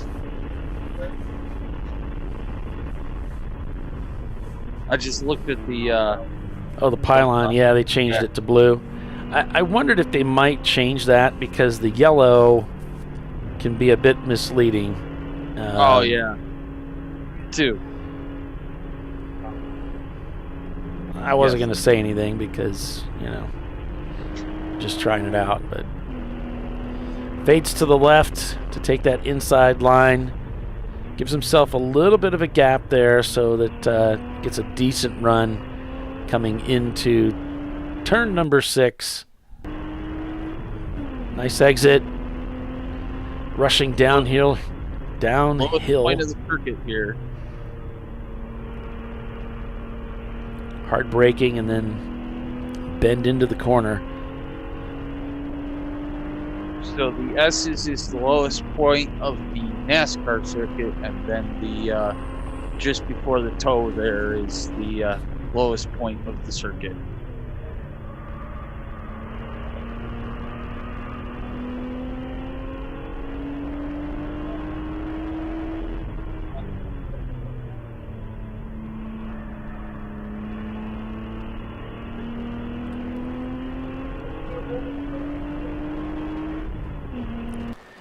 Go on board with Visceral. We suspect is going to find themselves leading this race later, but you can bet Team Sahlen will have something to say about that. Yes, we will. Visceral's fastest lap time of the day at 2:16. Both the Sahlen cars have turned lap times at least 2 seconds a lap faster. That's a huge difference, folks. Doesn't sound like much, but it is huge. It's an eternity in racing. It really is. Back when I was drag racing, I was having to do the calculations, and I found that at 85 miles an hour, a tenth of a second is a car length. So you can imagine on the front straightaway, you easily hit 85 miles an hour.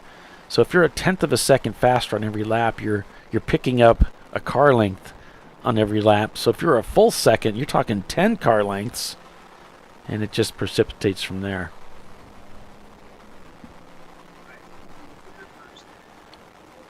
Kruger Tuned is pulled out of the garage area, and they are working their way through the paddock towards the racetrack, it looks like, as one of the Porsches off to the left there.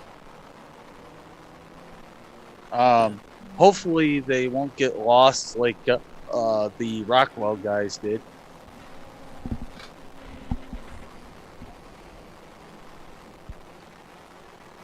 K2 Autosport shown not turning laps right now. So they're falling through the field. Yeah, the Rockwell Autosport Development number 1 car is out there turning laps. They're shown in 28th right now. So a big adjustment from where they were earlier this morning leading the race.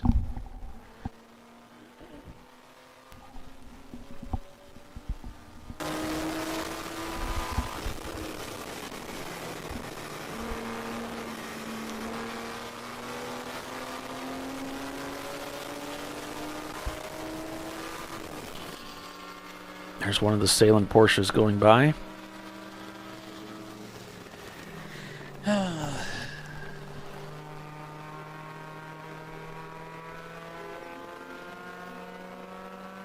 Kruger is almost out of the pits now.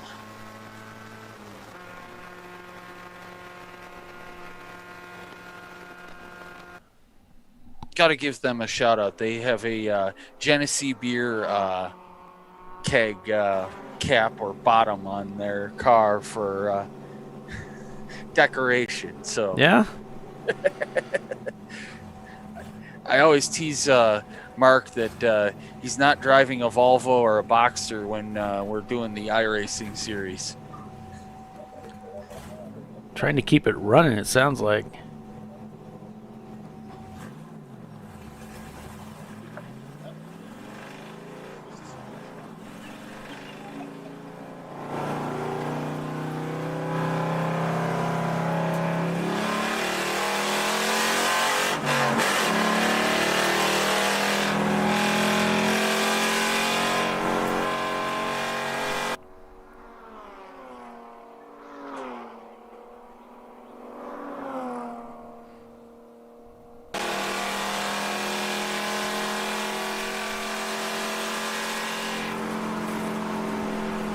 So the number 17 is in, and they got their hood up.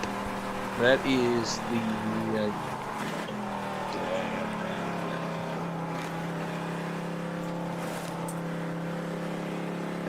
the Lack of Integrity team. 2001 Acura Integra. Yeah, I love that team name. I knew I had it somewhere.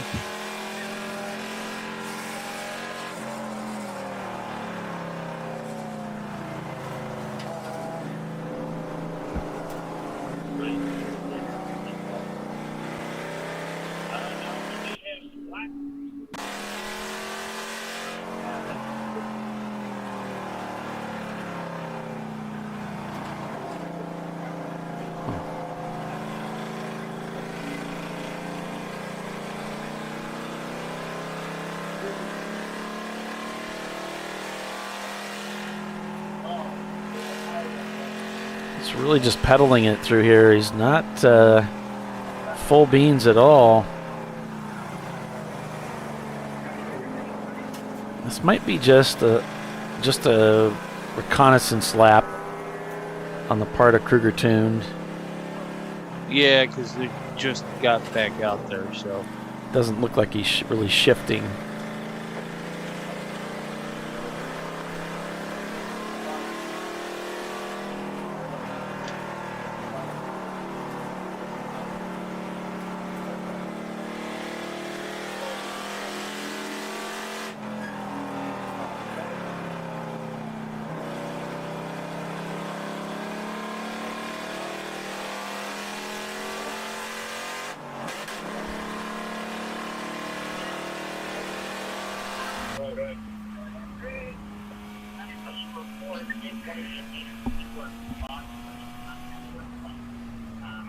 So Atlanta Speedworks number 718 show not turning laps right now. They've tumbled down to 13th place.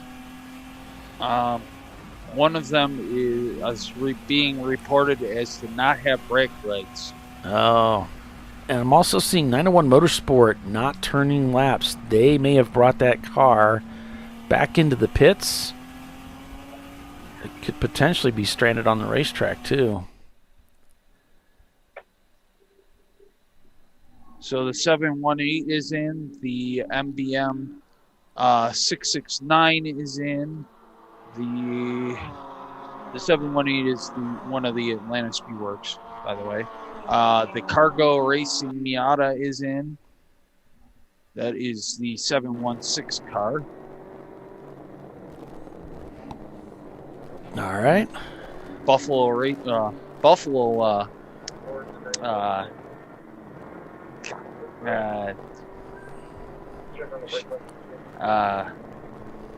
Reference there. I couldn't think of the word. You stuck? Yeah, I got it. I got it out. I spit it out. Yeah, the area code for Buffalo is 716, so. Simon says in 11th position right now, and they are leading B class. Soldiering on here. Soggy Bottom Boys ducks into the pits. As Simon says, gives the point by.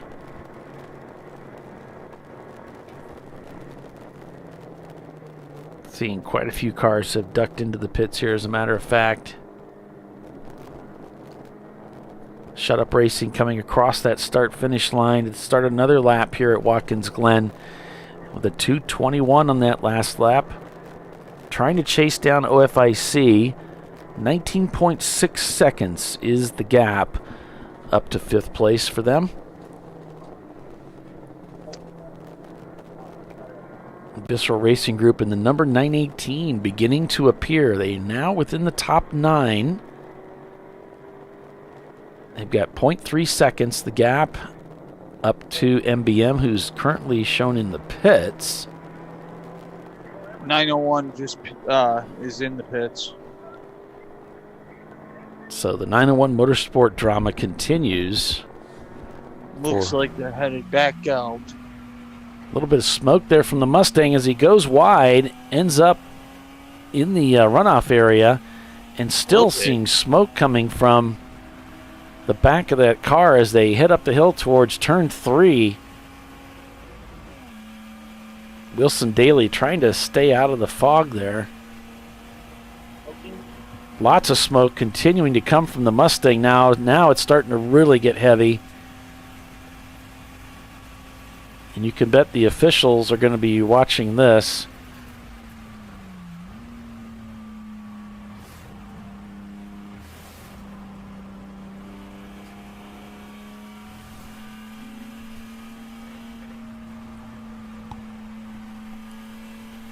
As they come around the outer loop here. Down into the boot, here we go.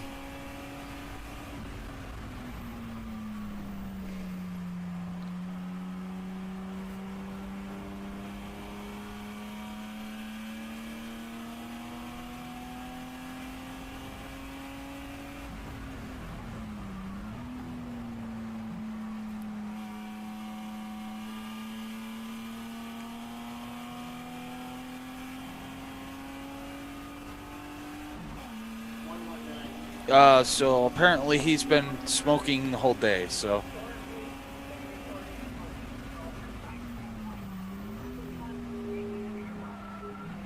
Yeah, he's going into 98 now.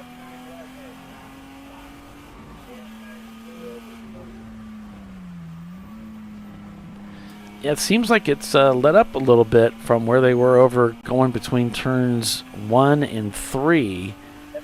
And then heading down that stretch towards the bus stop. There it is there. As they're coming back down the front straightaway here.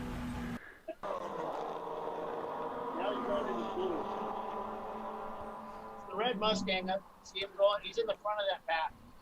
It's like a burgundy color.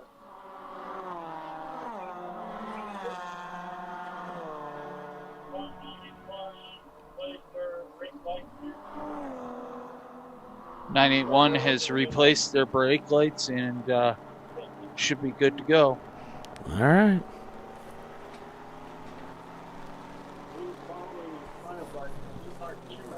OFIC Racing shown not turning laps as they have come in and pitted, making that driver change. So the Karnowski-Russell vehicle has made its way back onto pit lane.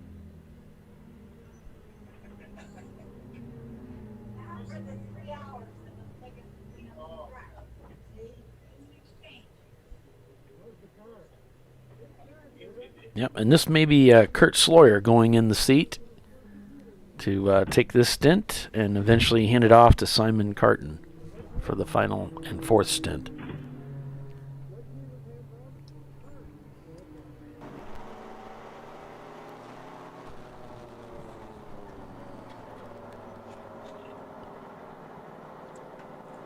I like his drink bottle. It's just a drink bottle with a hose in it, wrapped around the arm net there.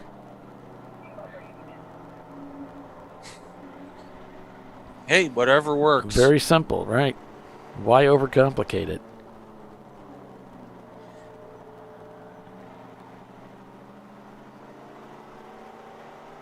The only bad thing is it's probably not cold. Yeah. The number 1 is back in, and the sent from the Gord's vehicle is in.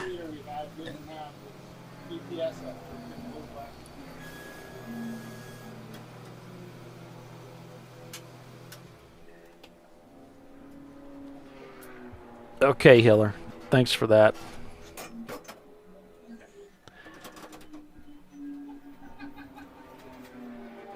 We'll keep playing with it.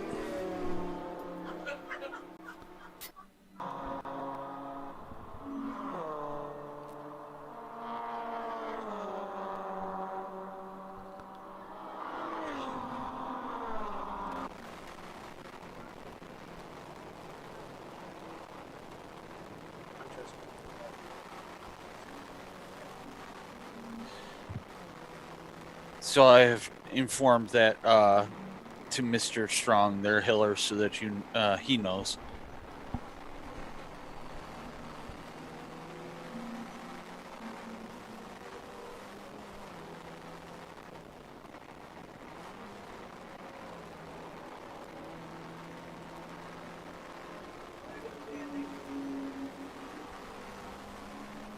Turn 5 is the standing yellow. All right. Yeah, my 5 camera actually finally went down. It is no longer standing, so. All right. The camera or the flag? Flag. Oh, okay. Ba-dum boom. Or both. I didn't get a harumph out of that man. Harumph. I know that movie.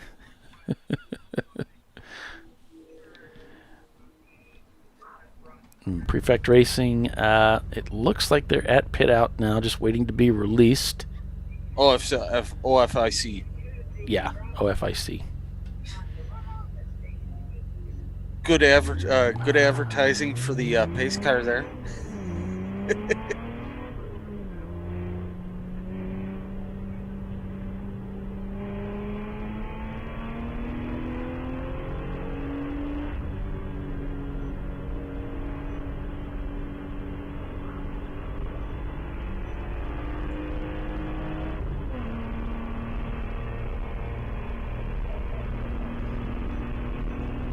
So one thing that I really liked when they repaved this circuit is they got rid of the turtle shell rumble strips.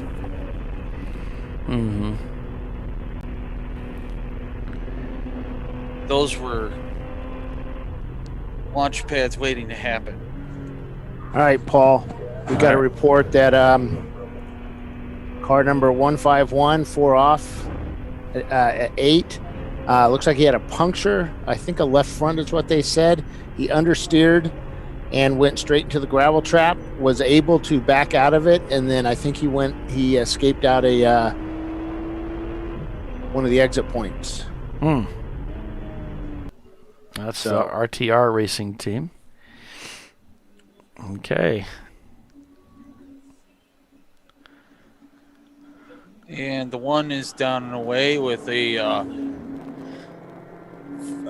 very aggressive exit, but stops at this 25 miles per hour down pit lane. That is funeral pace.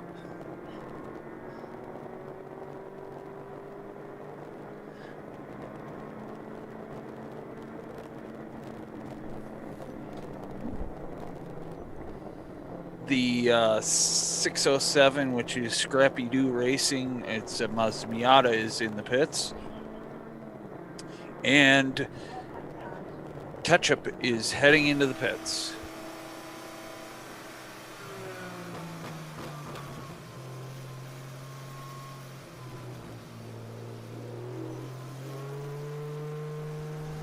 Yeah, they do have to be careful here about their speed and making sure that they follow all the rules. He's going to pull over here so he doesn't get caught behind somebody.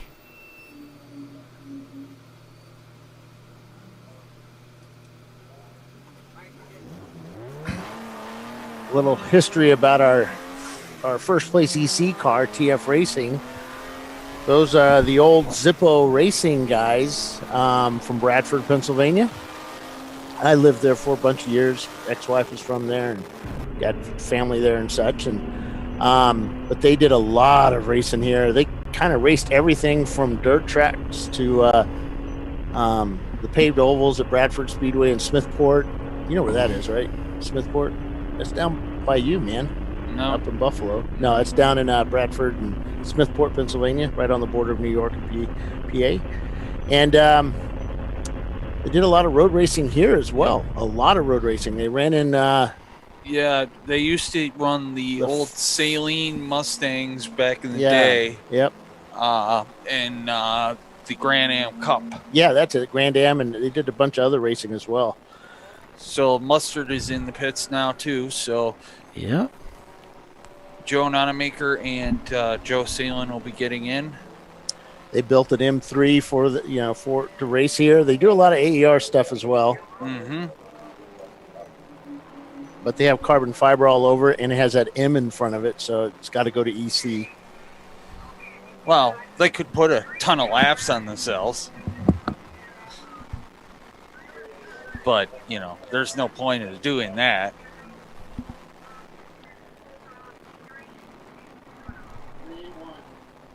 All right, now we're supposed to be a commercial.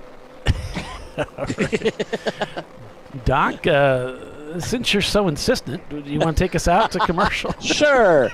You're watching ChampCar.Live, presented by AutoZone. We will be right back with the TireRack.com Champ Car Endurance Series, folks. Hang with us.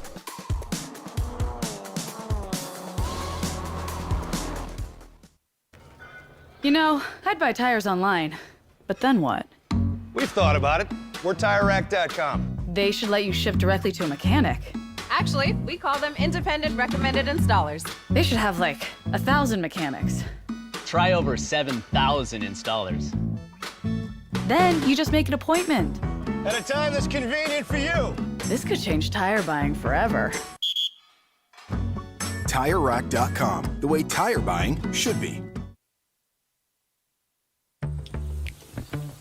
Oh, that never happens last night. I'm sure it doesn't. But that explains why you're dressed like a train conductor. Nice bodysuit. When do we start jazzercising?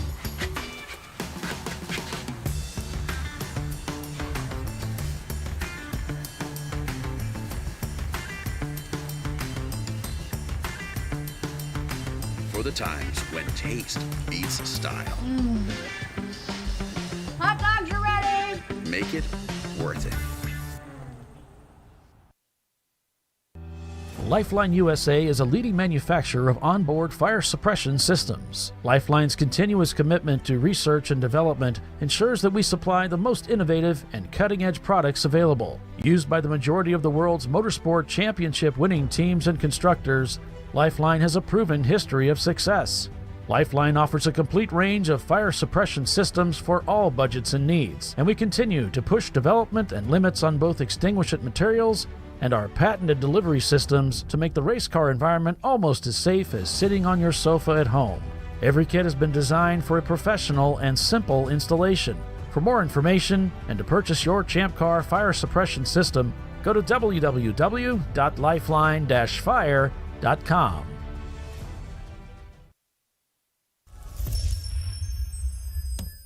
Frozen rotors from Diversified Cryogenics deliver increased performance and a higher level of safety, while significantly reducing braking system costs. So to tell you a little bit about the durability of this product. So we have seen an incredible extension of the life of our brake rotors using frozen rotors. We've gone from brake rotors every other weekend to 6 weekends on one set of brake rotors, and I think they can go farther. The durability has been amazing.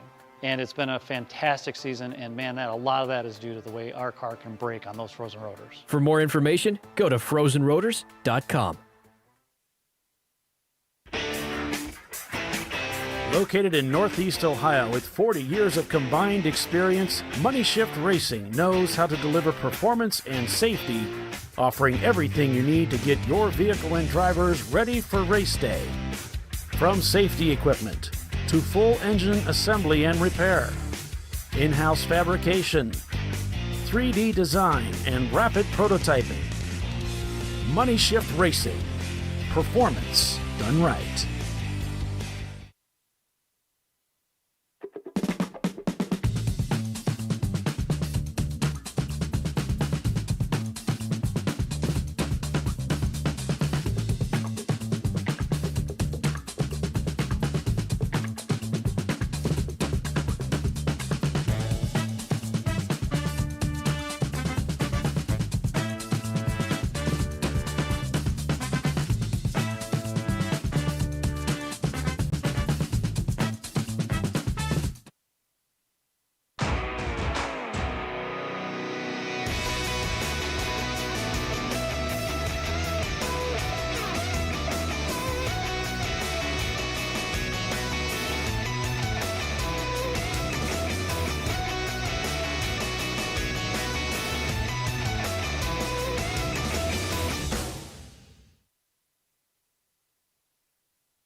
Come on, Road. Do your worst. We'll be at our best. Engineered to meet or exceed original equipment performance. Exclusively at AutoZone.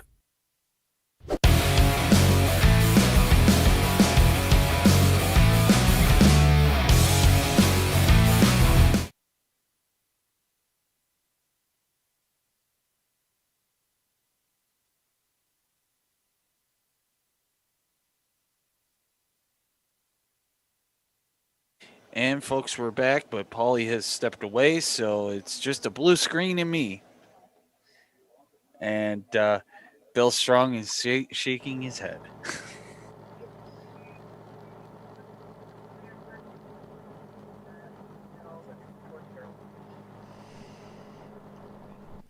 Yeah, it looks like we're under caution here. Yep, they had to pick up McKibben's Biohazard.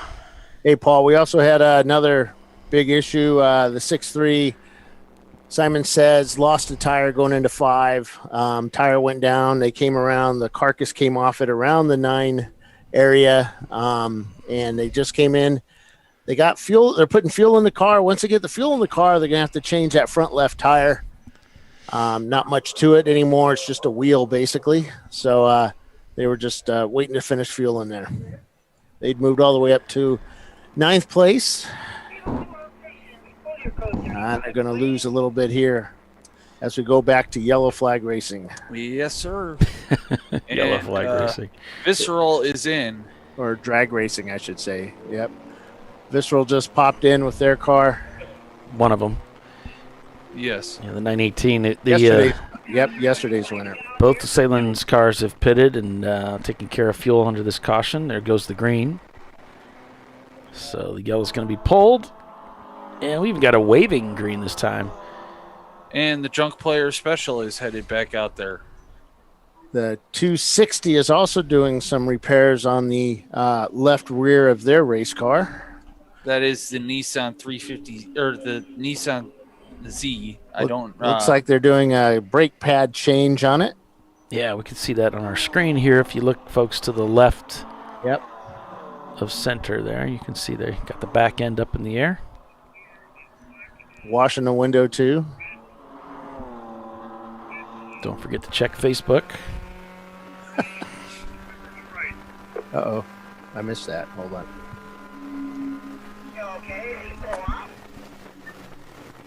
Oh, we got a car off. Car 2. Oh. Turn 2, sorry. All right. Let's see if we can see that here on our Shamra camera. Might need to pull the graphic down.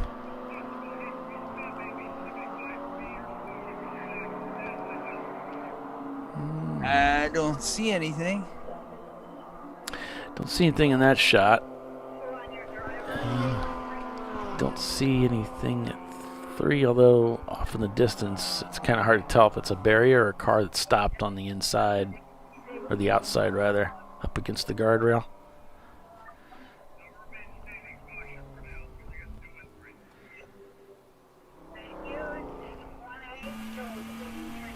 Let's see if we can catch up with one of our in-car cameras. Might be able to see something. It's too far. Here we go. Coming down the front straightaway. Maybe we'll see something here.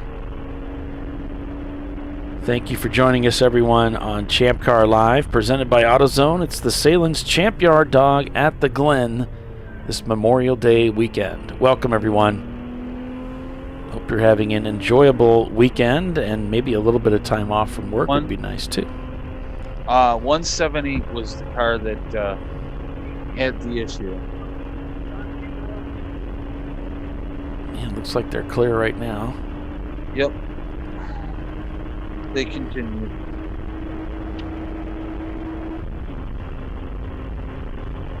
One of the Rosmar Millhawk racing machines, the 91 Civic.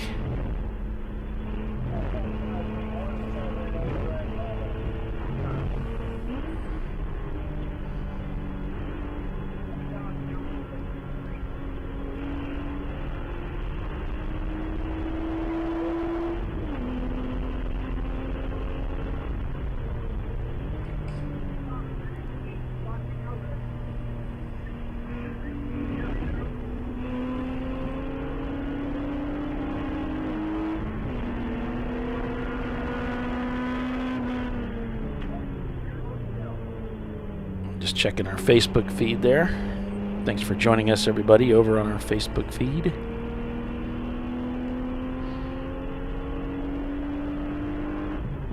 But of course, the YouTube channel is our home channel.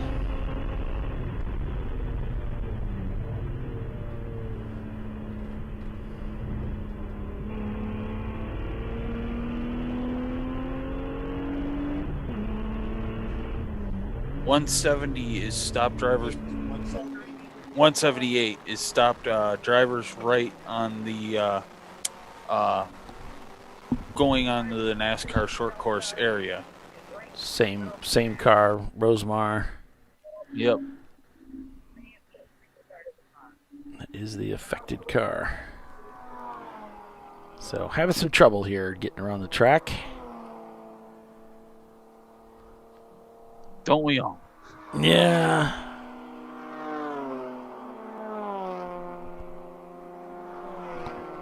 It looks like they're working on still working on the pylon coloring a little bit. We had some trouble with,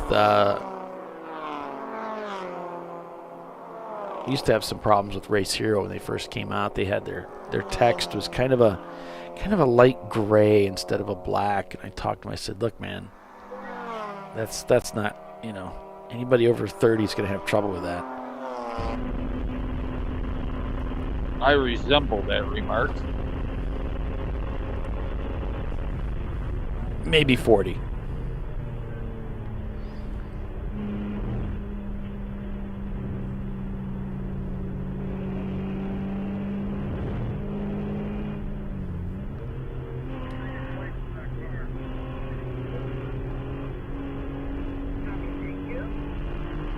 So they should be coming up real shortly on the cameras. A little mischief there.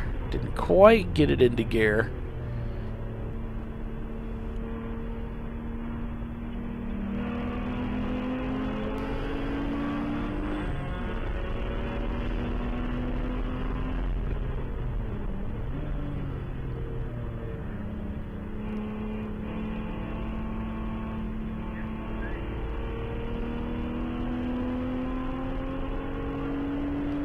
So far, so good. As we're heading up towards turn 8. Braking at that 200 panel. Gonna bend into the corner, get close to that curb. Use a little bit at the exit, and then line up for 9.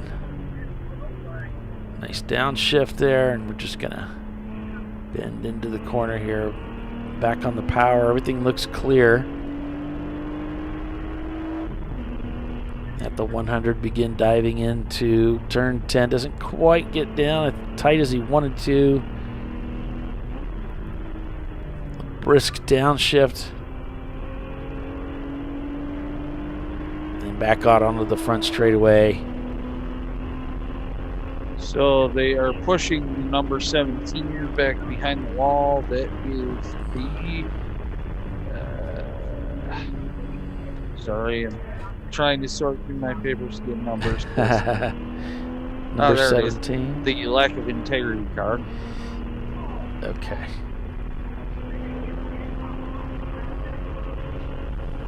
Yeah, MBM Performance has just set their fastest lap time of the day there in 8th place, a 2:16.9. That's a great lap time for them. RTR 51 shown in the pits now there in 15th. McKibben's shown in the pits down in 40th. Everybody else ahead is out there on the racetrack. Open throttle, there aren't that many cars up at the front of the field.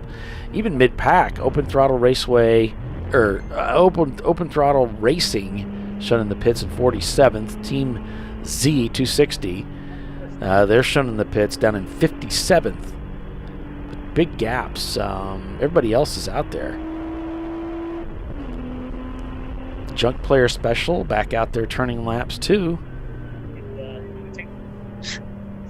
So they keep moving the Rosemar, the 178 Rosemar whatever Millhawk car. He keeps being able to go and not go, so they're working their way around the track in a very slowly. They stall out and then go again, and stall out and go again. Doesn't sound like much fun. No, not at all. 90racing.com leads A class. B class is being led by Simon Says. C class being led by Sahlen's Mustard. D class is being led by RTR 51. EC is being led by TF Racing. And F class is being led by Boston Winers.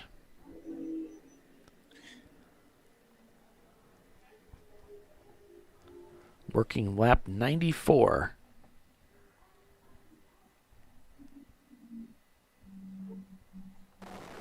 On board with Visceral Racing Group.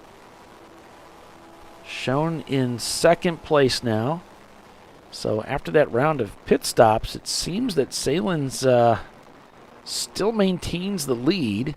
A 23-second, almost 24-second deficit for Visceral up to the Sahlen Mustard car. And looking at these lap times, I'm seeing a lot of 219s, some 218s, a lot of 220s out of Visceral. For the Sahlen's machine, I'm seeing a lot of 214s and 15s.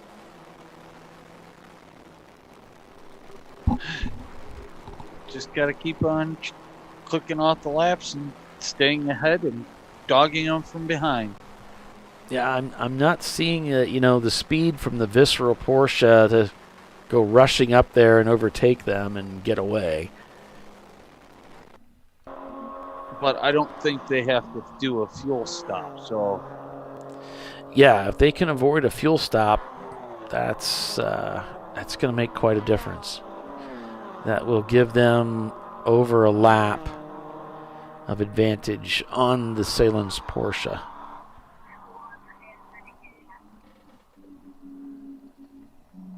So if you're looking at the timing and scoring pylon there, you'll see this EC, and then it says TF Racing. All of the EC cars will be pulled out at the end and separated into their own standings. So the leader of the race is actually the Team Sahlen Mustard machine. They're shown in second place. That's unofficially, of course. Officially unofficial. Yeah. It's about as official as this show can get, which isn't very good. Yellow flag all the way around. All right. Yeah, we got a car coming to a stop there. That's one of the Rockwell cars, I believe. Yep, it does look that way. I can't see the number. Well, let's see. I've got... That looks like, yeah, that's one. So the reigning champion coming to a stop there at turn number 9. Oh, there he is.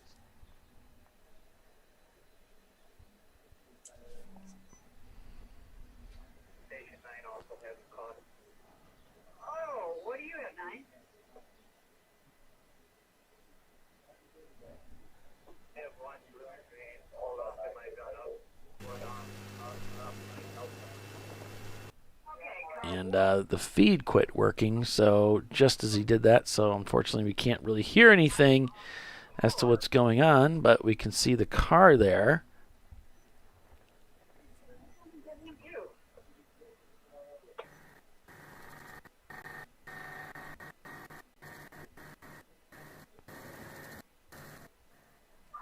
If that feed comes back up, we'll certainly bring that back up so we can listen in. Here comes an emergency vehicle off in the distance, up the hill, to tend to the injured Rockwell machine. Proudly wearing that number 1 badge, as they are the reigning national champion. Yep. Well, not quite proudly right now, but normally. Well, you can be proud of the championship no matter how bad off things get. True. That's quite an honor. It's quite an accomplishment.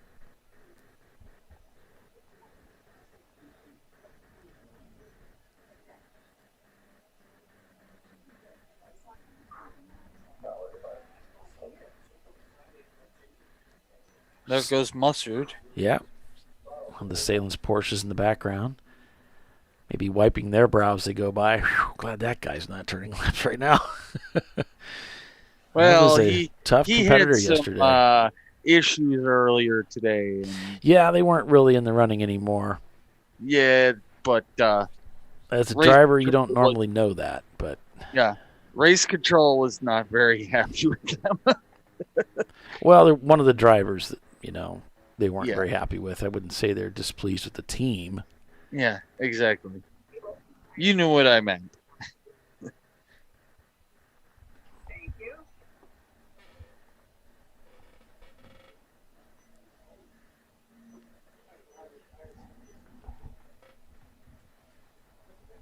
Here comes the tow rope. And it's purple, too. Ooh. Fancy. That would be Tiffany's kind of tow rope. Yeah. Yep. You can't go wrong with purple. Oh, we're back to the yellow. Yeah, that we can see. Yep.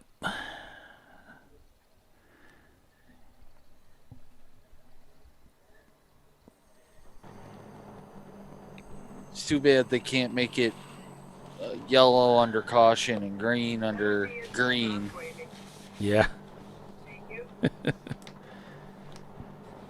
My wife got me tacos for lunch. Nice. Yeah. Tell her I said hi, because I will tell her. You did say hi, and I didn't relay the message, and now I feel bad. It is what it is. I will relay that for you. I appreciate that, Mr. Paul.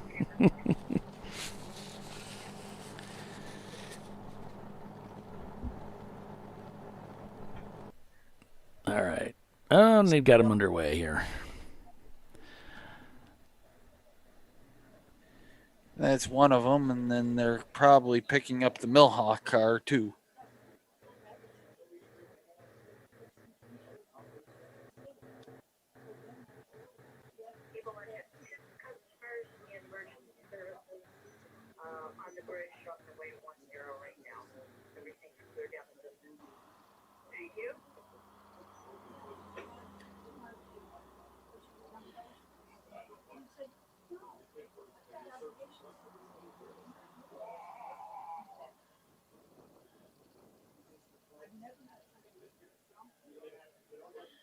So there they go around the last corner, and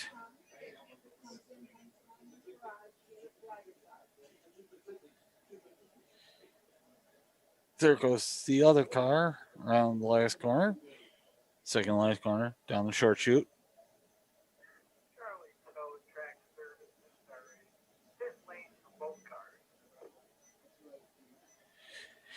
And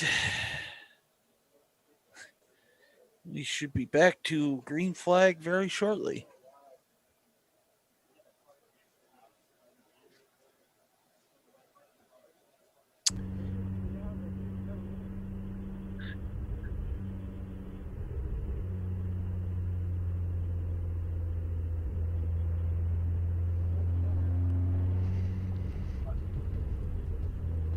See there, the cars going into the pits, and OFIC staying out, of course.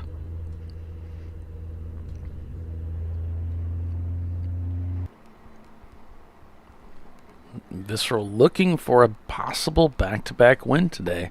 Could happen between the team, at least.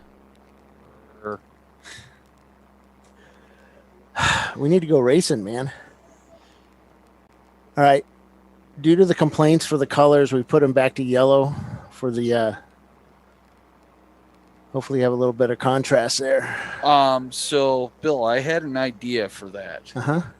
If you could get them to be yellow during cautions and then green during, so that it follows the colors, you might be able to. There's no interaction between the two systems. I know. So maybe one day. Let's just work on getting our stuff the way it, works. Yes. Okay. Well, I just figured I'd put that suggestion out there. No, it's a good suggestion. I'm not discounting it. I'm discounting it. Yeah, you are. I know you are. I think we're going to have another list of speeders as we get ready to go back to yellow here soon, hopefully. I forgot to mention those list of speeders That's all right. We have a huge list of speeders we've done today, and you're welcome to go to our Watkins Glen Sunday control log, and I've listed them up there. We're up to entry number 122. I've missed a few in there, only because so much is going on up here. No, really, Bill has been eating a sandwich and bonbons all day. Oh, bonbons.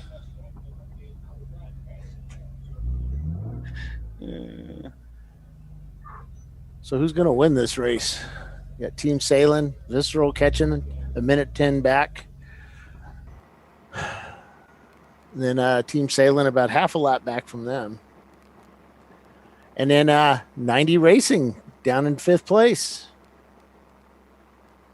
We haven't seen them race with us for a while. Be kind of cool to see them back up at the top.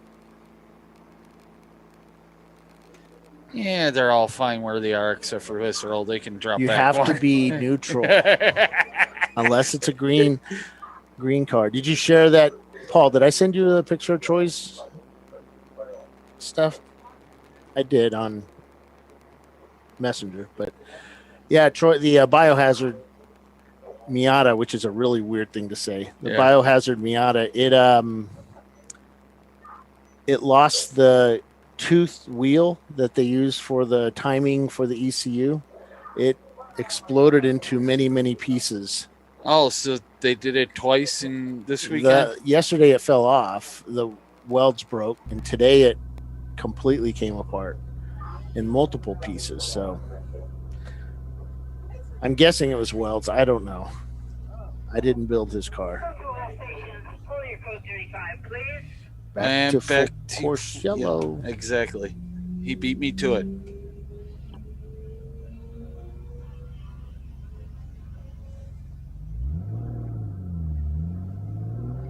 As Turning Concepts gets their car. Green flag. And Turning Concepts gets their car back out there.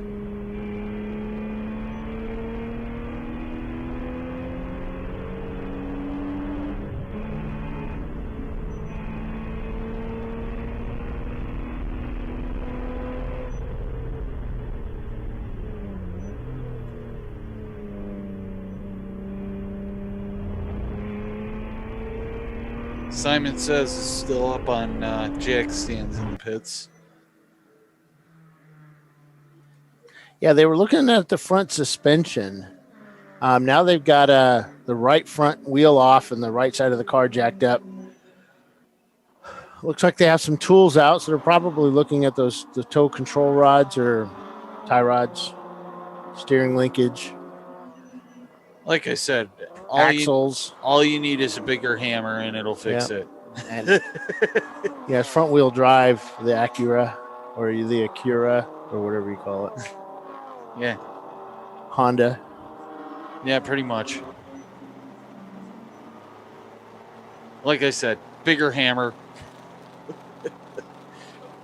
And Paulie's cringing.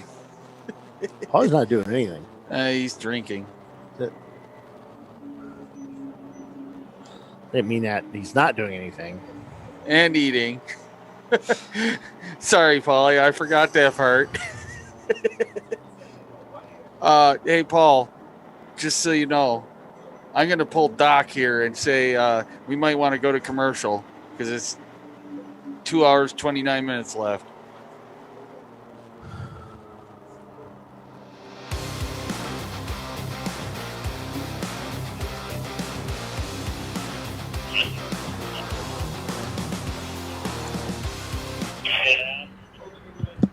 I probably need new tires. You do.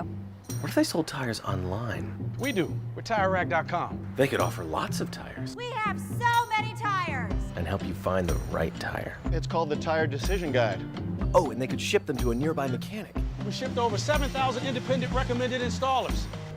This is an amazing idea. Sorry. TireRack.com, the way tire buying should be.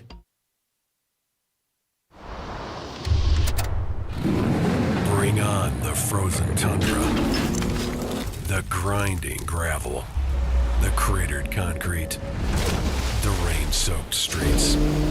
Come on, road. Do your worst. We'll be at our best. Reliable performance in unreliable conditions. Designed to meet or exceed original equipment performance. That's why more auto technicians choose Duralast parts. Exclusively at AutoZone.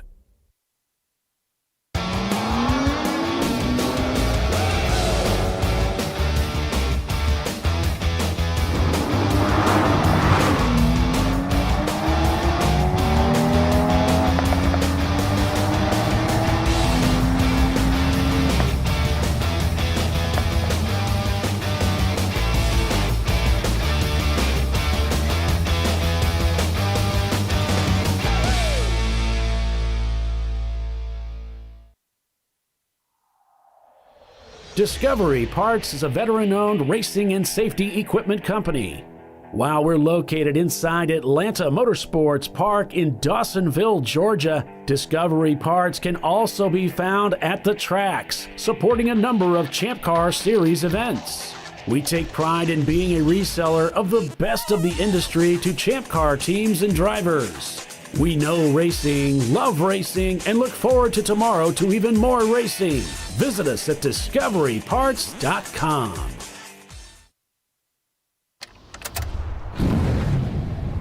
Come on, road. Do your worst. We'll be at our best. Stress tested to meet or exceed original equipment performance. Exclusively at AutoZone.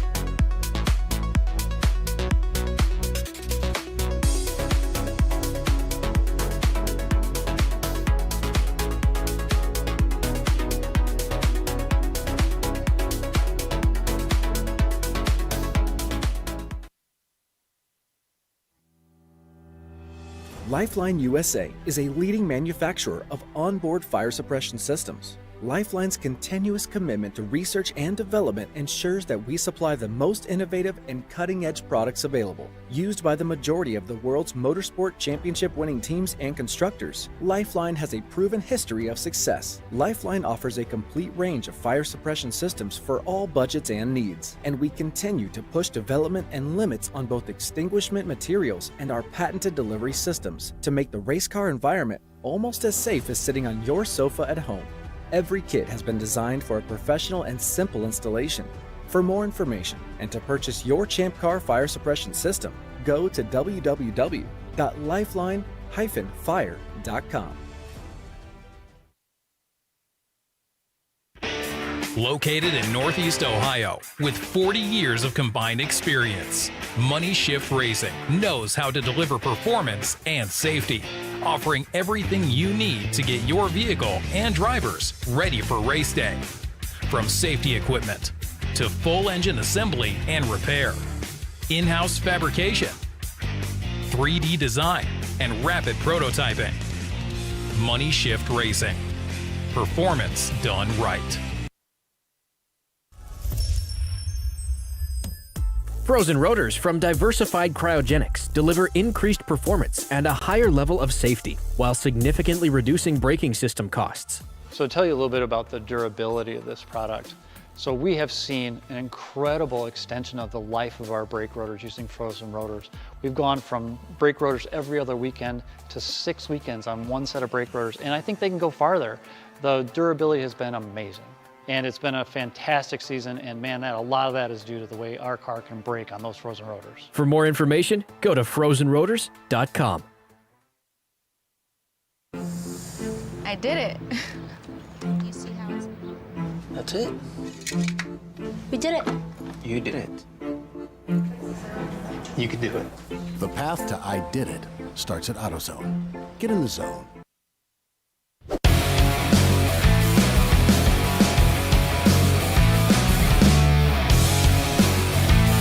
All right, welcome back to ChampCar.Live.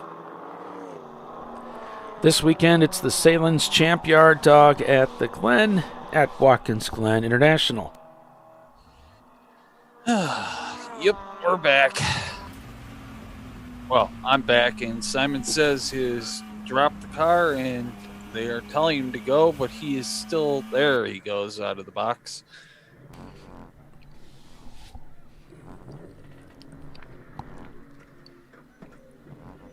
It's like he had the you gotta emergency release brake the on. e-brake.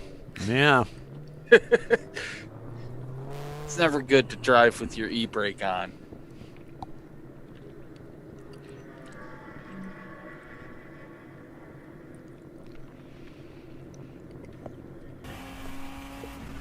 It'd be good to see them back out there. Let's see. Standings right now, working lap 100. Finally, Team Sahlen Mustard leads the race about 25 seconds over Visceral Racing Group, followed by Team Sahlen Ketchup. Then it's 90racing.com in 4th place, and they are leading A-Class, by the way. Shut Up Racing behind them in 5th. Then it's Rockwell Autosport Development in the number 10 car. And then about 6 seconds behind them, it's Bear Maximum, the number 429 car. Then it's MBM Performance, Visceral Racing Group in the number 918, yesterday's winner, 24 seconds behind them. And then 10th place would be Sent from the Gourds, back about a minute. Maybe a second. It's kind of hard to read that. I guess that's 1 second.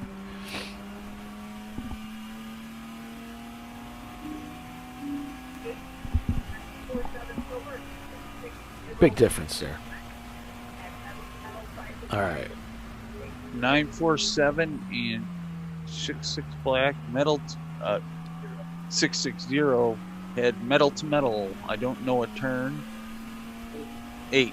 So a little bit of rubbing, contact, but both kept going as far as I know.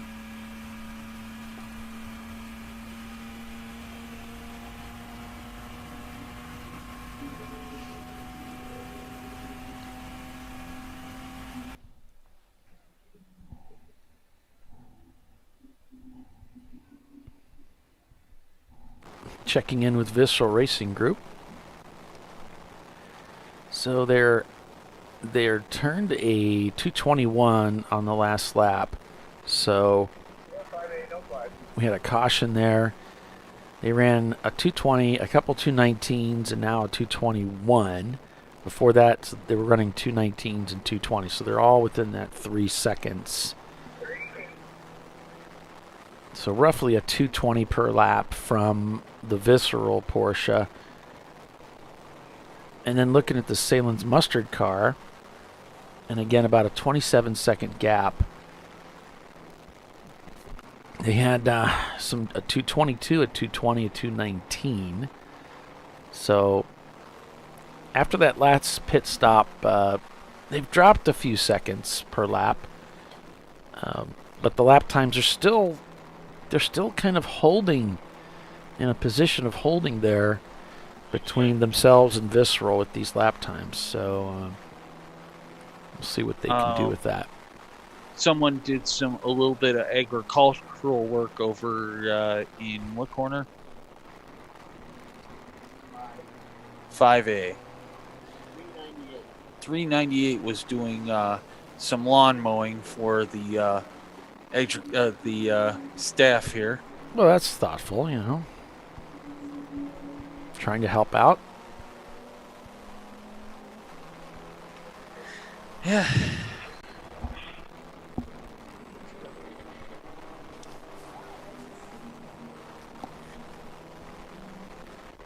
As there goes the 90 right past Visceral. Yeah. Yeah, they were their lap time's a little bit quicker. So they managed to get by Visceral. Let's see if they can make it stick, if they can pull away.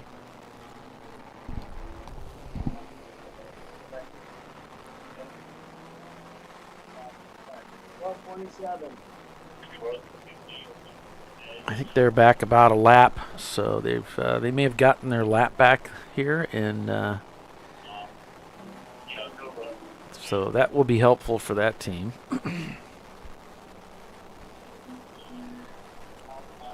Oh, that Visceral Porsche, though. Here we go. And then the Honda does warp speed through the inner loop. Yeah, I think he backed off a little bit going in there. It really wasn't much he could do. I think he's got the better top end, but he spends so much time in the twisties here, and now the Honda does start to disappear.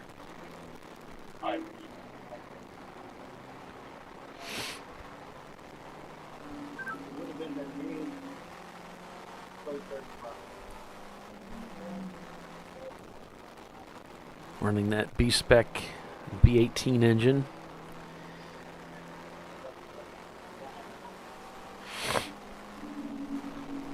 As they head up the hill now.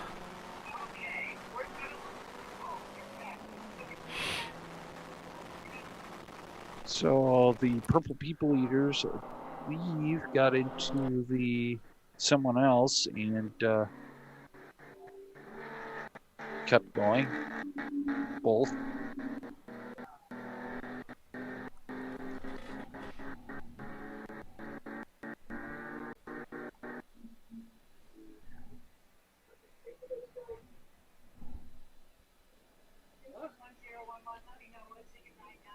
Yeah, 90racing.com right on the heels of Plum Crazy as they head into turn one, trying to get around the inside, but there's another competitor there trying to get into the pits.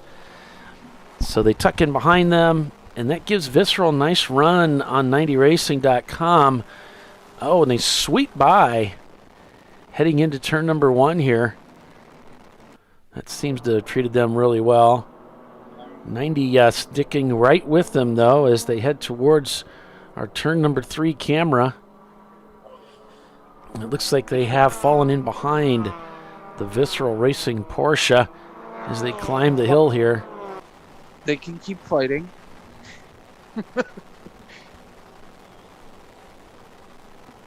Please keep fighting. Do all the fighting you want.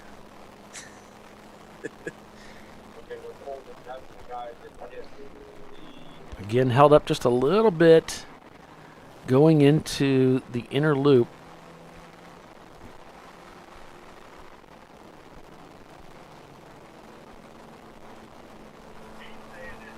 Ninety Racing coming around the outside. Nice sweep around the outside of the outer loop. Heading down into the laces here. Very nicely done.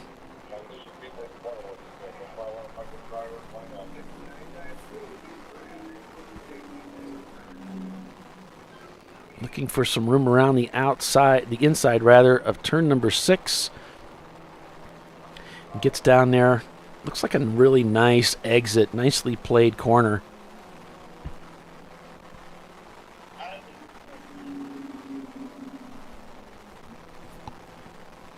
They'll break for turn number 8 here. Whoa! Got a little crossed up there. That Porsche can be a little tail heavy.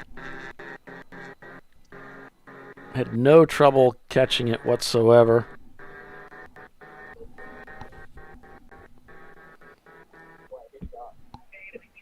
Yeah, well, I hit it.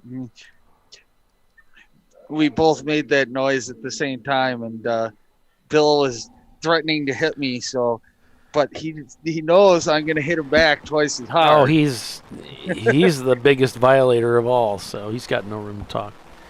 I figured as much.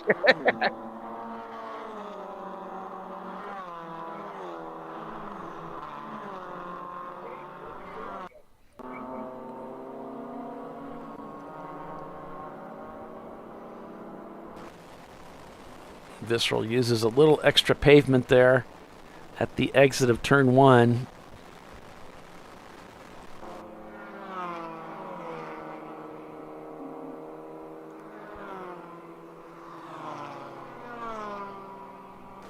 I don't even see 90 Racing now.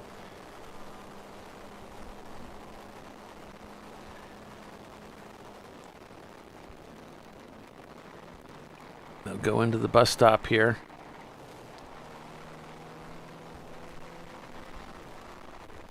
Yeah, nice. Yeah, that's got to be them up there. That little dot.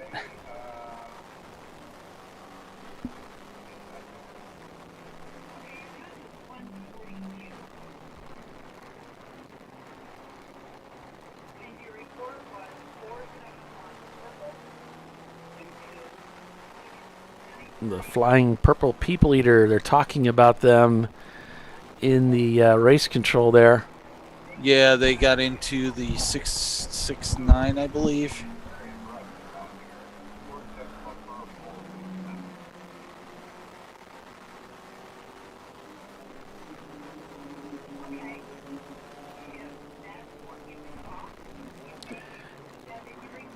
Scrambling a little bit for that downshift there.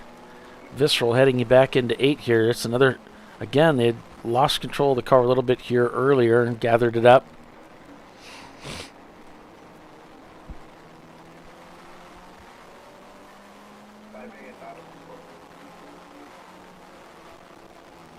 And 3-car pass, thinks the better of it, backs out. Now looking for it. Going into 11, no problem. Gets to use the whole corner there.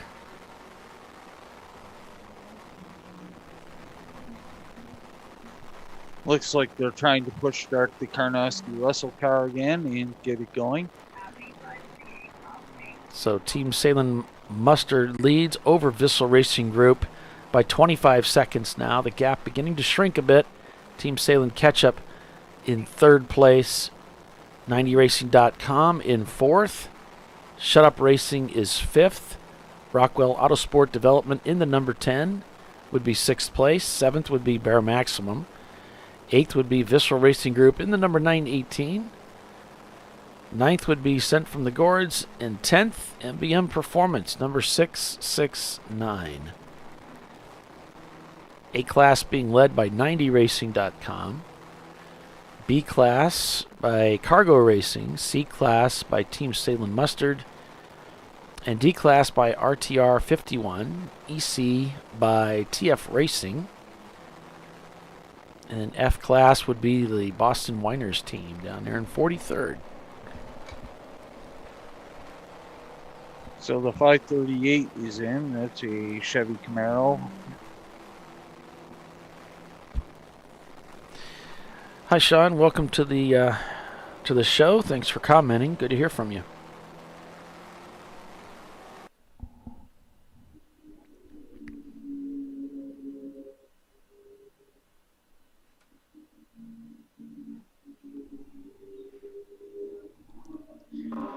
Ooh. 3 wide down the straightaway with 2 Atlanta Speedworks cars right next to each other. Both Porsches.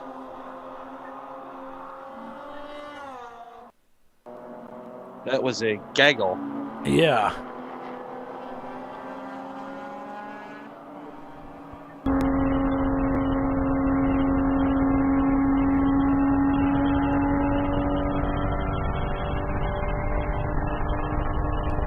So they should have final pit stops in about 10 minutes. The window should open. So.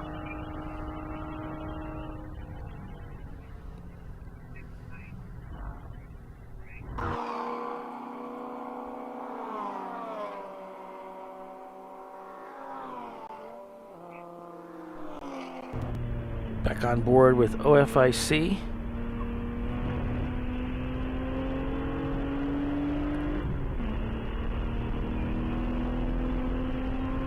Find themselves in 11th place right now.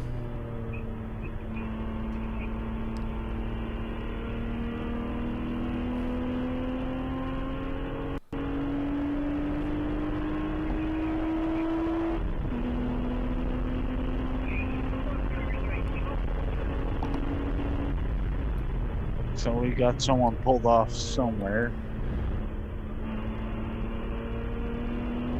At the heel. Yeah, there they are right there. Driver's right, just before the turn-in, or around the turn-in point for turn 9.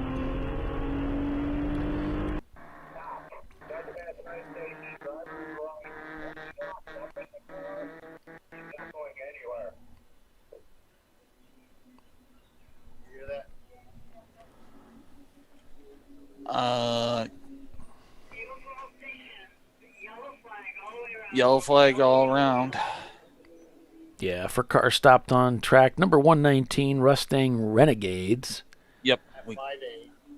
In turn 5A. That might be a different car then, because this is not 5A. We got one in 9 too.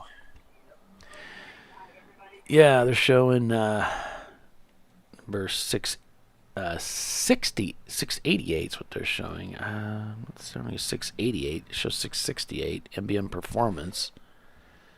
Yeah, it did look like one of their paint jobs. So they might have got the number wrong. It's kind of in an odd spot. It might be tough for them to see. Here comes the cavalry now. To the rescue.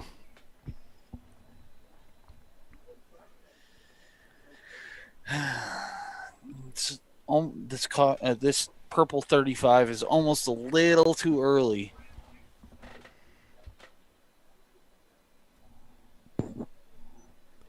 Just a little too early.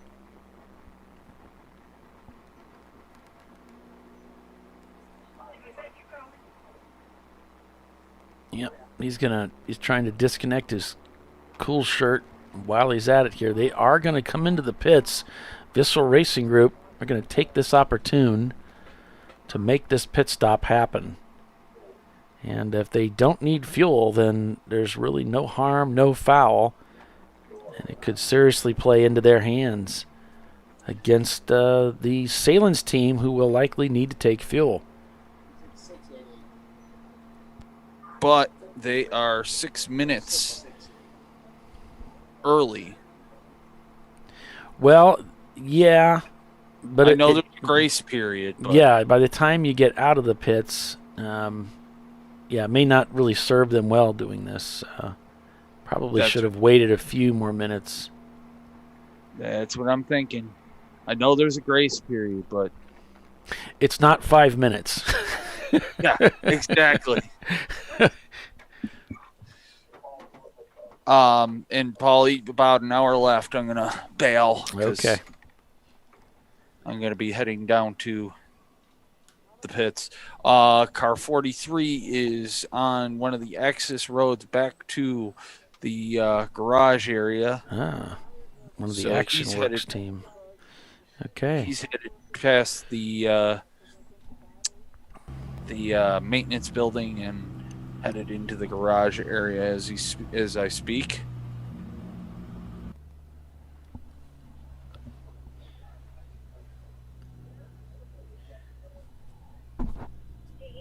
Oh, Visceral's taking fuel.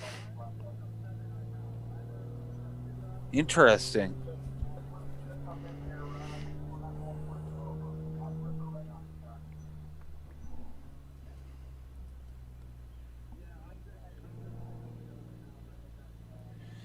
So that's interesting.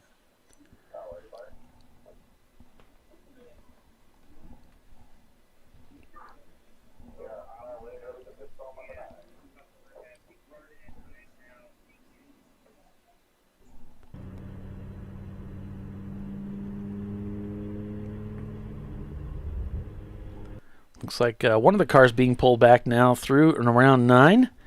Yep, that's one of the MBM cars. They're going to pit stall number 9. I heard in the background of the race control area. All right.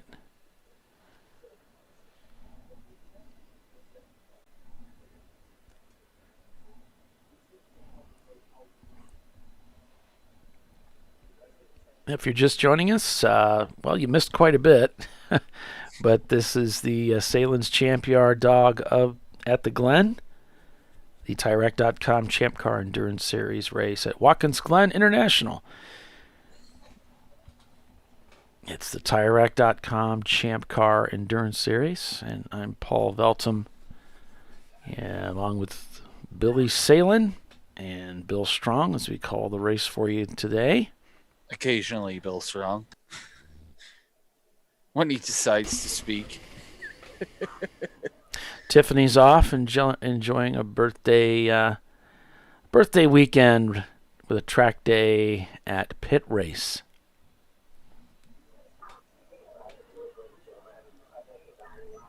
She's chewing up her tires pretty good. Yep. Burning some petrol. Because that place is notorious for tire wear.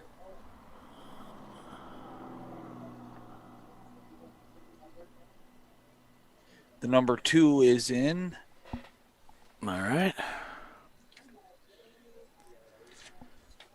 The number 2 is Red Crow Racing.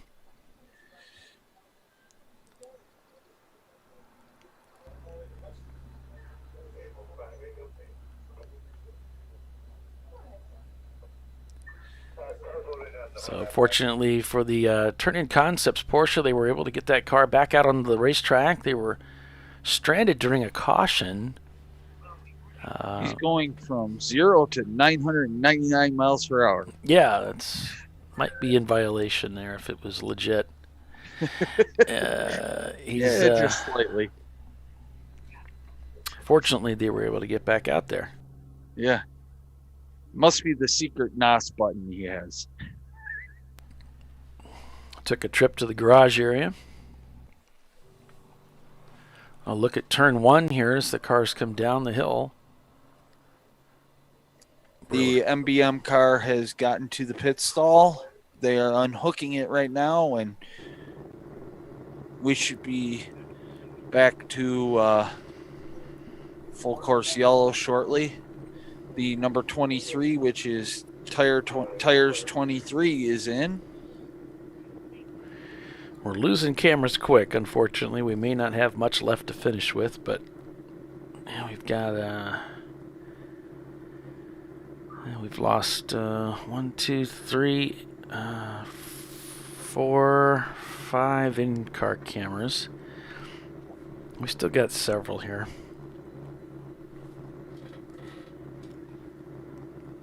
Do we still have spy cam? Spy cam? Yeah, number 5. No. Oh. No, that one went down. Yeah, spy cam. It was kind of like it looked like it was trying to spy on turn 5A. And we're back to full course yellow. Just in time for commercial break. Why, yes, we are. It's kind of a bummer, but sort of saw it coming, too. 2 hours of racing remain here. Vissel Racing Group leaves the pits right on cue. 2 hours of racing. We're under green here at the Sahlen's Champyard dog at the Glen. Stay with us. We'll be right back. An important decision is afoot. This man is about to buy tires on TireRack.com. Tire Rack is the leading online retailer of tires in North America and a repository of advice and expert reviews. And it's done! All that's left is to arrange for safe, easy installation at one of our independent recommended installers. Well, I guess he did that too. TireRack.com, the way tire buying should be. Be sure shared stall space with his best friend, Norm Peterson. Who was Cliff Clavin? That is correct. The board is yours. Yes. So you don't want to hear about my sister's vacation? No, not really. What are you doing? What? What is it you kids say these days? YOLO? Dad, nobody says that. YOLO! For the times when the joke's on Dad. Make it worth it. You guys could have warned me about this stuff. Oh my God.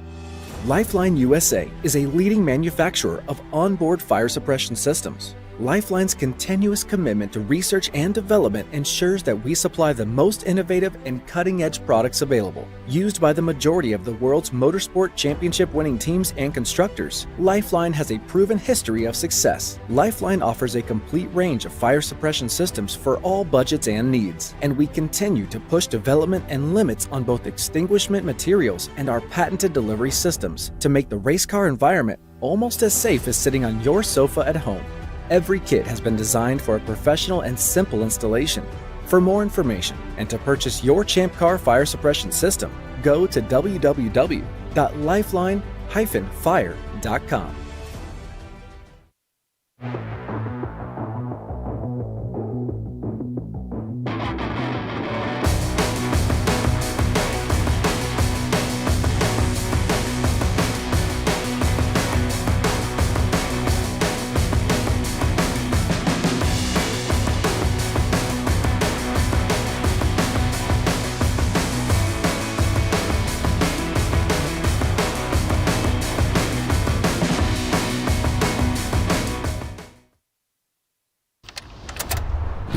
Come on, Road. Do your worst. We'll be at our best.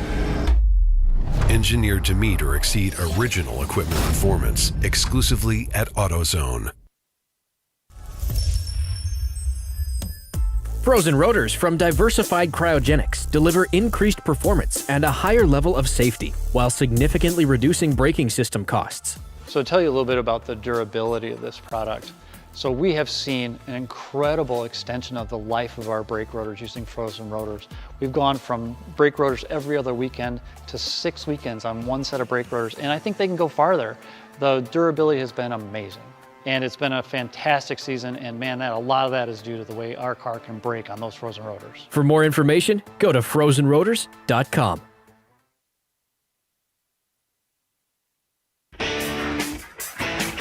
Located in Northeast Ohio with 40 years of combined experience, Money Shift Racing knows how to deliver performance and safety, offering everything you need to get your vehicle and drivers ready for race day. From safety equipment to full engine assembly and repair, in-house fabrication, 3D design, and rapid prototyping. Money Shift Racing. Performance done right. Come on, Road. Do your worst. We'll be at our best. Triple tested to meet or exceed original equipment performance exclusively at AutoZone.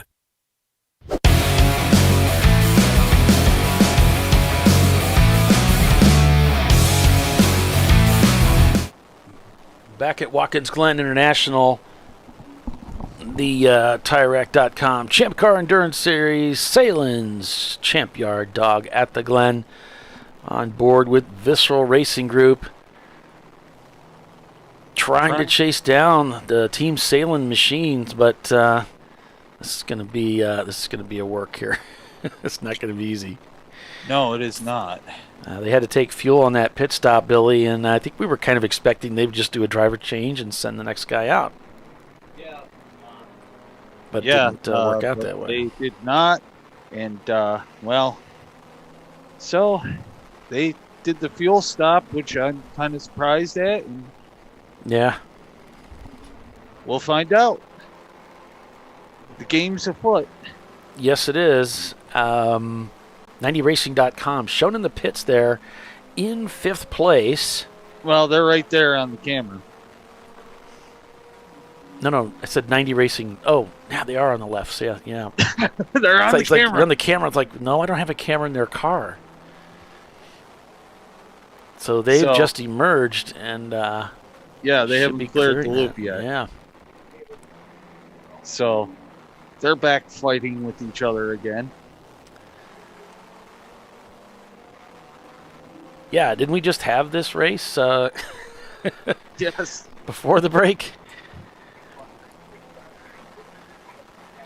Different group, different drivers maybe, and Yep. I don't think I've seen a green fire suit in a long time.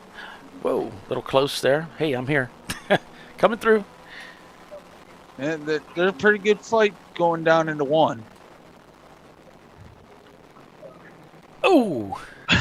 Yeah, like I said. pretty Nice good braking. fight. Yeah.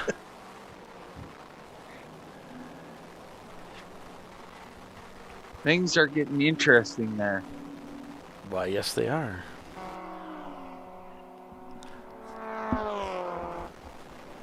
Right on his tail. Let's see if we get the... There's the legs that come in for the Porsche to come around that B18 engine. Look in that rearview mirror. See if you see. He's checking his mirror. See, did he clear the Honda going Yes, into he the did. bus stop? You can see him in the mirror back there. Yep. He got a great run going up the hill there, and it really was able to capitalize on it. Raises the visor here in this moment here going around the outer loop, which, yeah, you do have a little bit of time there, don't you? But now he's hung up in traffic, so... Yeah. But so is the Honda. We'll head down to 6 here, and... Oh, nice apex. Really handles that corner well.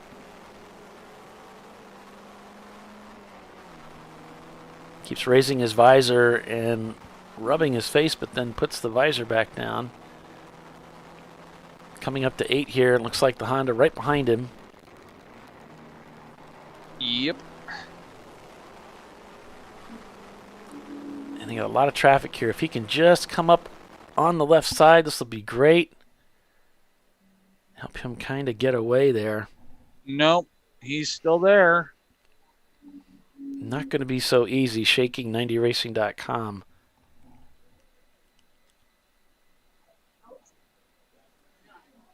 Well, he did get kind of shuffled back a little bit behind that other car, but the 90 car just seems to be able to whistle through there. Well, it's tiny, so, you know.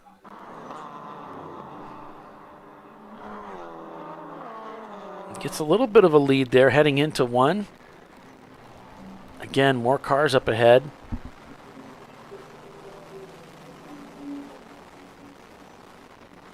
Wow, he really gets a good run heading down into 2.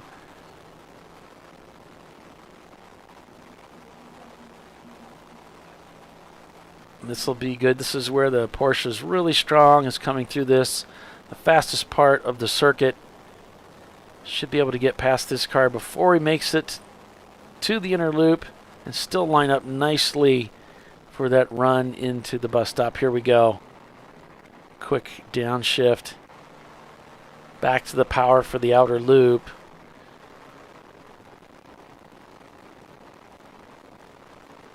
Going to get the preferred line all the way through here.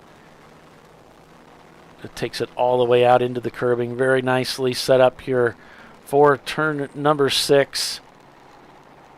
Really hitting his marks all the way out to the exit using all the racetrack. I think the 90 has disappeared. I don't know where, but... Yeah, Visceral really hitting their marks here on every corner. Trying to catch the ketchup car. I think they will, though, unfortunately, when we stop for fuel.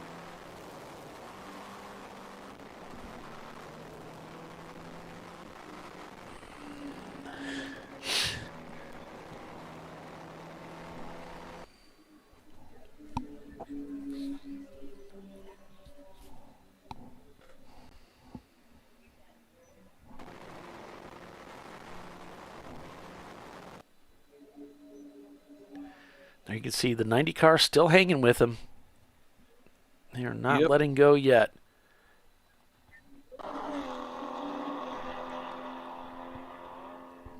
Get closer. Fight it out.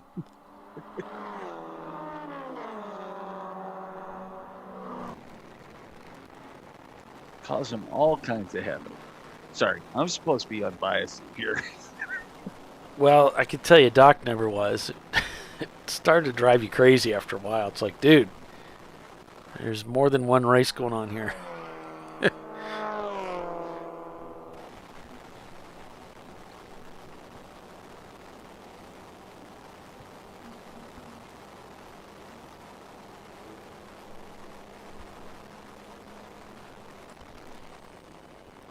Meanwhile, up at the front, team Sahlen, Mustard, the lead car, turns in a nice 2:16 on that last lap.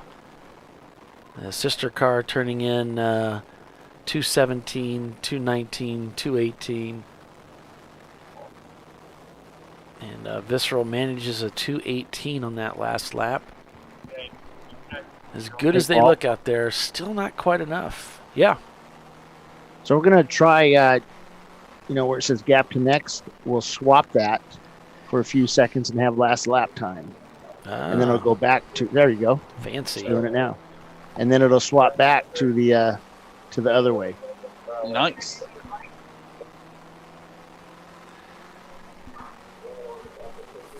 Something's going on. So yeah, just let me think or tell me what you think about that, and we'll swap back to distance. Yeah. I changed deep blue. Got a nice blue with a white. Changed back to blue. Yeah. Nice. That's a larger font. Might have gone to a bold for the car numbers, so that's nice. It's good to play around with this stuff.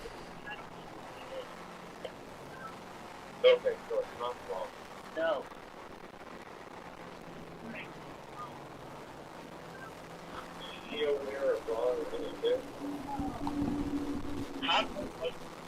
So yeah, if you folks didn't catch that, we're going to be swapping that final column there from gap to next to last lap time, just to give you a little bit more information without overcrowding the screen.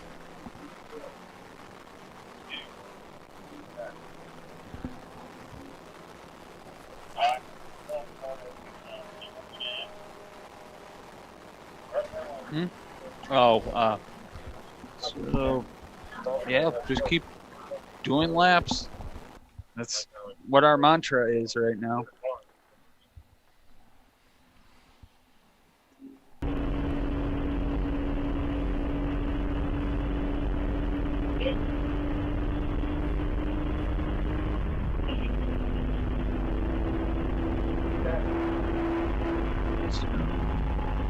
The 47 Corvette is in. The 471 RX-7 is in. Lots of rounds. The last pit stop being made right now.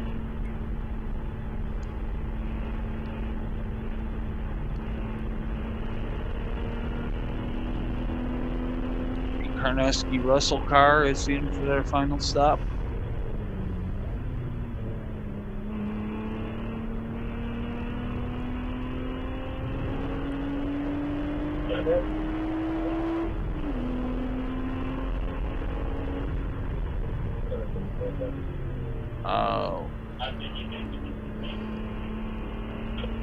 The 901 just went streaky by.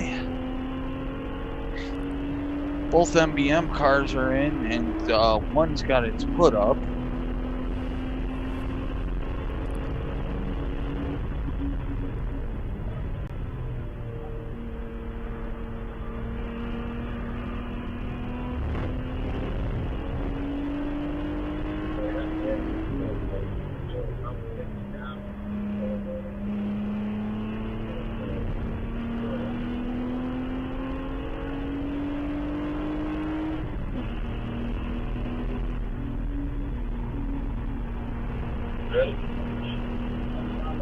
The 618 is in. It's or sorry, the got a little crossed up there. Under braking for that final corner.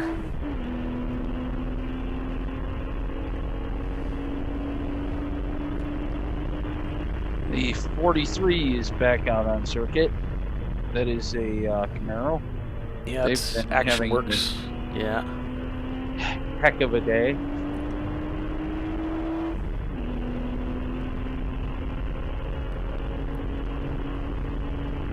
But I mean, they're still out there, so. The one car just went by.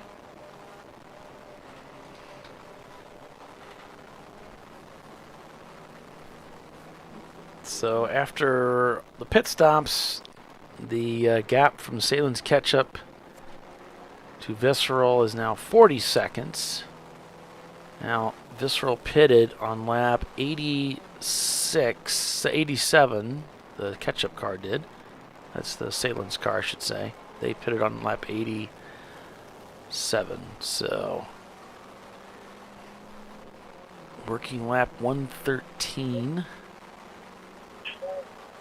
And Visceral pitted right at the top of the hour, just a little early at lap 105, so we know that the Ketchup car will need to pit again. And so will the Mustard car.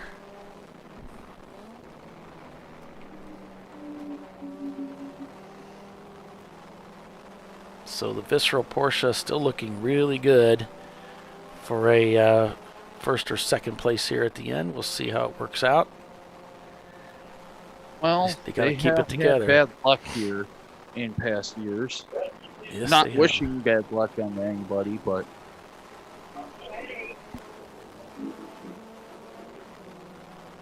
ran out of gas, have hit the wall a few times.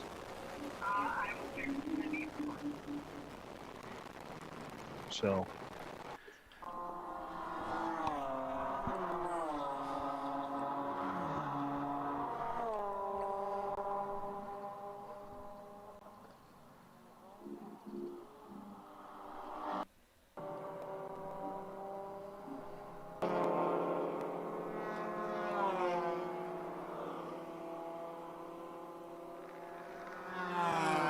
with an hour and 41 minutes, the race is still up for grabs. It sure is, right down to the closing minutes. And it's looking like they're going to be, they may be on the same lap here at the end, although, yeah, if Sahlen's takes fuel, they're going to go down a lap. Just looking through here at the gaps right now. Rockwell, 9 seconds gap up to 5th place, bare maximum. 10 seconds the gap from Visceral, number 918, up to 90racing.com, who sits in 7th. And both those cars turning 218s on their last laps. 2 seconds the gap from RTR to Wilson Daily Racing. I believe what we're waiting for is hoping for a purple 35, but sure. Get that pit stop done under slower conditions, and you don't go down as far. Someone had to get pushed down pit lane. I can't see the number. They're too far down. They're on like pit box 42 right now, and I can't see it. I believe the 901 is in. One of the Atlanta Speedworks cars is in.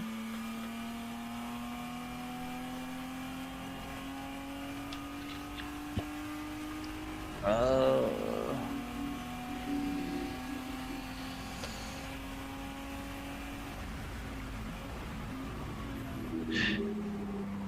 260's in. That's a Nissan 350Z.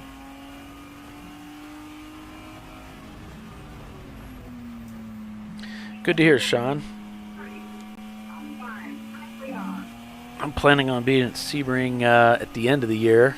You're probably talking about July 1st, the 14-hour race. So, yeah, if you make it to the Sebring race, we wish you all the best.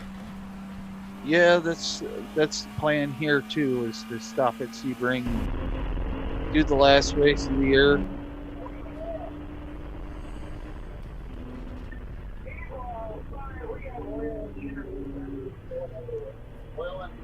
Oil in the inner loop, so this might be what we were hoping for. Yeah, that could be exactly what Team Sahlen's looking for. Oh, I thought he was going slow. It looked Yellow like he all the way was, around. yeah. It looked like he got, he stutter stepped just a little bit there. There's several cars that got by him, and there's the caution. He passed. It was at the instant when it went. I thought I saw pass under yellow, but yeah, it was just when it came out. I don't think he's in any danger there. It's when it's really blatantly obvious that they'll come down on you. He's trying to shake some of the oil off the car. he might have got loose in it. So Yeah. There's oil in the inner loop there, folks, so let your drivers know, heads up through there. And the last thing you want to do is get that garbage on your tires.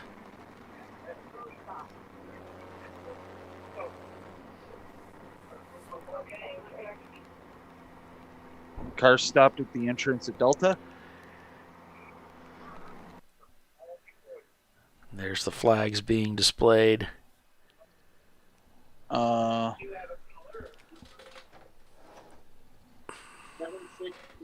763. 763. Yep, that's the Boston Winers team. Unfortunately, the lead F-Class car.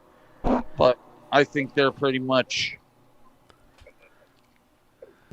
got this one in the bag because the other car wasn't turning laps. Yeah. Well, it's unfortunate for anybody to have to dump a bunch of oil on the track. It's a bad sign, wouldn't you say? Yes, and Ketchup is in the pits.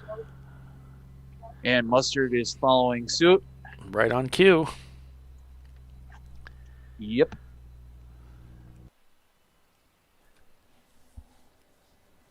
You can see right by that yellow tent way down, that's where their stall is.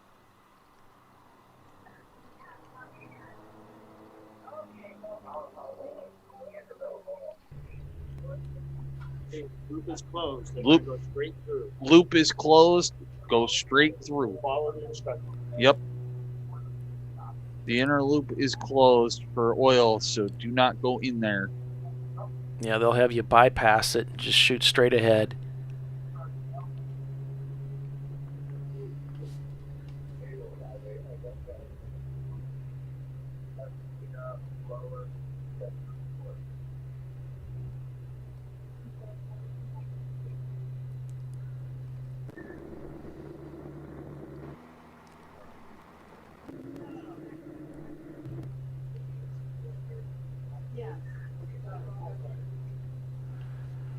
So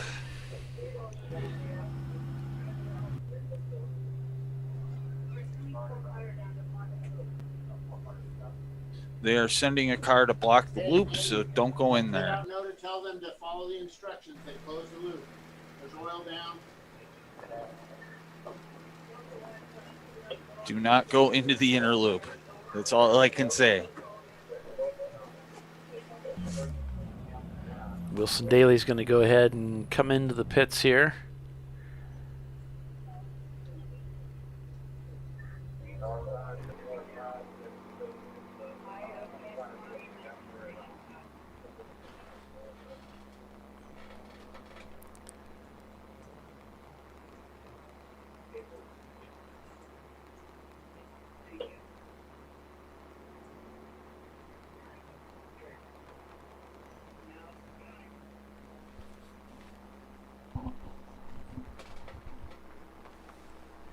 And Simon Says is coming in.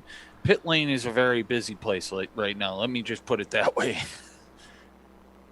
There's about 1, 2, 3, 4, 5, 6, 7, 8, 9, 10, 11, 12, 13, 18 cars on pit lane with 2 coming into the pit area as we speak.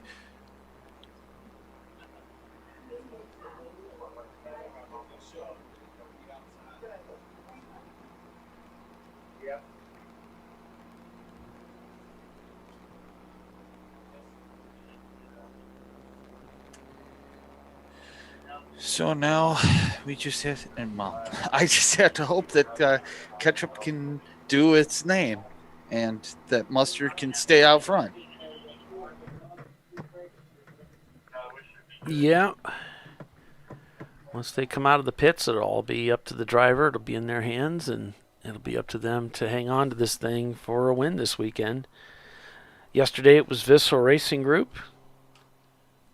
And we'll see with Visceral, with us under caution here. It's going to be close. Yeah. I'm reminded that Visceral also pitted under caution, so no advantage there. Here comes Mustard across the line right now. So they're still ahead.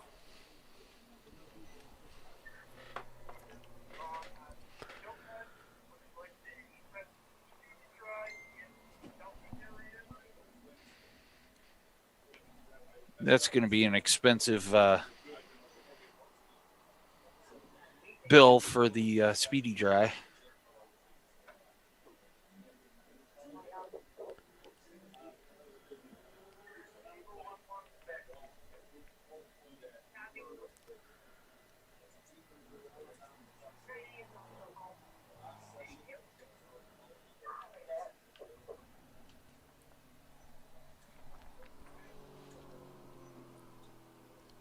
So, yeah, be careful going through the inner loop after we go green because it's going to be very dusty and slick in there.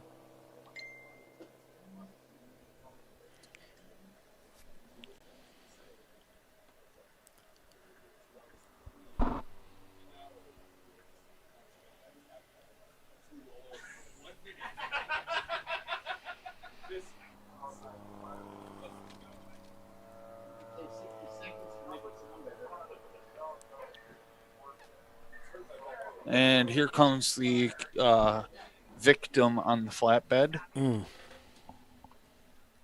It is, they're already in pit lane. 763, so.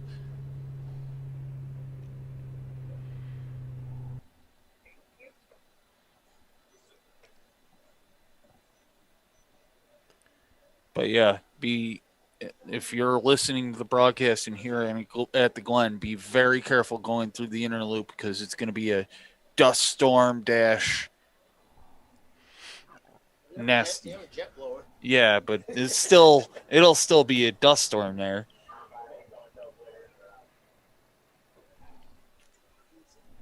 Yeah, with this many cars coming into pit lane,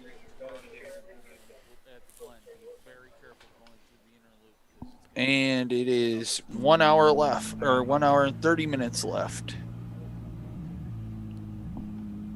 Where did the time go, Paul? I know, it goes fast. It goes quick.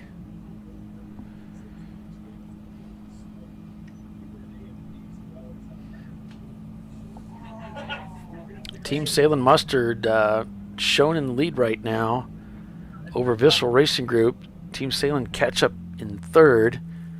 In fourth, it's Shut Up Racing. In fifth, it's 90racing.com. And there's a lot of question marks in the air. Is Visceral going to be able to overtake as a result of this caution? Is Visceral going to have to come back in because they were in the pits a little early? Yes. There's just a lot of question marks here. We don't know what's going to happen, and we're going to have to stick with this thing to the end to really see how this whole thing shakes out. Yep. And I'm going, like I said, Paulie, I'm going to bail with about an hour left. I want to be down in the pit. Absolutely. So. You need to be down there. I appreciate you spending time with us again today and most of the day with us. That's great. It's a lot of fun up here, and Guys Great. and ladies, if you want to volunteer, they will feed you. They will pay you. It's worth it. Trust me. Yeah, there's lots of different things you can do within Champ Car. And for all our fallen veterans and all the veterans there are, thank you for your service, and we all remember you for this weekend. Yes, we do.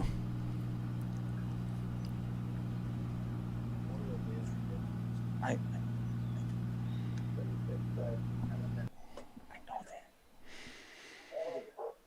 that. And yeah, the one is back in the pits. All right, that's the Rockwell car. Yep.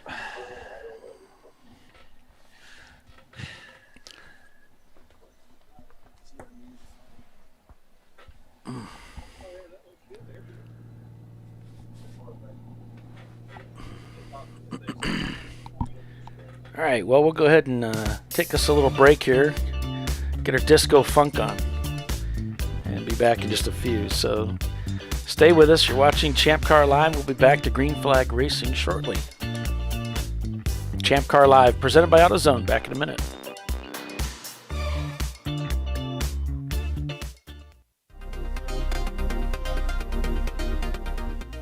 Welcome to TireRack.com, revolutionizing tire buying since 1979.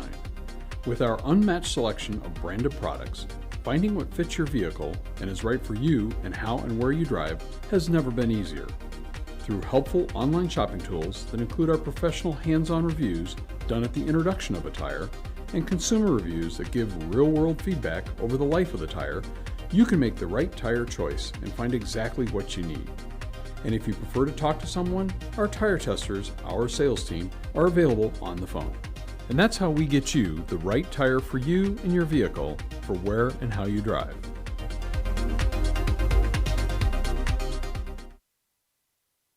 At AutoZone, you get what you need when you need it. Got a today job? Pick it up free same day at your local AutoZone. More of a tomorrow project? Order as late as 10 p.m. with free next day delivery. Getting the job done just got easier.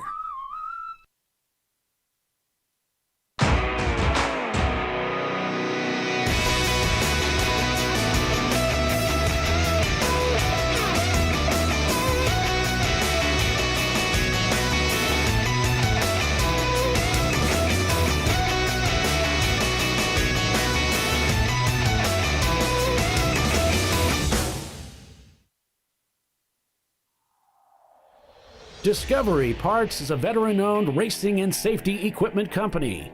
While we're located inside Atlanta Motorsports Park in Dawsonville, Georgia, Discovery Parts can also be found at the tracks, supporting a number of Champ Car Series events. We take pride in being a reseller of the best of the industry to Champ Car teams and drivers. We know racing, love racing, and look forward to tomorrow to even more racing. Visit us at discoveryparts.com.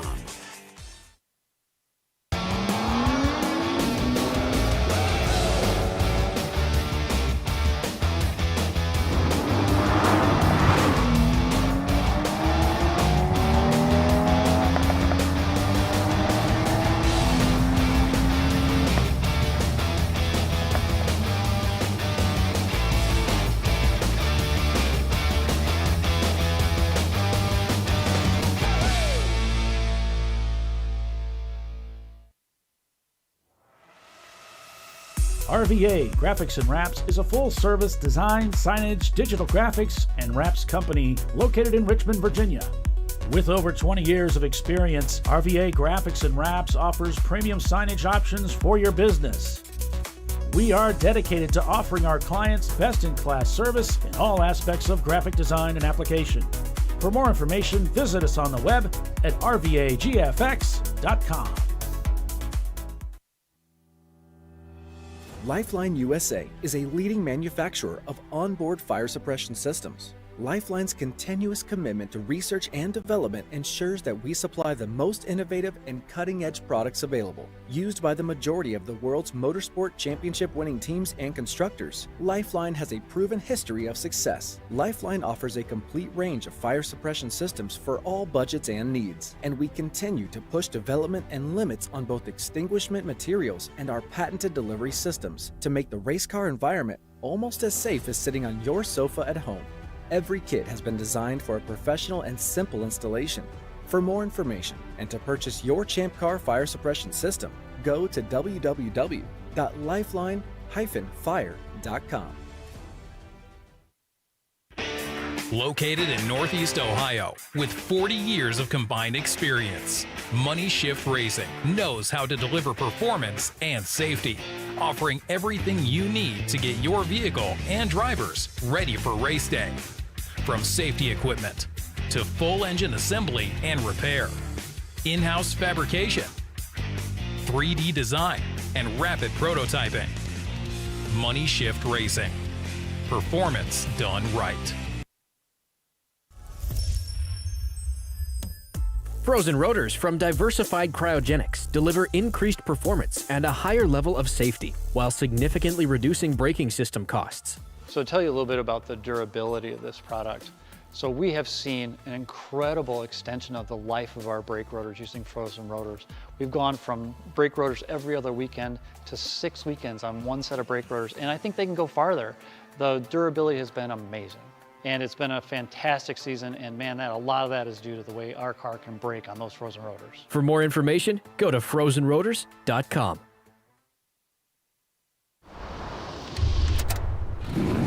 Bring on the frozen tundra, the grinding gravel, the cratered concrete, the rain-soaked streets. Come on, road. Do your worst. We'll be at our best.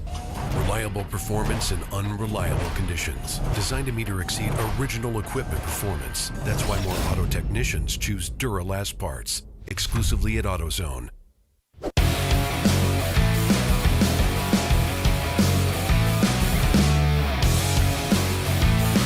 Welcome back to Champ Car Live. Still under caution here at Watkins Glen International. The Sahlen's Champyard dog at the Glen. Paul Velton with Billy Sahlen calling the race for you as we go back to green here. And maybe Bill Strong. We are back to green flag racing. Yeehaw. Perfect timing.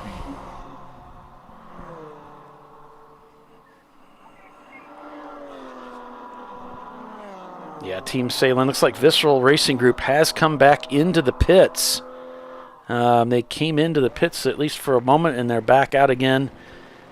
Billy, this may have been because of this, the whole question mark about when they left the pits. Driver, because it was a green suit earlier. So they made another driver change and ducked in and ducked out before I even noticed. It would have had to have made the driver change because they would have exceeded the stint limit of 2 hours for that following driver. So.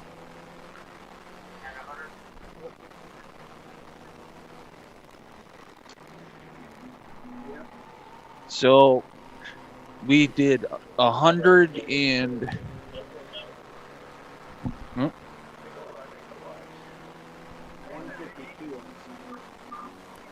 we're figuring out how many more laps because of the purple 35 we did today and yesterday versus last year.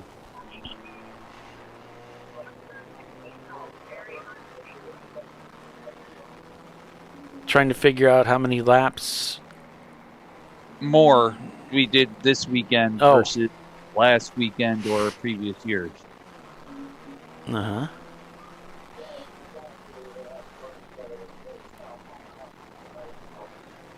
So the idea being maybe we did more laps because we kept it at 35, or? Yes. Okay. Bill is doing math right now, which is beyond me. It's probably beyond him, too. Once it gets over 2 digits, I'm like, No, I'm good. Thanks.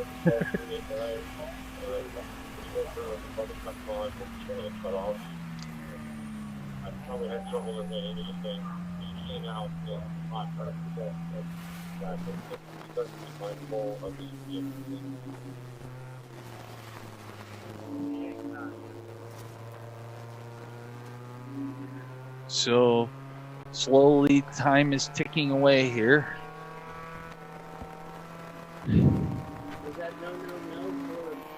Yep, Visceral's dropped down to 7th now. Make that 6th because there's an EC car there. They're in 3rd. Okay. I'm seeing the 918 in the pits then. It's the 959 that's up in 3rd. Yes. The 918 was the one that won yesterday and started several laps down.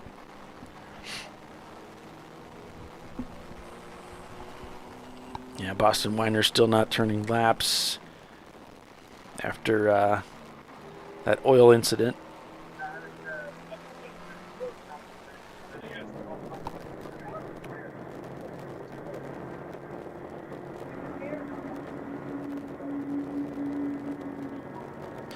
Simon says on board with them now.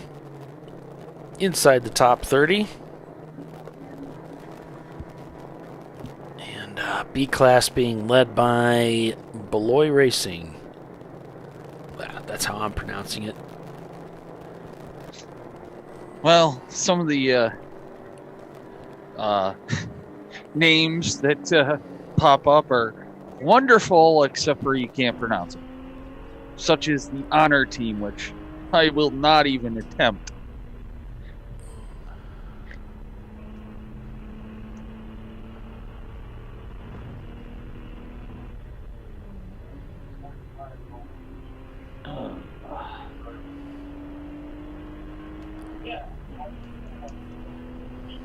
So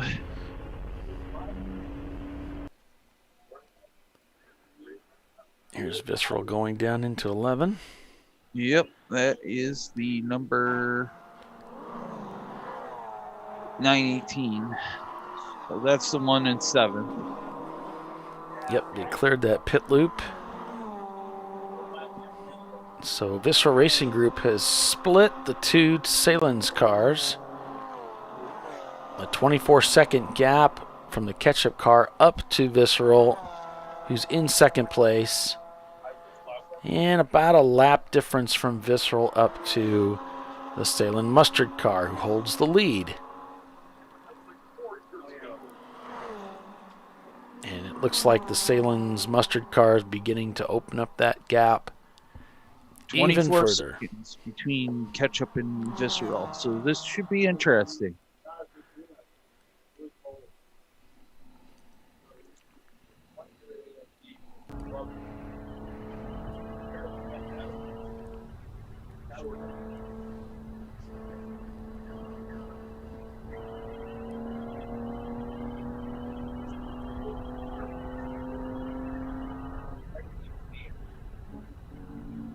So, turning concepts going around the laces of the boot here.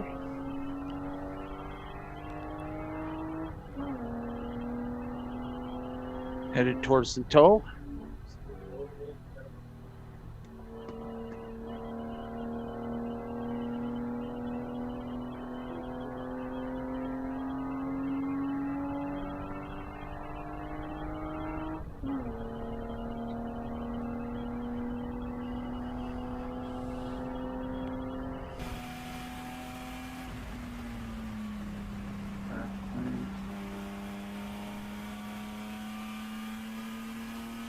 Atlanta Speedworks down in 13th, shown not turning laps right now.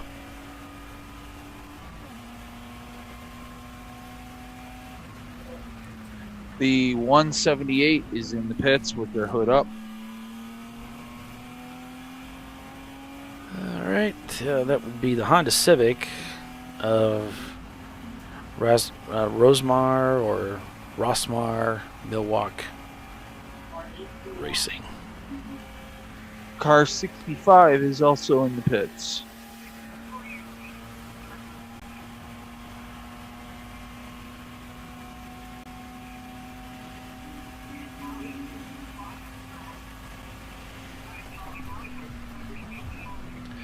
On board with Wilson Daily Racing. So we have somebody sitting somewhere.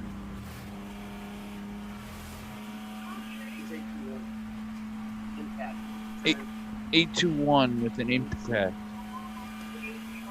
Yellow all around. 821, again, the Team Honda research team.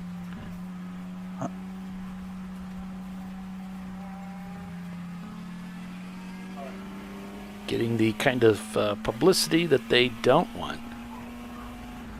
Code 35. Looks like it's around the turn 9 area. You can see the car off to the just off to the left, and it looks a little bit mashed up there, Billy. I think that's a safety car because I see flash. Oh no, that's yeah, that is the car. It's got its LEDs. That's why it's flashing. Yeah, it's not looking too good. It fools me. There's the safety car. Yeah, it definitely looks a little mashed up because that wheel is cocked out. It's strange that he ended up there. Mm-hmm. Unless he ping-ponged around. Which would be difficult, but unless he hits somebody and you can see he's kind of way out there. I guess maybe if he overcooked it on that way in and then just lost it and it spun and ended up over there. It's kind of in an odd spot.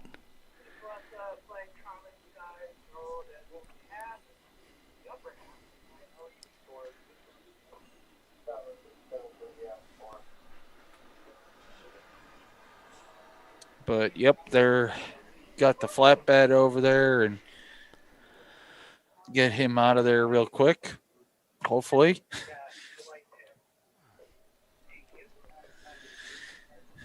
So about the only thing I could think of is if when you come through 8, it's easy to come through there with a little too much steam, and then you can get over. You can see the white line there that separates the track from the runoff. You can get over there, and then you're trying to hustle back to the right to line up for the left-hander. And it's possible that you could get into some trouble there, but I've never seen that before. I certainly never experienced that racing it, where I felt like I was in trouble to the right. Black mark right at the edge of the camera there, which could be tire marks from him, but I have no idea how you end up there. But I'm sure it's happened before. Leave it to us. We'll find a way. Exactly.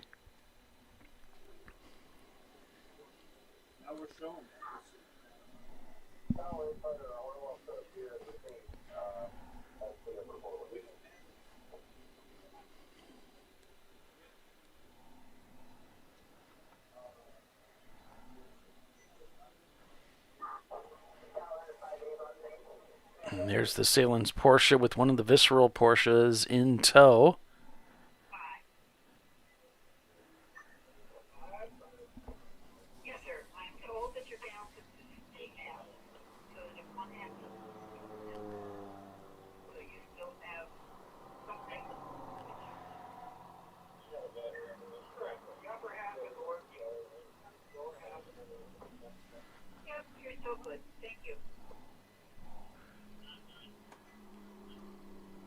The Sahlen's Porsche going by.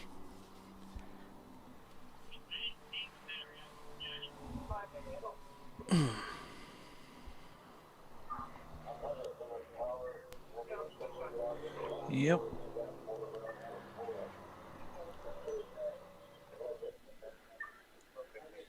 Driver getting... They're going to load him up. Yeah.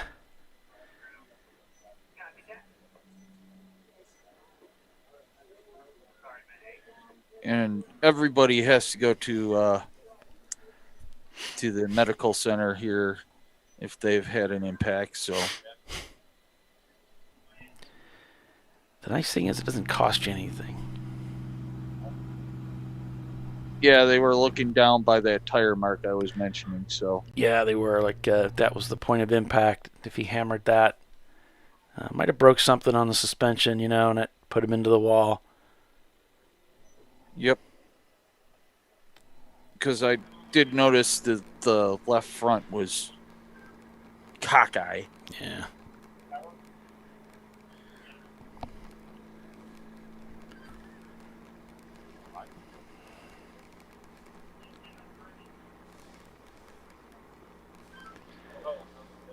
So driver looks to be okay. Walked under his own power into the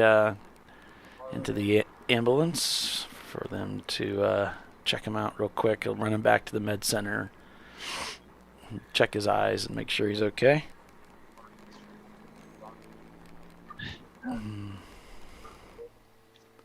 Time to start packing up all my stuff.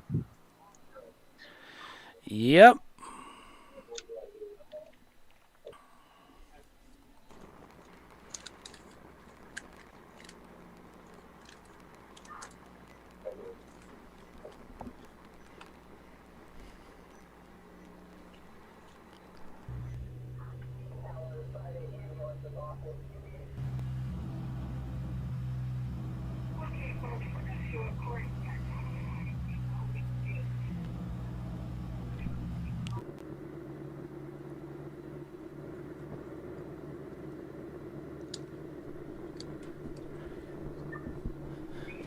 So, not much going on. And, whoa, the car in 58 9th was 4 numbers, so they didn't get their, whatchamacallit in.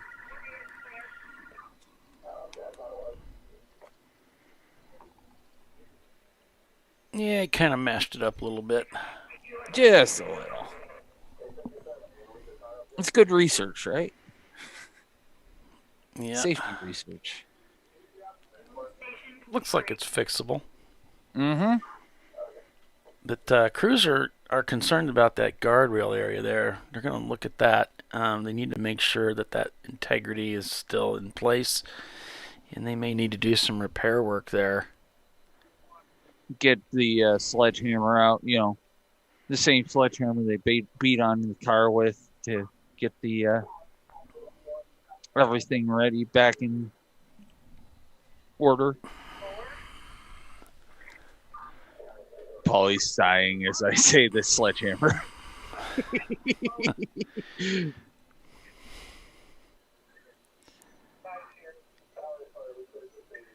When I worked as an auto mechanic, one of the guys I worked with had a saying, if it don't fit, force it. And yeah. And there was another guy that I worked with that took it literally.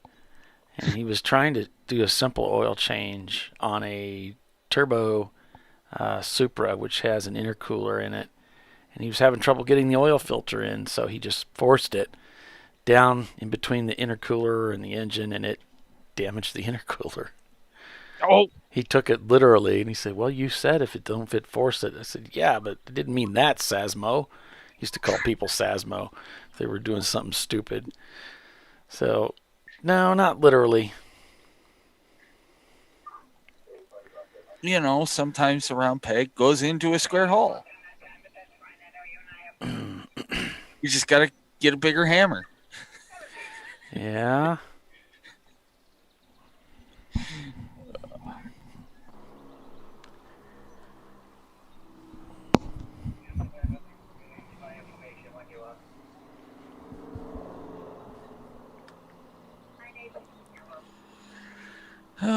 So this will probably be the end for me. All right. Yeah, you can go ahead and blast off. There's nothing much going on and all day to do it. So good luck with the rest of the show, Paulie. Yeah. And I will see you over at Mid-Ohio. And that'll be fun. Yep. It's an awesome track. And I'm turning Mr. Strong on. That sounds fun. Thank you. Okay, Station 9, your information. Okay, they're going around collecting information. We have a radio that's stuck open on the flagger, so she's trying to find out whose radio's stuck. And the 821 Blue has been taken to what they call here the boneyard, which has enough damage, and they don't want to leave it over in the garage or it'll make a mess. So they'll take it over there, and team can go sort it out on their trailer or do whatever they need to do.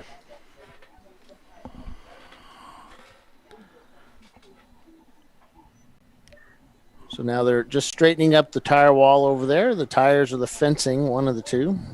Mm-hmm. There's a pretty big hit, supposedly, and that's the Honda research car, right?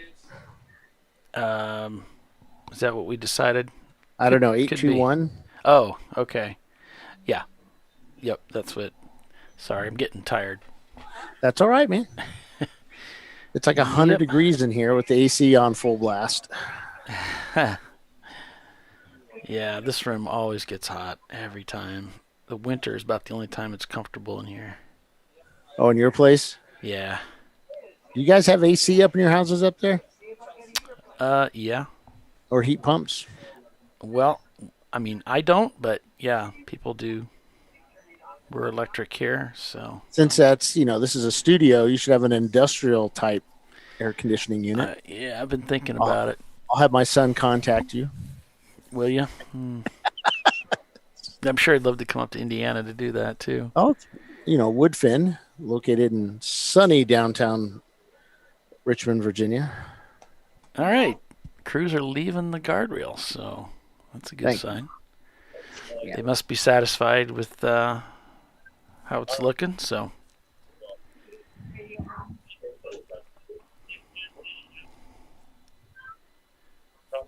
Just leaving station 9. That's fine. I just wanted to let you know we found the culprit and turned it off. Nah, they found the radio. Okay. So we should be going back to green here then. Hopefully soon.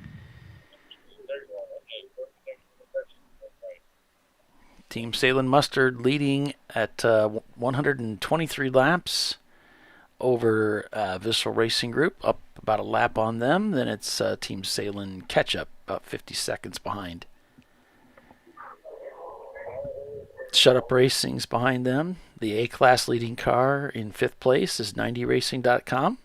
Okay, thank you. And then the yesterday's winner, Vissel Racing Group, number 918 in 6th place. Bear Maximum in 7th. Rockwell Autosport Development, number 10 in 8th place. And 9th, it's Sent from the Gourds. And 10th, it is OFIC Racing. To go on board with that team. Overall, again, a decent race weekend for those guys. I'm sure he would have liked to have done a little bit better, but it's still pretty good for such a huge field and really tough teams out here this weekend. All right, Matt. Let me make a turn. Go back to where those buildings are.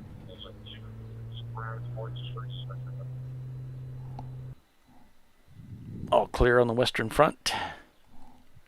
We hope so. I think we're trying to get our staff over to the where the boneyard is to get some pictures or something. Just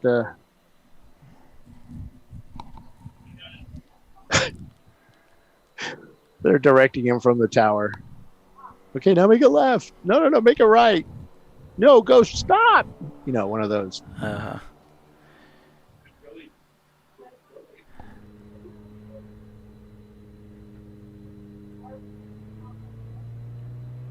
All right. Coming around 9 here. Full course yellow.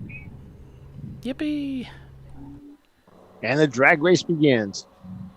These are pretty slow drag cars, let me tell you. Green flag.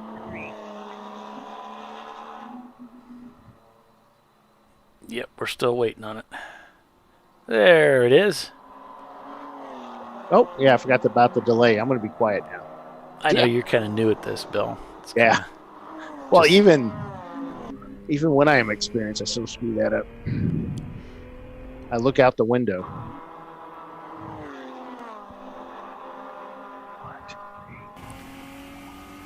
Got about 5 or 6, about 5 cars on pit lane right now. The 65 car has been sitting there for quite a while. Nobody really doing anything to it. Probably waiting for that last lap to go and then do one lap in it. Some cars do that. We have the 129 just finished up their pit stop. Driver change. They're headed out. That's the Wallace and Wankers team, the backup Boston car. Winers, or with their Haterade car. I think that's Boston Winers. The 306, 308, 306. They're putting a driver in their car. They just did a fuel stop. Yeah, that's that F-Class car. They had that oil down that they dropped in the bus stop. So if they're getting back out there, that's good for them. Coming through the outer loop here. Looks like Atlanta Speedworks is working on the front left of that car. They've got a fire bottle right there. Oh. Got somebody on the jack stand with that car lifted up.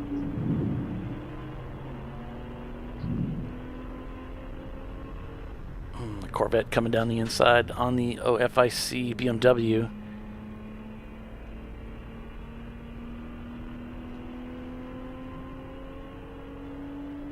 Getting late in the day. Not really seeing shadows yet. Maybe a little bit. Sun's getting over to the west. Nice. It's really nice outside. The wind is coming from the northeast.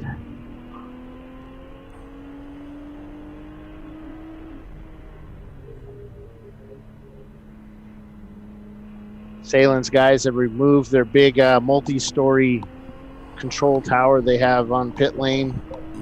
Really didn't spend much time up there today. It seemed like everybody was downstairs. Maybe the wind was a bit chilly. They've got the Atlanta Speedworks Porsche back on the ground. Oh, nope. Now they've got the right side up in the air. Up, changing tires. Well, they pulled the tire out. Oh, it looks like they're putting brake pads on the car.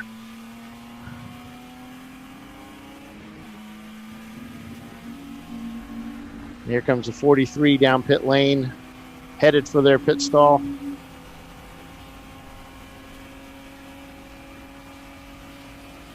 That's the Action Raceworks team. Looks like their team's over the wall.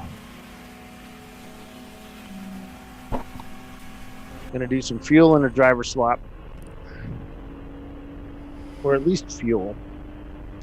Don't forget, Tuesday we'll be premiering the Inside Champ Car new edition. Don't know who our guest is yet, but we'll be showing the interviews from this weekend's races. And then what's our next race? Autobahn? We go head to Chicago? Yep. South of Chicago for Autobahn? Yeah, Autobahn the 17th and the 18th. You get 3 in a row. Are we broadcasting that one? No, not that one. But we were going to do CMP and then Sebring. Yeah, that's right. Because they're just 3 in a row there. So no Autobahn. We're doing CMP. What was the other one? Sebring, the 14th. Sebring. Sebring's always fun. Oh, yeah. Though supposedly everybody's complaining it's going to be 200 degrees. Well, it's as long endurance as there's no mosquitoes or the love bugs, we're golden. Yeah. And it's endurance racing. This is what we do. And that's part of it.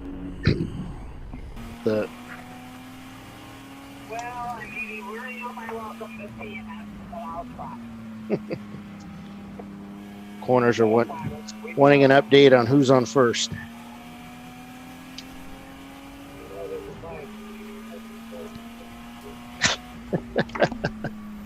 And somebody says, there's a live timing and scoring feed. Yeah, they say they're kind of busy doing stuff right now. They can't sit and watch it. I should probably break for commercial. Oh, yeah. A little bit over, so we'll go ahead and do that and be back in just a few. So watching Champ Car Live presented by AutoZone, the TireRack.com Champ Car Endurance Series, Sahlen's Champyard Dog at the Glen, Watkins Glen International, and Sahlen's in control of the race right now. see if they can hold on to it. We'll be right back. Stay with us. You know, I'd buy tires online, but then what? We've thought about it. We're TireRack.com. They should let you ship directly to a mechanic. Actually, we call them independent recommended installers. They should have like 1,000 mechanics. Try over 7,000 installers. Then you just make an appointment. At a time that's convenient for you. This could change tire buying forever. TireRack.com, the way tire buying should be. Oh, that never happens last time. I'm sure it doesn't. But that explains why you're dressed like a train conductor. Nice bodysuit. When do we start jazzercising?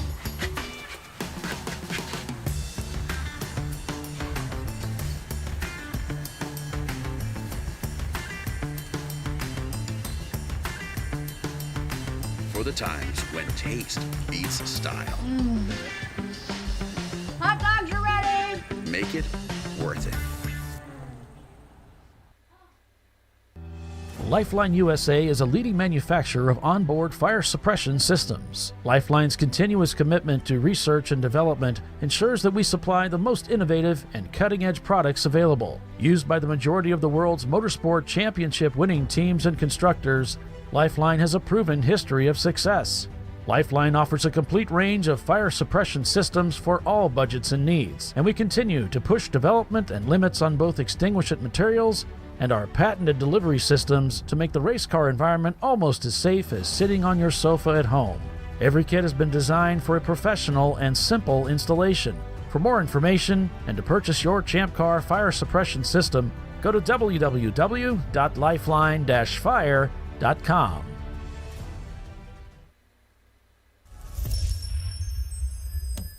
Frozen rotors from Diversified Cryogenics deliver increased performance and a higher level of safety, while significantly reducing braking system costs. So to tell you a little bit about the durability of this product.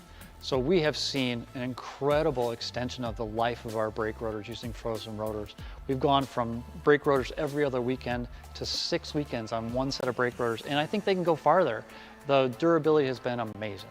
And it's been a fantastic season, and man, a lot of that is due to the way our car can brake on those frozen rotors. For more information, go to frozenrotors.com.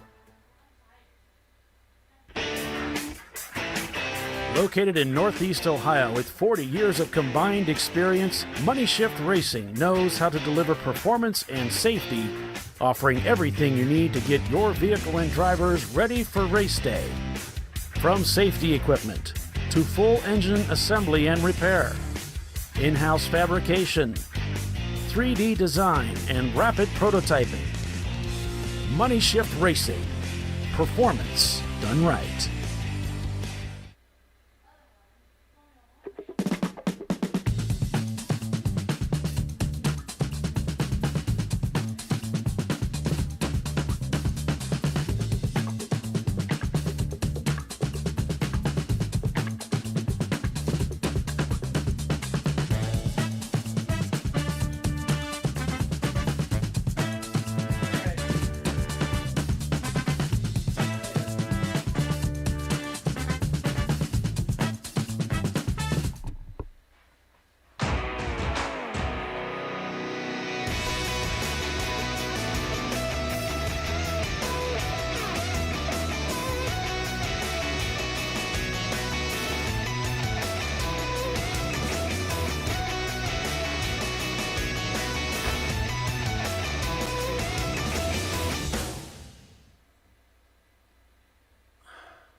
Come on, Road. Do your worst. We'll be at our best. Engineered to meet or exceed original equipment performance. Exclusively at AutoZone.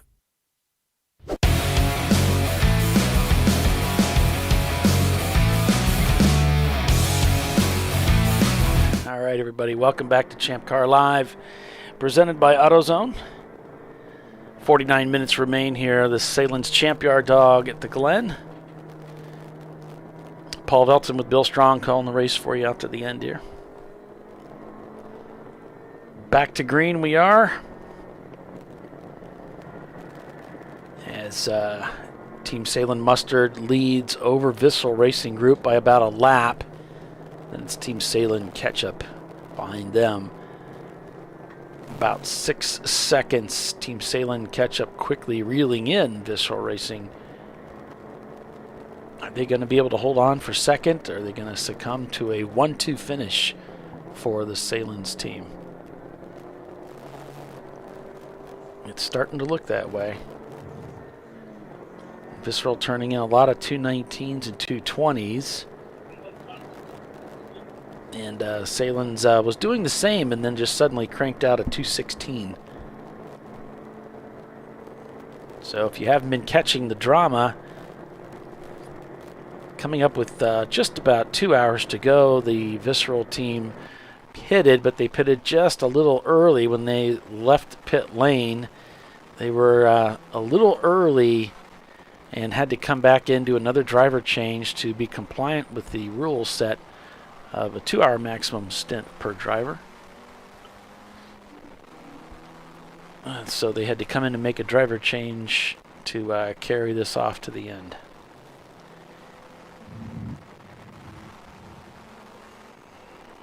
And that purple 35 probably helped them out with that, you think?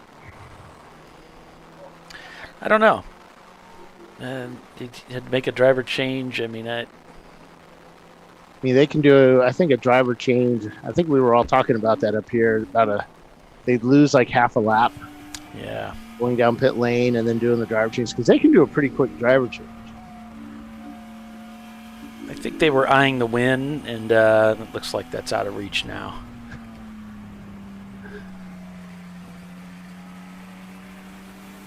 So pit lane looks pretty empty. That 65 is still sitting, I think it's 65 or 55. Let me look. I don't have the best eyesight anymore. Sahlen Ketchup 65. Cuts that deficit to Visceral for second place down to 1.8 seconds on that last lap. 901 Motorsports back on pit lane. Oh, boy. They're jacking the car up. Here comes Visceral. They're in the outer loop. Visceral looking to the outside. Can't do it. 4-tire change on the 901.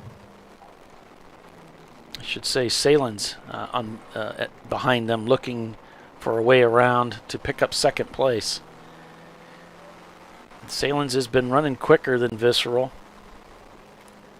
Braking for 7. Sahlen's lines up on the outside. Doing the blocking move.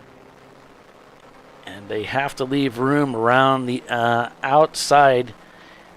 Watch for that Porsche to come by. Nope. They switch back to the inside, and they are just dodging back and forth, looking for a way around that 944. Now side by side as they come up to turn 9, there's Sahlen's now. Nosing up on the inside, there's not going to be anything that Visceral can do about that. Sahlen's sweeps by the inside of 9, and that's for second place, folks.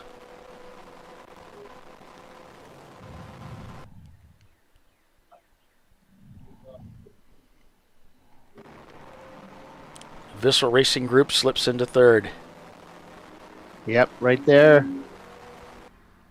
But Visceral has a line going into 1. He's on the outside, or driver's right of him, but the Porsche Boxster shuts the door, and actually it looked like Visceral had to be get on the brakes really hard, because the Porsche just took off on him out of turn 1.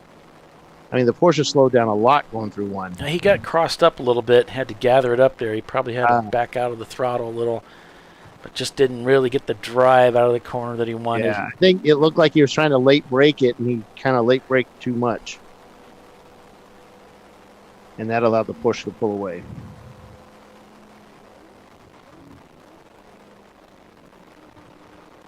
Now traffic up ahead allows him to get back in range, and the back end starts to come around. Catches it. And you can see up in 6th place, 90 Racing, back up into the top 10. Yeah, they've had a hot and cold day today, just in the pits several times. unscheduled pit stops and still find themselves as a threat for that top spot.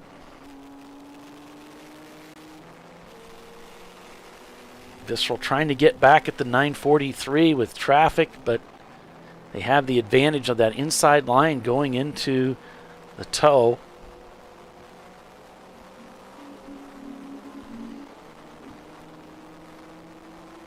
Someone give me a push.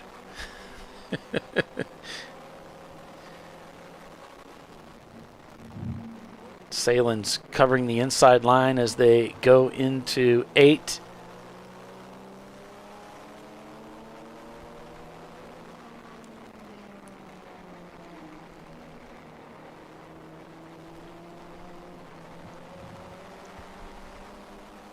.901 headed out of pit after doing it was either a 2-tire stop because they had the left rear and the front right off the car, or tires sitting by those sections. So I don't know. Maybe those are the 2 tires that are wearing the most. They were using those new Continentals yesterday. Posted pictures up of that on the socials, and they look pretty darn good. After a day's worth of racing with their alignment, they were happy with them. They really like them. But, you know, there's always that question. Once they've been heat cycled, how are they the next day? Yeah.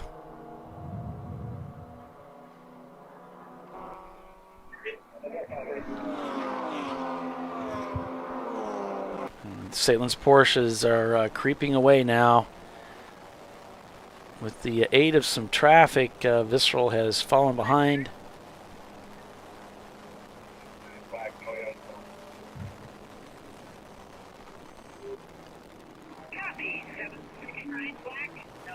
Into the inner loop where that oil was put down earlier.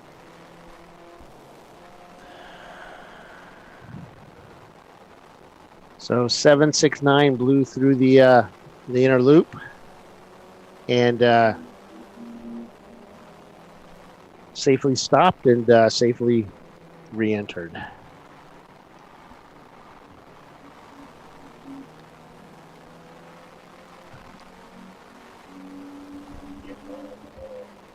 Looks like about a lap gap between the two Sahlen's cars. So not really racing each other for position, just there as a catch-up car, just there for support. But it's going to be hard to get around them. I mean, it's not like they don't block, but that they block, but it's that it's, you know, racing another car can slow you down a bit. Especially one of equal or, you know. Yeah. And Visceral's not giving up. They're trying to work their way through this traffic.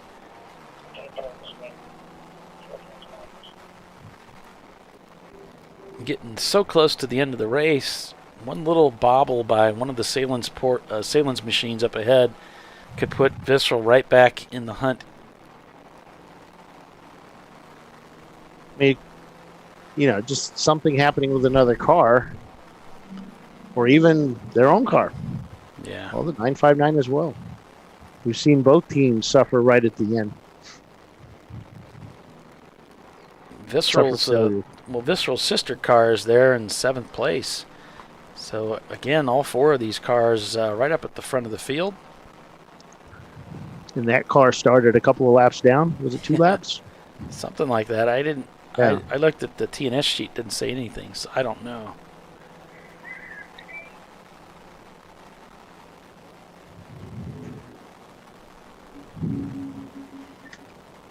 Looks to me like the Visceral team pulled the cool box out, saved some weight. The straps are flopping around down there in the floor pan. Something's going on. Oh, we got the 90 car going really slow over by 8.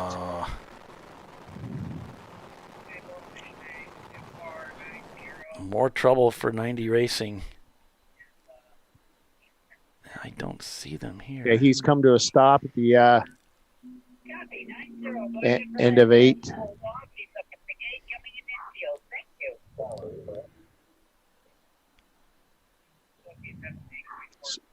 Uh, Smoking heavily. I don't. Oh, there Blowing he the is. motor. Is that him there? Because that's not smoking at all. So engine blown on the 90 as they pull it up next to safety. Must not be in turn 8. Maybe it's before turn 8.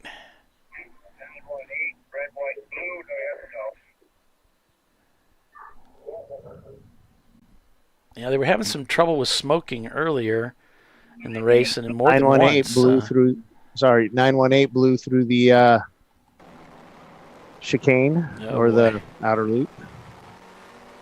No, yes, no is what they said. I know everybody's going to ask me, what does no, yes, no mean? I forget exactly. It's like, no, they didn't make it. Yes, they re-entered safely. No, they didn't have an advantage. That's what it was.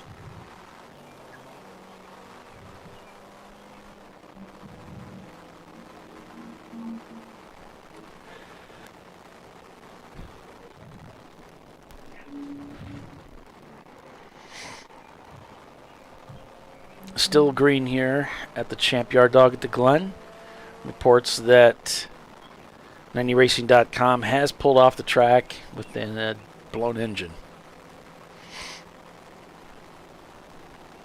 Which they is were bad. up to like 5th place today at one point. Yeah. 4th or 5th. And those engines are kind of hard to come by. Is it a Honda engine or? Yeah, it's a Acura 18B. It's a 1.8 liter. Not quite as good as the K motor when it comes to durability. 6 seconds back, 6.0009, whole bunch of zeros. Working. The nearest competitor back from them is Shut Up Racing, a lap back. Yeah, their fastest lap time of 2:17. Bare maximum's a 2:15 behind them. They're actually one of the slower cars in that top 5. They are the slowest car in the top 5, but you know, they just turned more consistent quick laps and got themselves up there. They've been up there all day.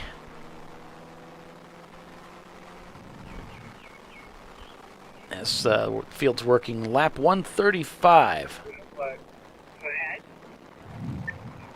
947 silver. No, no, yes. The factory was late, but I think he actually had to the middle. Okay, but did he gain an advantage over another car? Oh, did I say yes? So definitely yes. Okay, thank you. 5 stars.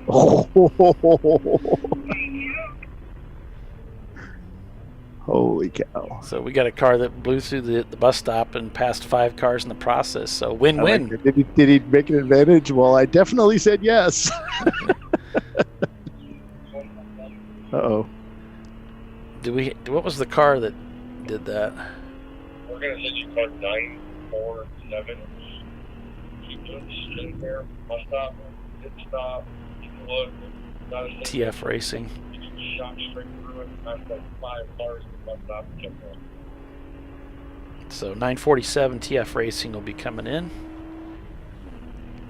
That's going to be an other on the list here. They're going to talk to the driver. You want us to hold this 2 minutes? Hang on a second.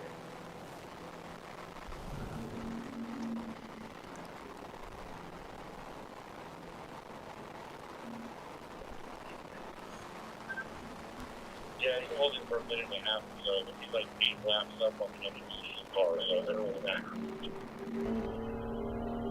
So they're going to hold him for 2 minutes, minute and a half, 2 minutes. I don't have a minute and a half on there, so I'm just going to put 2 minutes.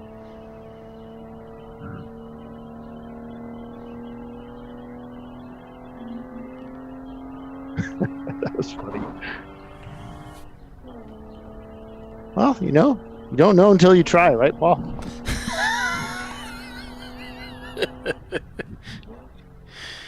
Yeah. If you're going to blow it, do it with style. Yes, yes.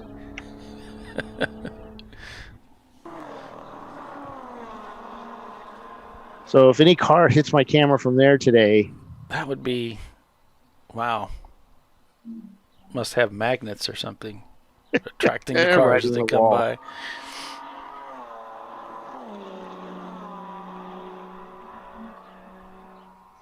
That should be a pretty good shot. Yeah.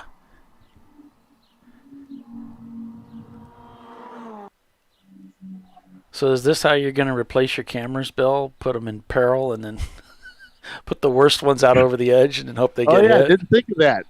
That's why This is our recycling program for Champ Car. Yeah.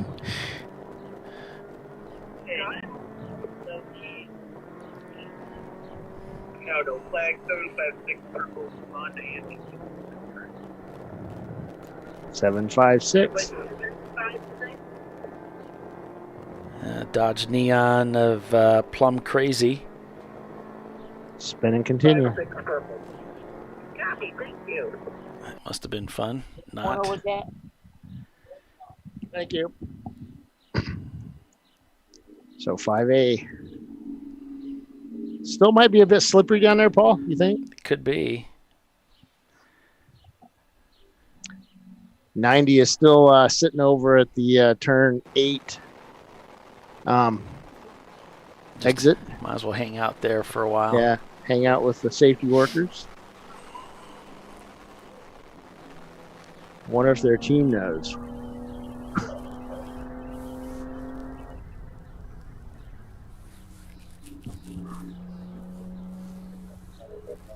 Well, they got radios, so they probably told them.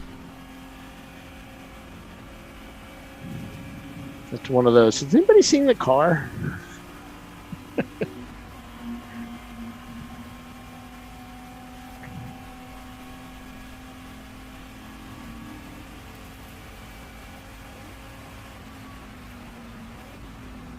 Wilson Daily Racing in there, BMW.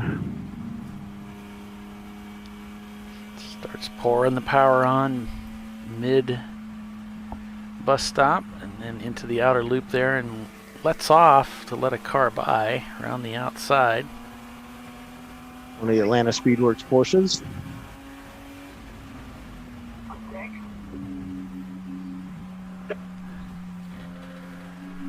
And the white Porsche 920 one is driver's right into the tire barrier. Looks like he may have made contact, but not too hard. He's right as he gets those off the research. I'm going to wave. Okay, just keep me updated as to what he does, please. If you give me a hold, Six, I will wave him on. Looks like 16 are good. So the what car is the 928? Porsche 928. Is it 92? I don't know. I'm going to say 928. But we don't have a car Contact. 928. 928? I don't see one on my chart. Quickly. That car number is 470 white. 470. Okay, there we go. Punisher It's GP. Yep. That's a 928. Yeah. It stopped right before 6A. So again, over there in that bus stop. All right, we'll take another break, our final commercial break to pay the bills, and be back in a few moments. Stay with us, folks. You've been with us this long, you might as well hang out to the end. The Sahlen's Champyard dog at the Glen in beautiful Wisconsin. No, just kidding. Watkins Glen, New York. We'll be right back. I probably need new tires. You do. What if they sold tires online? We do. We're TireRack.com. They could offer lots of tires We have so many tires. and help you find the right tire. It's called the Tire Decision Guide. Oh, and they could ship them to a nearby mechanic. We shipped over 7,000 independent recommended installers. This is an amazing idea. Sorry. TireRack.com, the way tire buying should be.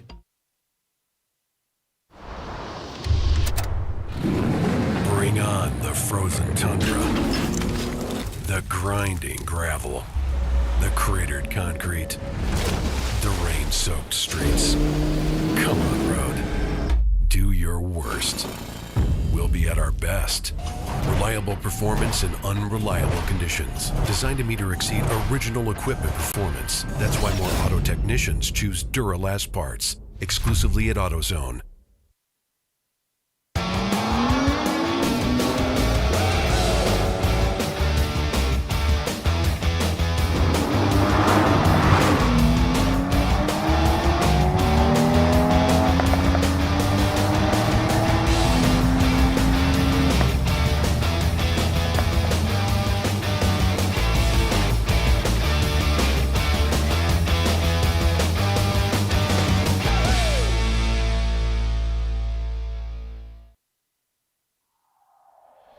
Discovery Parts is a veteran-owned racing and safety equipment company.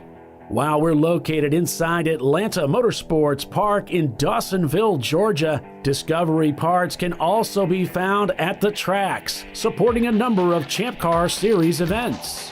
We take pride in being a reseller of the best of the industry to Champ Car teams and drivers. We know racing, love racing, and look forward to tomorrow to even more racing. Visit us at discoveryparts.com.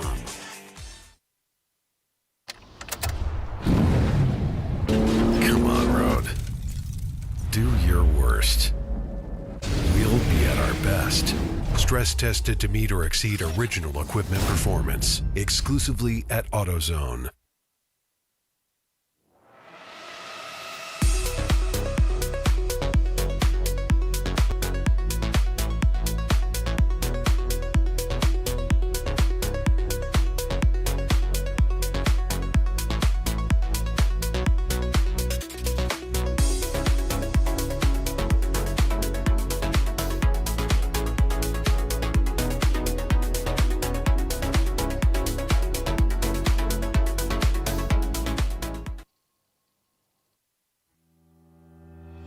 Lifeline USA is a leading manufacturer of onboard fire suppression systems. Lifeline's continuous commitment to research and development ensures that we supply the most innovative and cutting-edge products available. Used by the majority of the world's motorsport championship-winning teams and constructors, Lifeline has a proven history of success. Lifeline offers a complete range of fire suppression systems for all budgets and needs, and we continue to push development and limits on both extinguishment materials and our patented delivery systems to make the race car environment almost as safe as sitting on your sofa at home.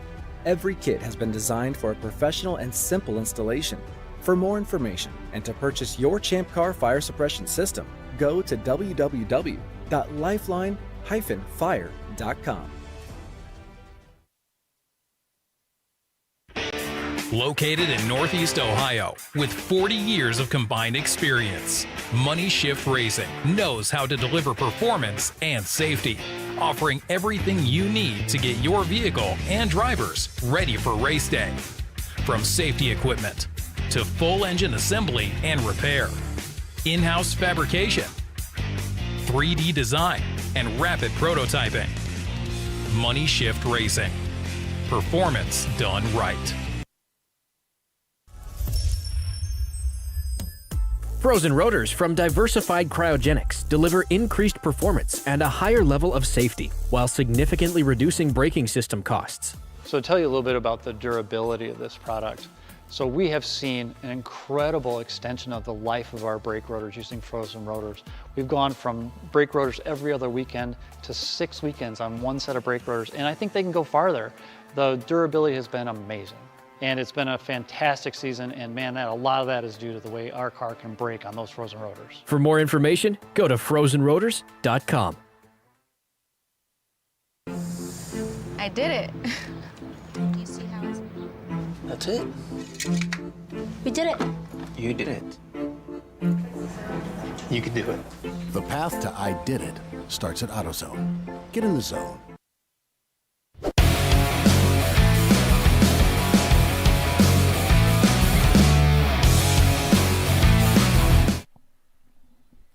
Back at the Sahlen's Champyard dog at the Glen. Still under caution here. Code 35. as crews work to get things cleaned up so we can get back to racing.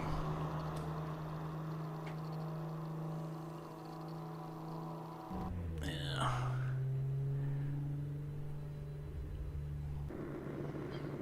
Yeah, the 947 was a little upset they weren't going to be able to take the win and the checkered flag with their EC. We never checker an EC car. Sorry, folks. Not anymore. They don't count. You're just out there having fun. But make the car legal within our series. That's it. Take the carbon fiber off the car, convert it to a non-M3. Can you do that? I think it's a different engine. You know, bring a legal car.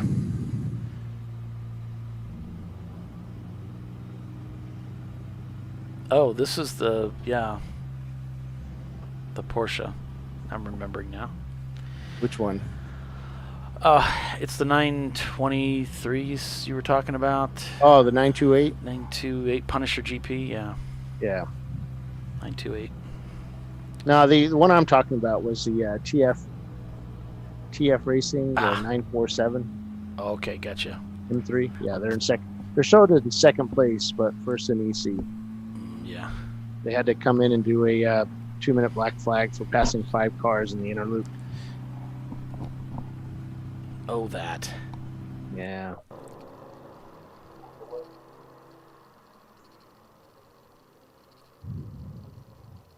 Hope you guys have enjoyed today's race here at Watkins Glen International Raceway, sponsored by Sahlen's Packaging Company, hot dogs, all kinds of cool stuff. Mustards, ketchup. I think they make their own ketchup too.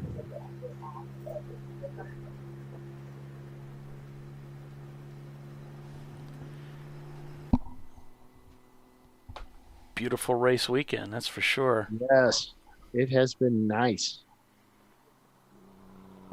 We've been here where it's been icy, you know, snow falling from the sky, just melting when it hit the ground, but it was still freaking cold. We've had winds, wind chills. Oh, it just was terrible.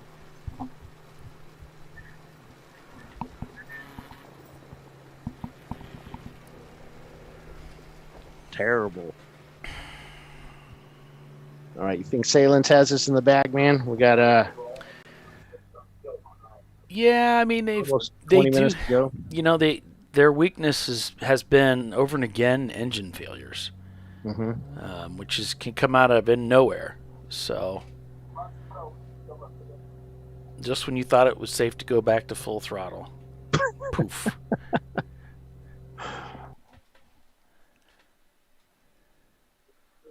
And now that we don't have Billy on the show, I can talk like that.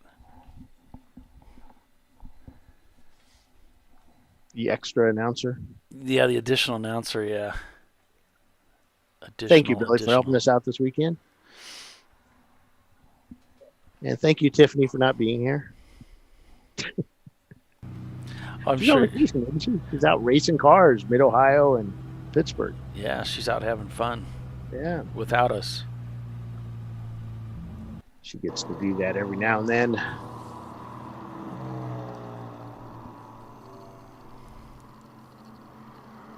See a little purple flag waving in the wind.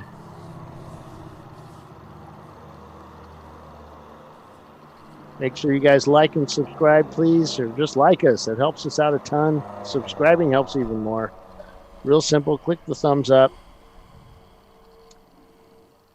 You know, participate in the chat. Yep, once you subscribe to the channel, give it a day, and you'll be able to participate in the chat. And I only do that to deal with the spammers. That's the only reason we do that. We want to hear from you. Yeah, let us know how we're doing. Let us know what you're working on and what race you're planning on coming to next with us. And Is your code 35, please? Full course yellow. All right. Back to, what is it? 99.9% racing speed, or is it 75% race speed? 70, is it 50? I think it's 50 on a standing and 70 on a Green waving flag. or something like Like that. a drag race, man. Big space between some of these cars here. There we go. Here they come.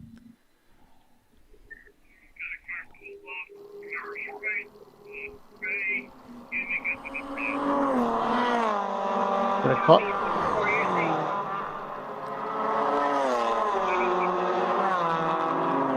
Looks like we have a car pulled off at.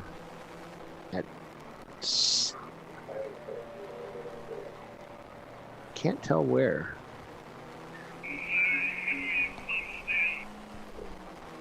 Thumbs down. I'm not seeing a yellow out there. My refresh rate is really low. Driver's right.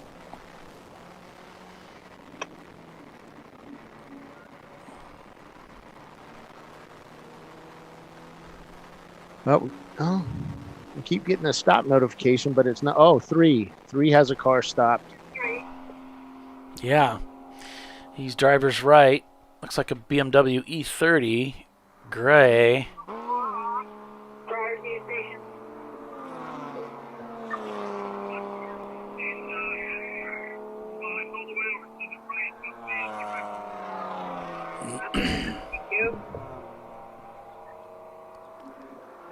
I can't see it. 2 something. Can't see the number. Full course yellow. Yeah, this is going to help maintain everybody's position. Yep.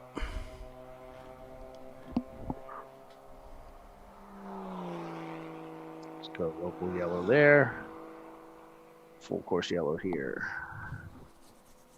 Code 35, folks. Code 35. Oh, that didn't last long. Let me zoom in here and find out who that is. Now they're right up against the guardrail. It's going to be hard for you to see. Well, we have, when they're sitting there, it's really 234. Oh, okay. Yeah. 234. Car number's 234. It's Shut Up Racing. Unfortunately, that's one of the front runners. They've been so strong today. They're currently 4th place, actually. So, depending on how much time we have, it might allow Visceral to move up a spot. Yep. Visceral and Bear Maximum. Rockwell. All 3 of those should be able to get by Shut Up. Shut up. You shut up. No, you shut up. Yeah, it's a real shame. They've done so well today. They've been up there in that top 5 all day long. It's a shame.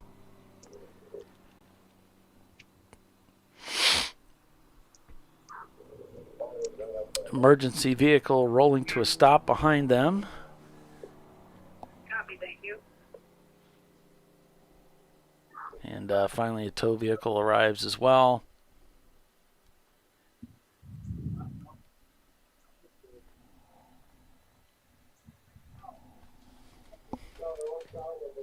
So coming up on 15 minutes left. The 928 is being towed back to their paddock spot. It's really sad when they just drop it off and go. Then you got to figure out how to get it back in the trailer. But it only has 3 wheels, sir.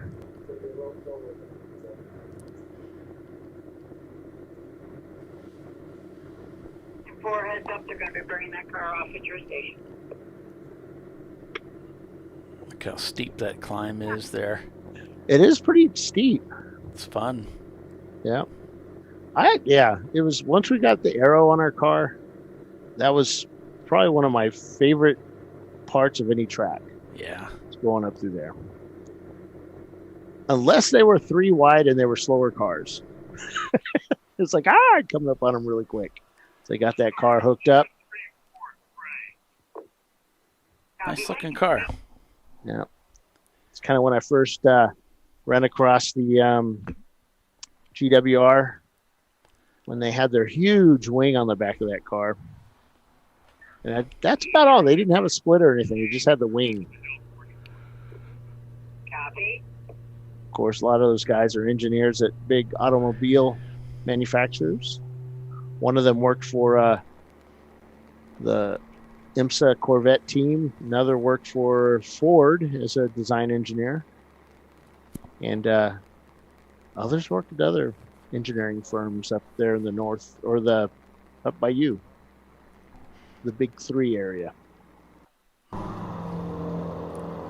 Like, watching racing, GWR. GW, yeah, we had a lot of racing with them here in the early days. Yep. Some good racing. Able 12 stations, drop your code 35, please. All right, we're back to yellow. Didn't have the right mouse. Ready to get this party started.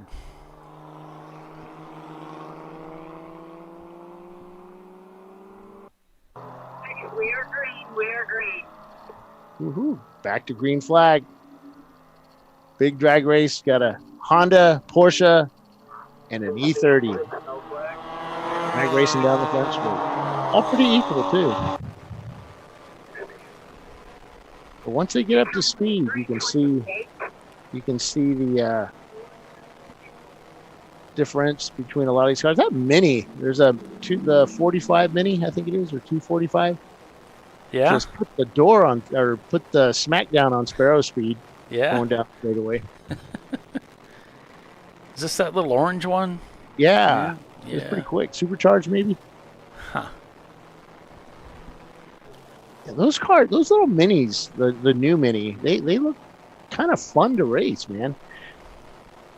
We've seen them three-wheeling, the typical Mini three-wheeling around some of these corners over the years.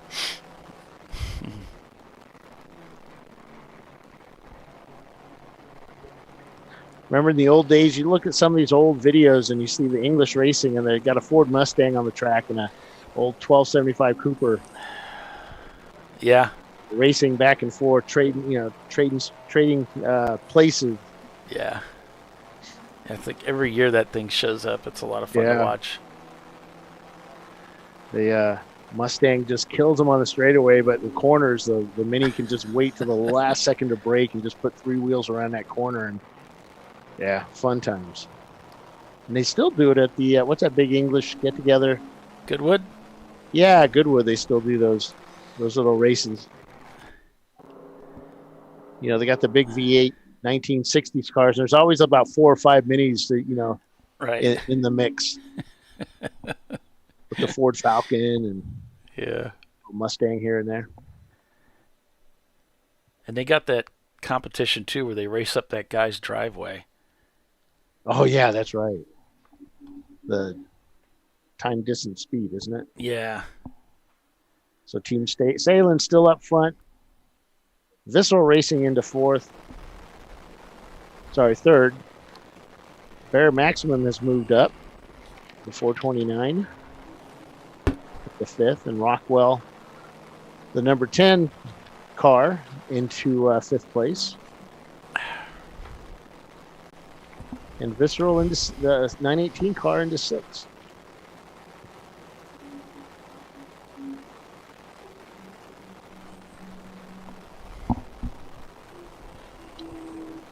We were talking earlier about the distances being run now with the Code 35. We're able to get back to racing a lot quicker because we don't have to wait for the pace car to catch the field, and we get everybody under control. And then same thing, waiting for the car to go around the lap before we go racing. When we're done, they can just go back to racing. That's what we do now with the Code 35. But I wonder how much that's affected do you think teams have figured out the strategy behind the Code 35 yet? Or are they still playing around with it? I think it definitely threw some people off in the beginning because they were so accustomed to being able to catch up that you don't have that anymore. You've lost all that advantage of, the early part of the race, that first stint. Maybe you could put a different driver in. You weren't so worried about the pace because they're going to get all that accordion effect. They're going to catch up. Right. A lot of time they've lost. You just don't get that anymore. And I think it did make quite a difference early on. Now that the teams have had a little more time to experience that, it's a different. It does change things, Thank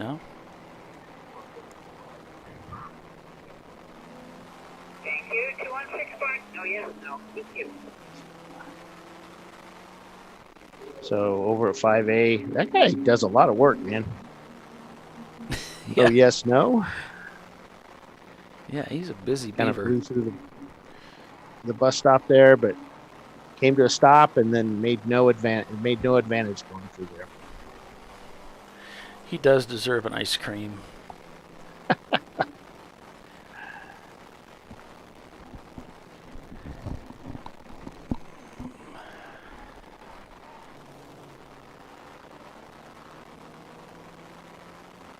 So at Watkins Glen, they have another start tower down over by 2 and 3 or 2. Do you know what or maybe it's 1A. Do you know what exactly that was for? I think that's where the old start finish line used to be. Huh. They still have the tower there. It's kind of No. old looking. It's not like these new ones with the 6-inch tubes and all that. Yeah. I saw that this morning. I never really looked, and this weekend it was a really nice setup. You didn't have to hurry.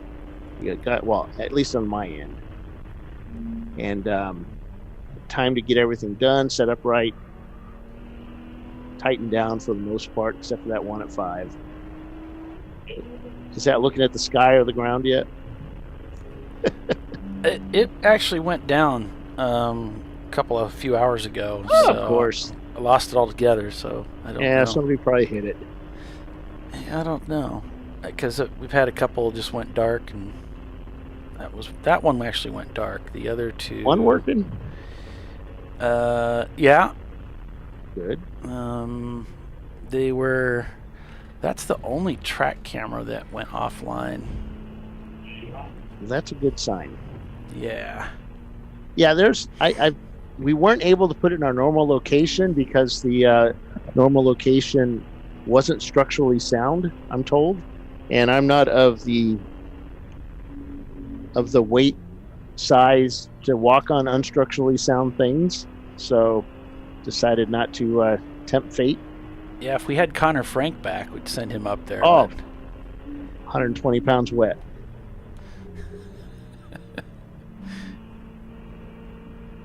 That was fun working with Connor. He's cool. Yeah.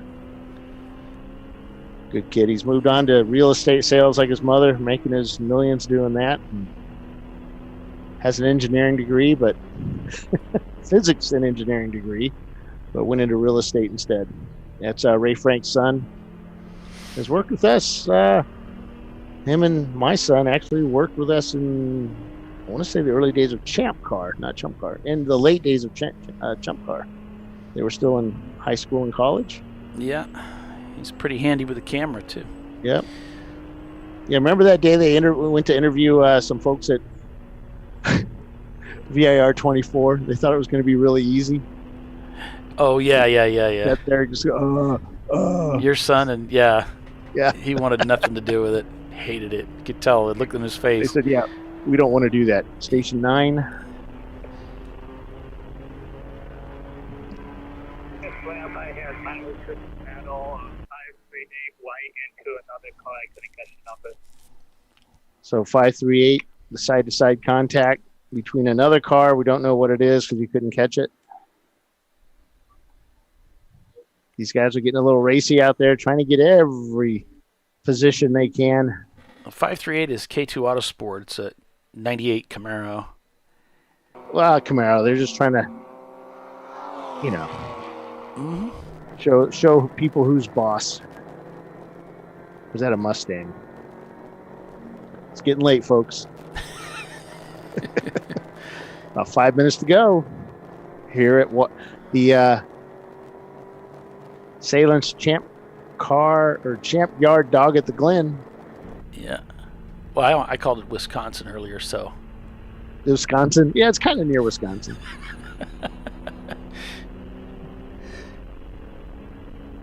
Near Canada, not far. So it's so clear out there, I think we can see to Canada. As the 943 crosses the start-finish line. Got about 5 minutes to go this race. What's that, about 2 laps to go? Yeah. 2.5 laps? Maybe 3. We won't be stepping out to the wall this time, folks. Nope, no stepping out to the wall. Got 72 just pulled into pit lane. you now. Number 662, blue and yellow. Eagle 5. Everybody keep 662, blue and yellow. Looks like the front, the hood, driver's side hood. So they're looking at Haywood driver's Racing. side hood, you hear that? Yeah, they're looking at Haywood Racing. A driver's side hood might be coming up.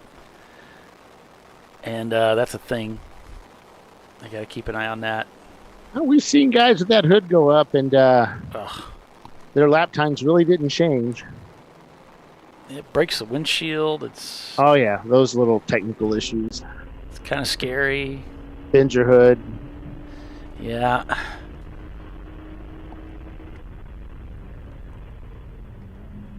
Is it the red one?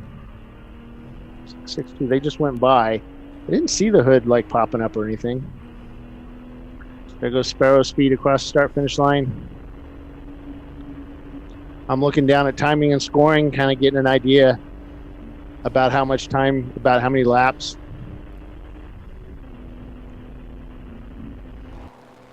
Vissel Racing Group. They're all down there doing little secret signs because they know I'm looking. They don't want me to say how many laps to go. Though I'm not dumb. No.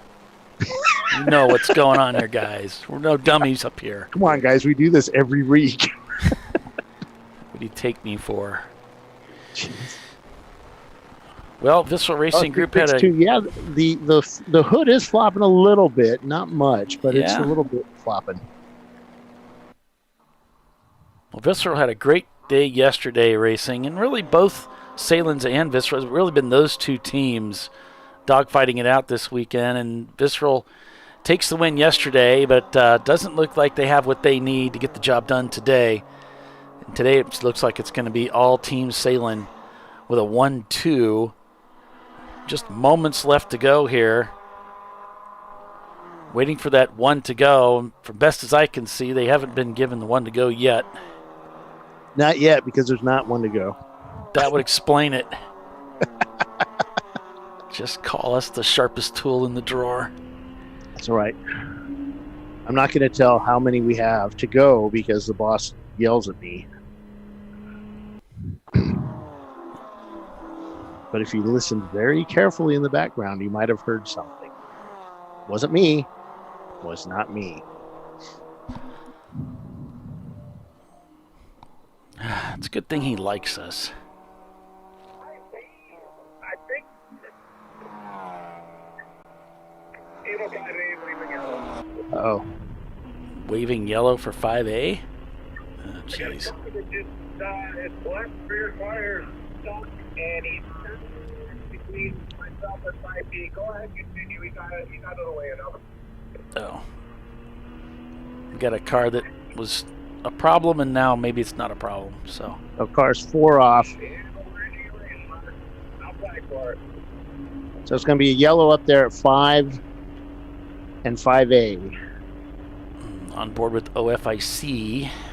We'll carry on here. Maybe we'll get a chance to see it. Standing yellow. He's continuing. So 1 was standing yellow as well. 943. 4310. 4310. Yeah, there's that car off to the left there. Driver's left. He is kind of in a bad spot, so just be aware.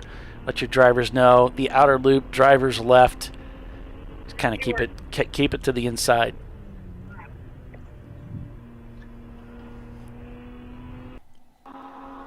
Given that 1 to go. Yep, 1 to go. As Sahlen's comes by the start-finish line, they'll be watching them and calling them out as they go from corner to corner.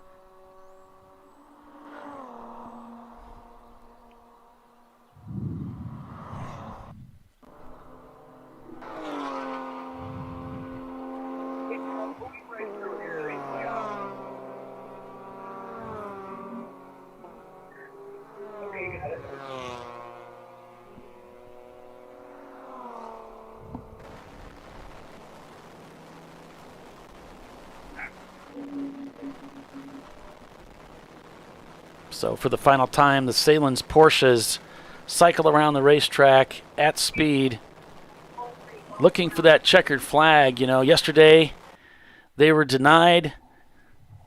They had problems, little niggling things, some bad luck. Found themselves serving a penalty for speeding, as so many of the other teams did today as well. They seemed to avoid all of those penalties.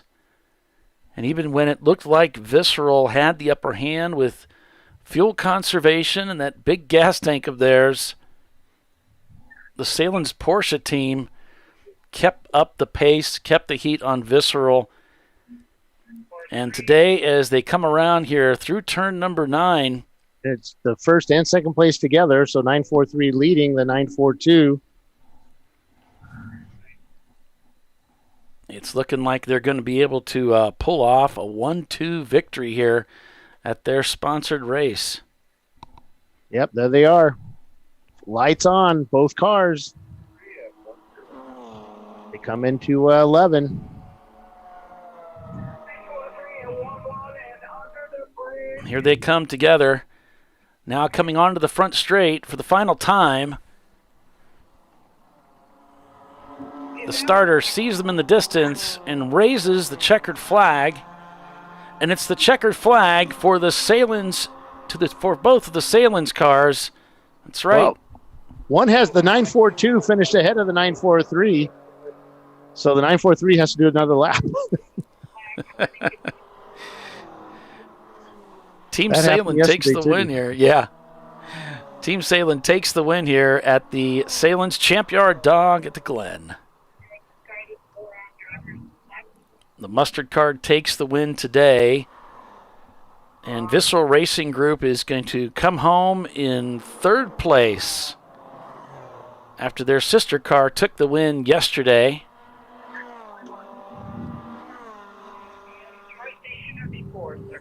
It was Visceral that had to make an extra pit stop for pitting a little too soon, and that hurt him a little bit, but I don't know that it would have changed the outcome necessarily. Maybe. A lot of teams completely staying away from my camera today. Yeah, it would have to be really egregious to get over there. Well, in the grass, plowing right up against the guardrail. I'm going to get it. Yep. Ride that wall, man.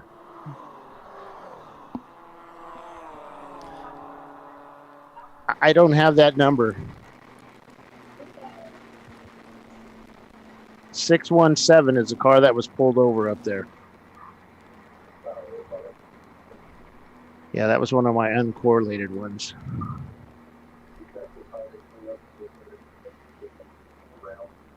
Now 617's the Mass Hole Motorsports team there, pulled over. Look, they said it looked like one of the tires just totally locked up. Oh, boy. Wheel bearing. Yeah. All right, folks, I am going to take off, Paul. I'm going to head down to pit lane and start some interviews. It's going to take me about 5 minutes to get over there. And thank you again, Paul and Billy Sahlen, for helping us out this weekend, and Paul for controlling the show and keeping me under control. Happy to. See you guys in a couple of weeks. I'll be at Autobahn. We'll be doing the Flagtronics there as well, the marching ants, and see you next race. All right. See you, Bill. Thanks, and thank you, everybody, for joining us for another race weekend. This time, the Sahlen's Champyard Dog at the Glen, the TireRack.com Champ Car Endurance Series, here on ChampCar.Live, presented by AutoZone as usual. It's been a pleasure, and we're looking forward to the next race coming up at Autobahn, and then we'll be back for ChampCar.Live covering the CMP race the 24th and the 25th of June. So for the my co-workers, for Bill Strong, Billy Sahlen, I'm Paul Veltum, and we'll see you next time, folks. Take care. Bye.